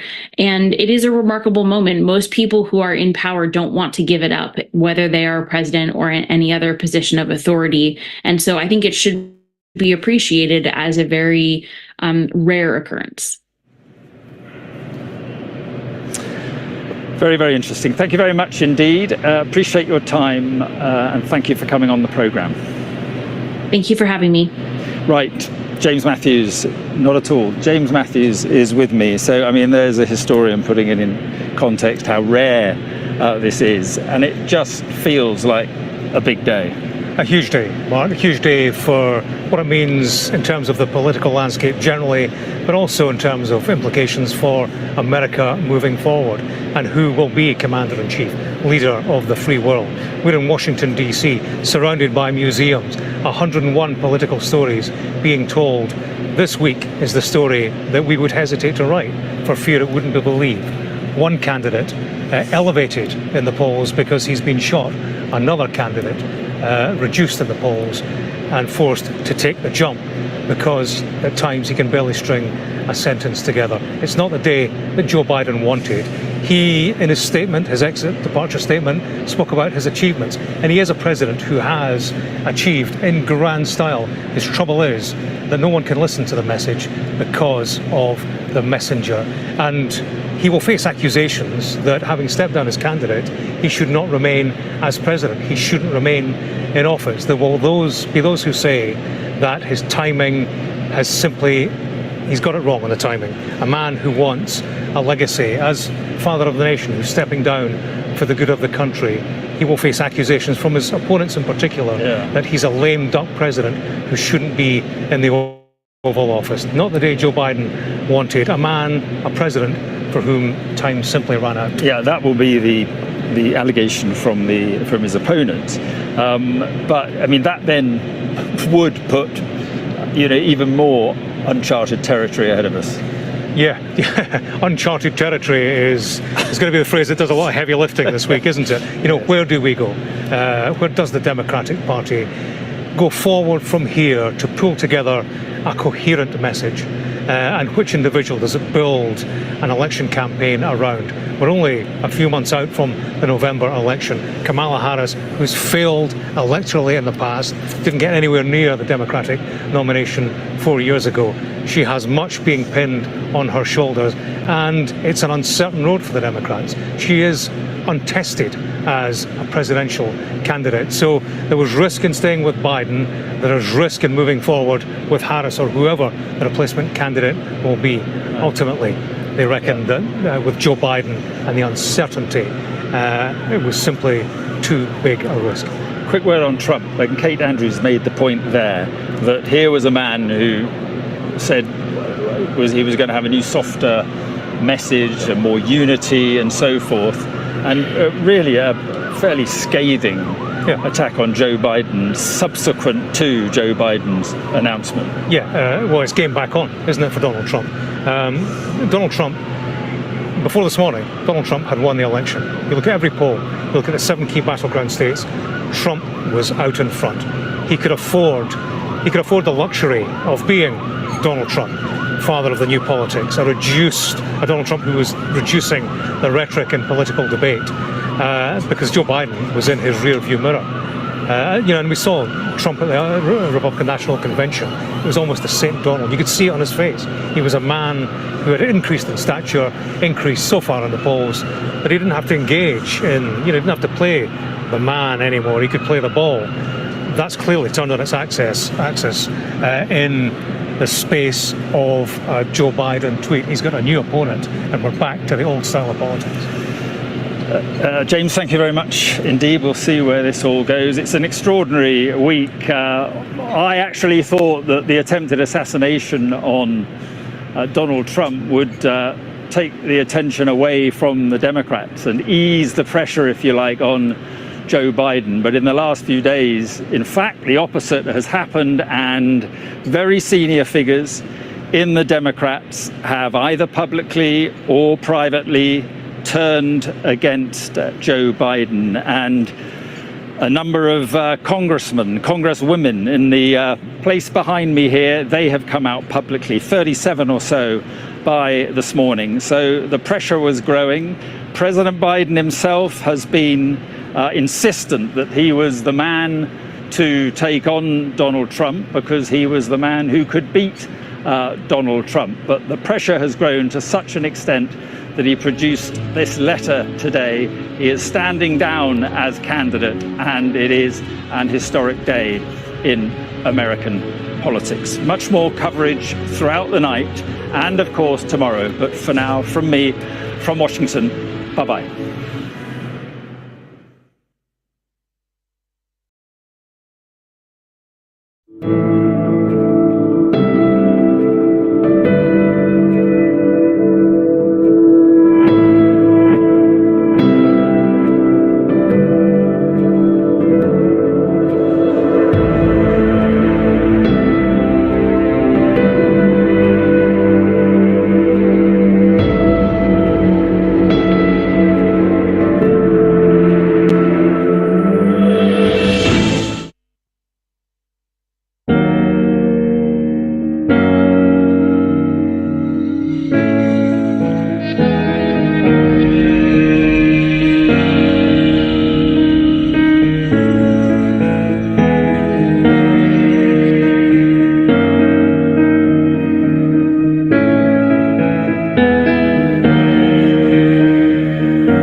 You're watching Sky News. We're staying with our continuing coverage following President Biden's announcement that he's dropping out of the 2024 presidential race for the White House.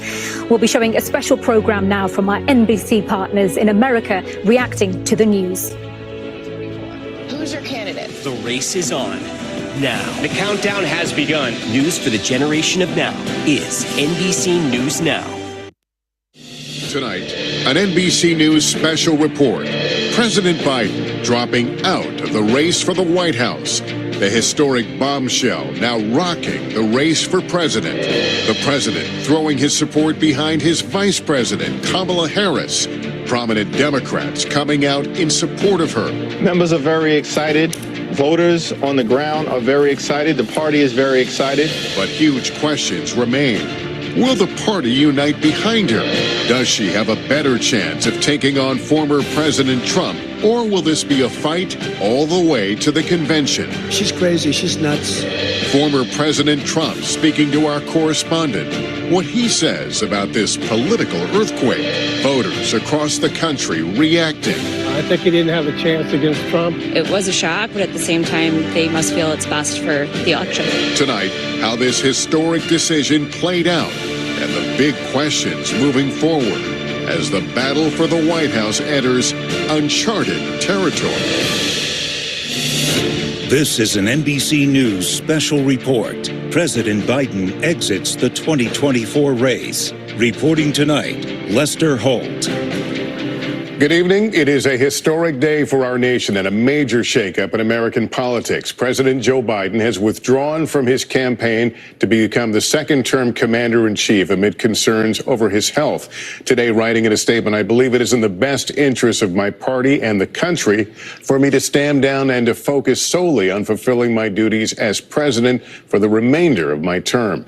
The president endorsing his second-in-command, Kamala Harris, as the nominee. But questions remain over whether she'll secure the full backing of Democrats with just over 100 days to go before voters go to the polls. Today, the Republican nominee, Donald Trump, called Biden the worst president in the history of the U.S. These new developments tee up questions about every angle of what is going to be a chaotic path to the upcoming elections and eventually to the White House. Questions like, will Kamala Harris secure her party's nomination? Who would be her running mate? What would the debates look like? And what are voters making of this historic whiplash? Let's bring in...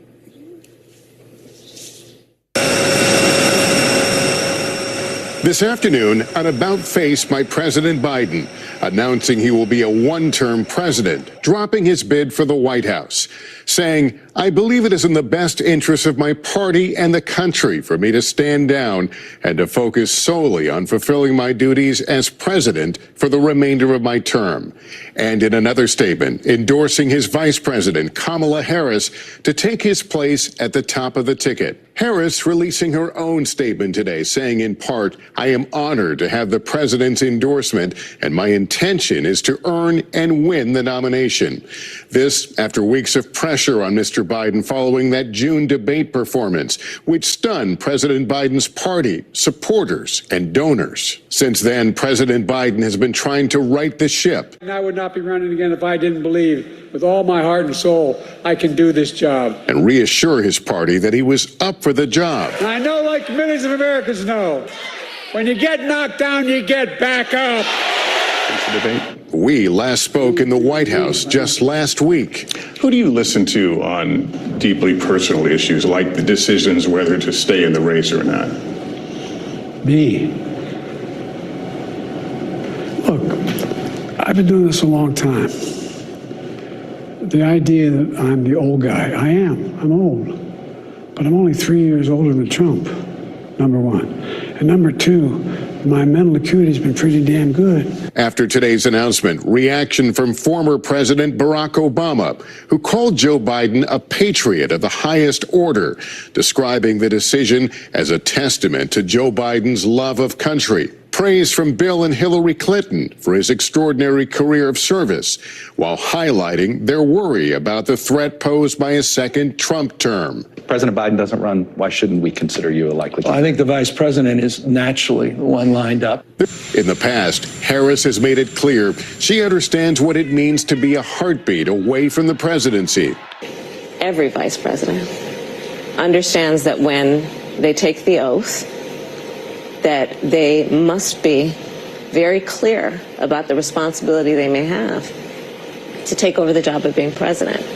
I am no different. She led the Biden administration's response on critical issues like abortion access and the immigration crisis, coming under fire from Republicans for the White House's handling of the border.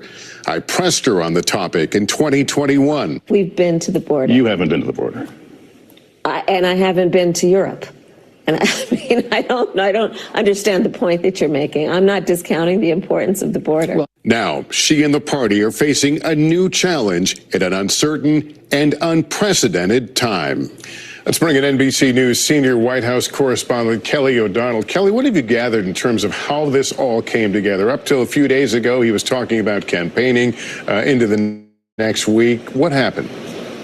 Well, this has been a very human moment for the president and one that has huge historical implications. This weekend, with closest advisors and family at Rehoboth Beach, where he has a home there in Delaware, he has been reviewing some of the information about how Vice President Harris would fare in polling against Donald Trump. That's one thread of information. Clearly, he has been hearing the roughly 40 lawmakers of his own party who have publicly called for him to step aside. He has heard about the donors who have pulled away. He has recognized the drumbeat of pressure that has been around him. All of that coming together.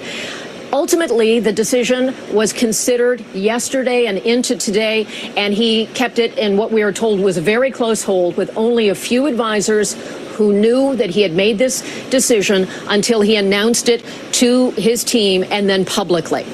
The First Lady, of course, saying that she has been with him on this and very supportive of whatever decision he would make. Now, part of what this does, this day of decision, is it allows the president to focus on his own final months in office, his legacy, trying to complete things that he wants to get done. In your interview with him, Lester, he said there is more work to do, and it gives him a chance to do that. He's also injected something new into the race, where Kamala Harris, throwing his support behind her, is roughly 20 years younger than Donald Trump, and she will then have to pick a running mate. And so there are some new ways the Democrats can get energized. There may be a challenge to her getting the nomination. That is still to be determined.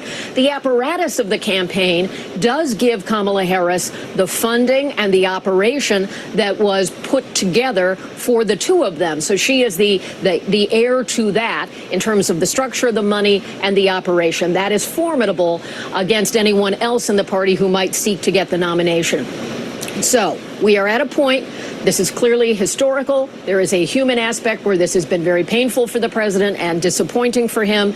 And now it's a page-turning moment where the party has a chance to again focus on Donald Trump and also try to make certain it has a ticket going forward that's ready for the convention and ready for the next several months, fighting to November. All right, Lester? Kelly, let me bring in our Meet the Press moderator, Kristen Welker, and senior Washington correspondent Hallie Jackson. Kristen, first to you.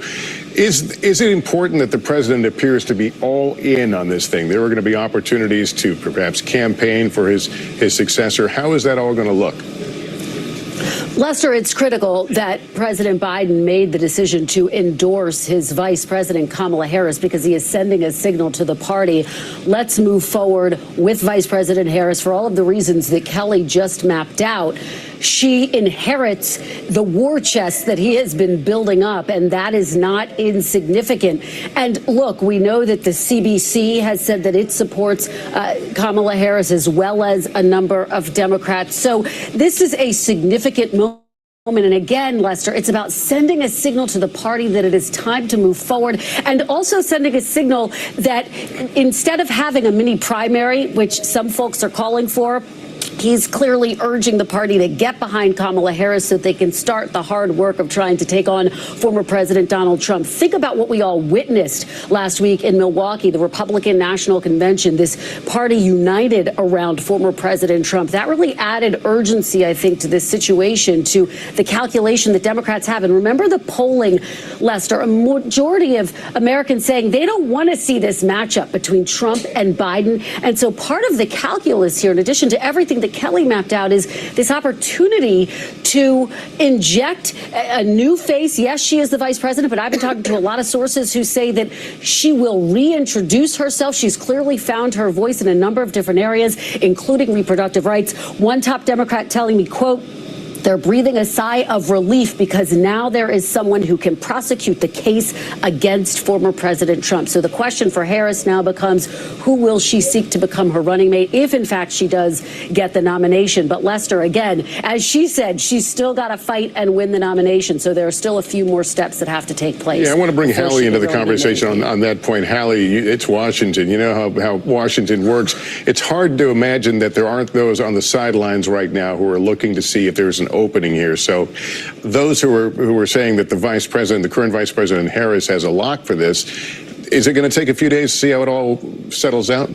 Yeah, almost certainly, Lester, but I'd be surprised if it takes too much longer than that, because all along, as you and as Kristen have been talking about, even with this public pressure increasing for President Biden to do what he did and withdraw from the ticket, there has been a desire for Democrats to basically get unified and get unified quickly, because they understand that the election is creeping closer and closer every single day, and that it behooves them politically to be united as a party here. So to that end, the question becomes, obviously, who ends up on the Democratic ticket now?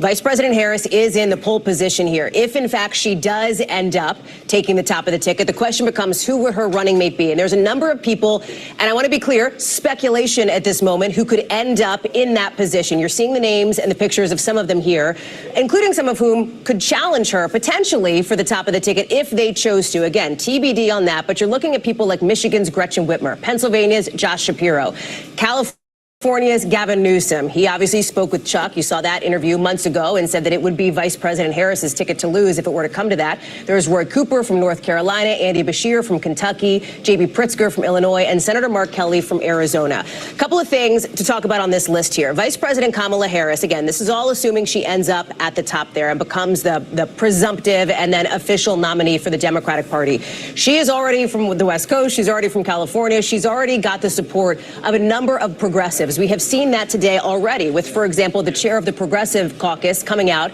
and throwing her support behind Kamala Harris. The question is, what is this ticket going to do to reach out to people in, for example, the middle of the country, in these key Rust Belt swing states, in some of these critical places, suburban women, swing voters, this small slice of independents who Democrats hope will turn out and help them win the White House now for a second term. That is why I think you're seeing some of the names, for example, the governor from Pennsylvania, obviously one of those critical states. You're seeing somebody like Roy Cooper. North Carolina is a place that has swung purple. I mean, it's been red, it's been blue, it's been back. And so that's another question mark there for somebody like Governor Cooper. You're seeing Andy Beshear from Kentucky. Think about who Donald Trump just picked as his running mate, J.D. Vance, somebody who the Trump campaign believes can really speak to people in those Rust Belt states. There is some thinking among Democrats that perhaps Governor Beshear could be that same kind of voice, but on the Democratic side of the ticket.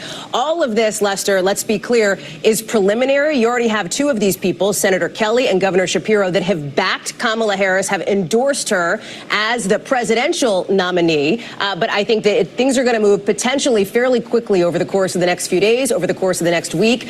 I happen to suspect that you might have some Democrats who wait for President Biden to come out and make his remarks publicly, as we expect him to do later on this week once he recovers from COVID, Lester. But obviously, this is a major moment in this campaign. It just upends it altogether at this moment. We do have some polling showing that Kamala Harris, maybe she does just as well or perhaps slightly better than President Biden against former President Trump. But let's be clear here. We don't have a lot of clarity. This has all been hypothetical up until about 7 hours ago, Lester. I was going to mention the polling is only valuable to the extent that people see her as a vice president. Seeing her in a position of a presidential candidate has to be different. The conversation will, of course, come up about the first black woman potentially president. So what we know from the past, will it be relevant as we watch marching forward here, people showing their support to her? Yeah, it'll certainly be relevant, but there is also, to Kristen's point, people who may give Kamala Harris another look, a second look. She is somebody who has been on the national stage for quite a while now. Remember, she ran for president herself unsuccessfully before she was named Joe Biden's running mate. Prior to that, she was a prosecutor in California, rose to become the attorney general in that state, well known there. So she is not an unknown entity here and not a household name. But obviously, the course of her presidential campaign, there have been some concerns raised from Democrats who saw the way that her campaign was run, saw some question marks around that. There is going to be a desire that she inherits the war chest, inherits the operation from the Biden-Harris campaign, what was formerly that campaign, so that she is in a position where she has some solid footing moving forward. The question certainly becomes, though, her next public appearance, her next few. What does that look like? What does it look like if and when she ends up on a debate stage with former President Trump? Does that debate even happen? Will there be a vice presidential debate, considering that there is, at this point, not even a vice presidential nominee on the Democratic side? So still a lot of questions to be answered, Lester. And Kristen, what's the view, do you think, from Team Trump right now in terms of whether they really want to go up against her or they would have preferred for Biden to stay?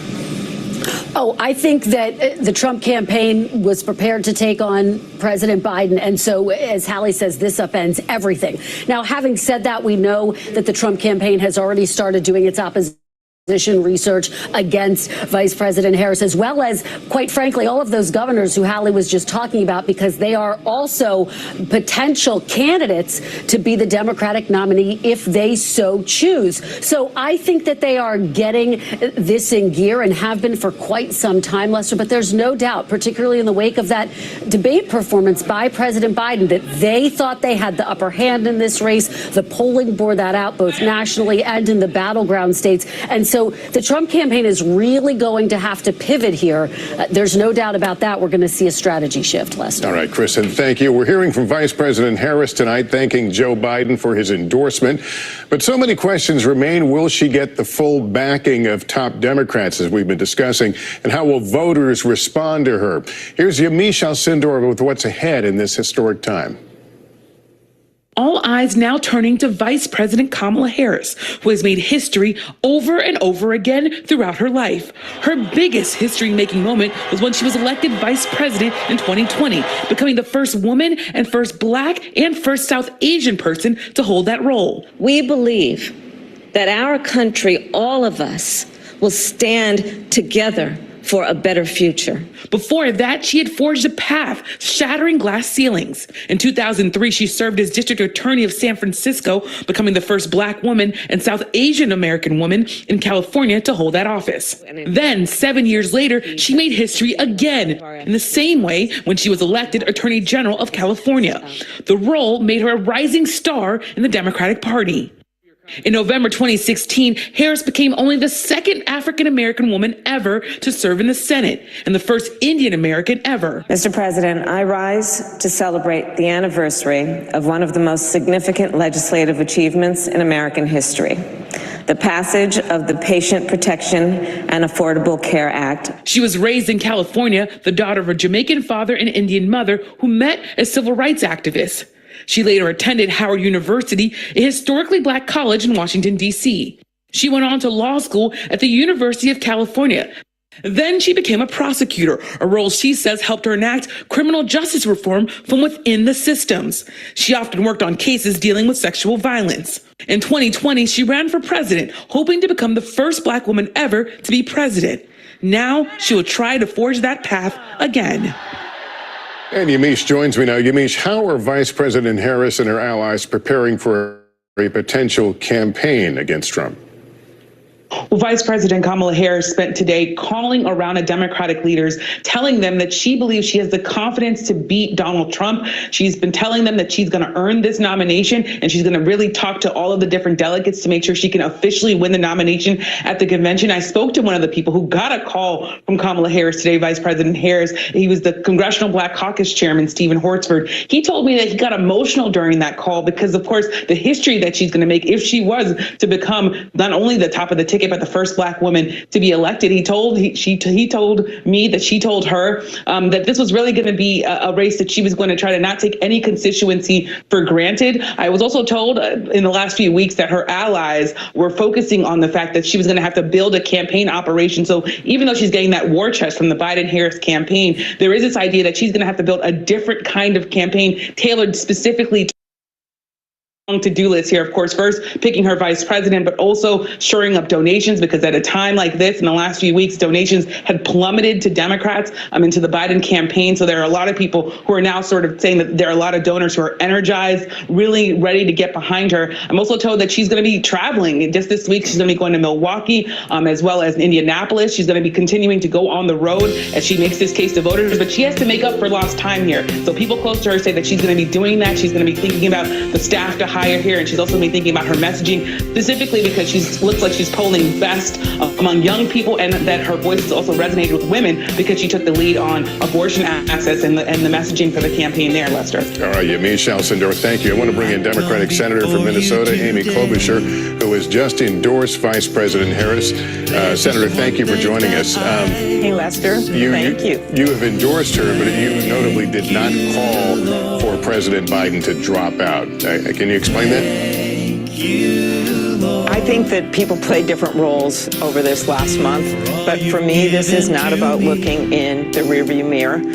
People expressed their concerns in different ways, but ultimately this was the president's decision, and he took the honorable path, Lester. He took the path which is consistent with his career of conviction, of integrity, and I know it's not just about his legacy, getting us through the pandemic with Vice President Harris at his side, working so hard to bring NATO together, moving forward on taking on the pharmaceutical companies. It's also about the future, and his endorsement of Kamala Harris shows that he is laser focused on the next 6 months, yes, but also on the years to come. Do you think we will continue? We've seen a groundswell of people and Democrats endorsing Vice President Harris. Do you think that will continue, that this will be a non-issue? She will be the person in short order? Well, sure, we're a big tent party, and that's why we win. We bring people with us. And so perhaps someone else would run, I don't know. But what I know is she's gathering, yes, was mentioned, progressive endorsements, but Mark Warner, who is a moderate Democrat, he endorsed her. Mark Kelly, which you noted on your show, he endorsed her. So I think you see a coming together for a candidate who is a strong person. I know I ran against her for president. I saw how strong and fierce she is on that debate stage. But more than that, she brings the receipts. She's been a leader on the world stage, and she also, again, has worked on all of these policies and efforts that have brought us to fuller employment in a much better place than where we were coming out of the Trump administration. And finally, I cannot wait to see this scene where she's taken on Donald Trump, who said that he was proud to have overturned Roe v. Wade, just said that in a video, and then she's the one that had cross-examined the very justices that made that decision to overturn Roe v. Wade. She will be able to make that case stronger than practically anyone. I just spent part of last week in Milwaukee at the Republican National Convention covering the activities there. It was a strong show of unity. What will the Democratic convention look like coming out of this crisis, if you will? We always like to make news for you, Lester. Come on. So the first thing you're going to see is kind of a speed dating situation for the vice presidential candidate because there's just not the time that we've had in the past. However, Kamala Harris knows these leaders, some of the leading candidates, and I know she's going to pick someone that she can trust, that's a great leader and can govern, and then someone who is actually will augment her skills. So we'll stay tuned for that. Then you're going to have a convention that I predict will be unified. There'll have to be a process to get through this if there are others running, because as I said, we're a big tent party. But I promise a positive, unified, and yes, exciting next few weeks. Could this be a moment that falls in the category, be careful what you wish for all those people who did call for the president to step aside? Is there still some difficult days ahead here, things that stand out to you potentially? You know, I just think there is, some people are focused on the bitterness and people, what this person did and what they wrote and what they called. We don't have time for that. I'm sure there'll be books written. I'm sure there will be movies made about this last month. But the point is, that we have to go together unified and put all that behind us. There is simply not time to dwell on the past. All right, Senator, good to see you. Thanks so much for taking time. It was great to be on. Thank you. All right. Today, President Biden's challenger, Donald Trump, reacted to the news, calling Biden the worst president in history. It's a pivotal week for Donald Trump, leading in the polls after surviving the assassination attempt last week and securing his party's nomination at the Republican National Convention. But today's announcement throws the campaign into a level of chaos. Von Hilliard reports on that. For months, the campaign of former President Donald Trump has prepared for a 2020 rematch with Joe Biden. But now its focus point will shift. In a social media post today, Trump writing, "We are forced to spend time and money on fighting crooked Joe Biden.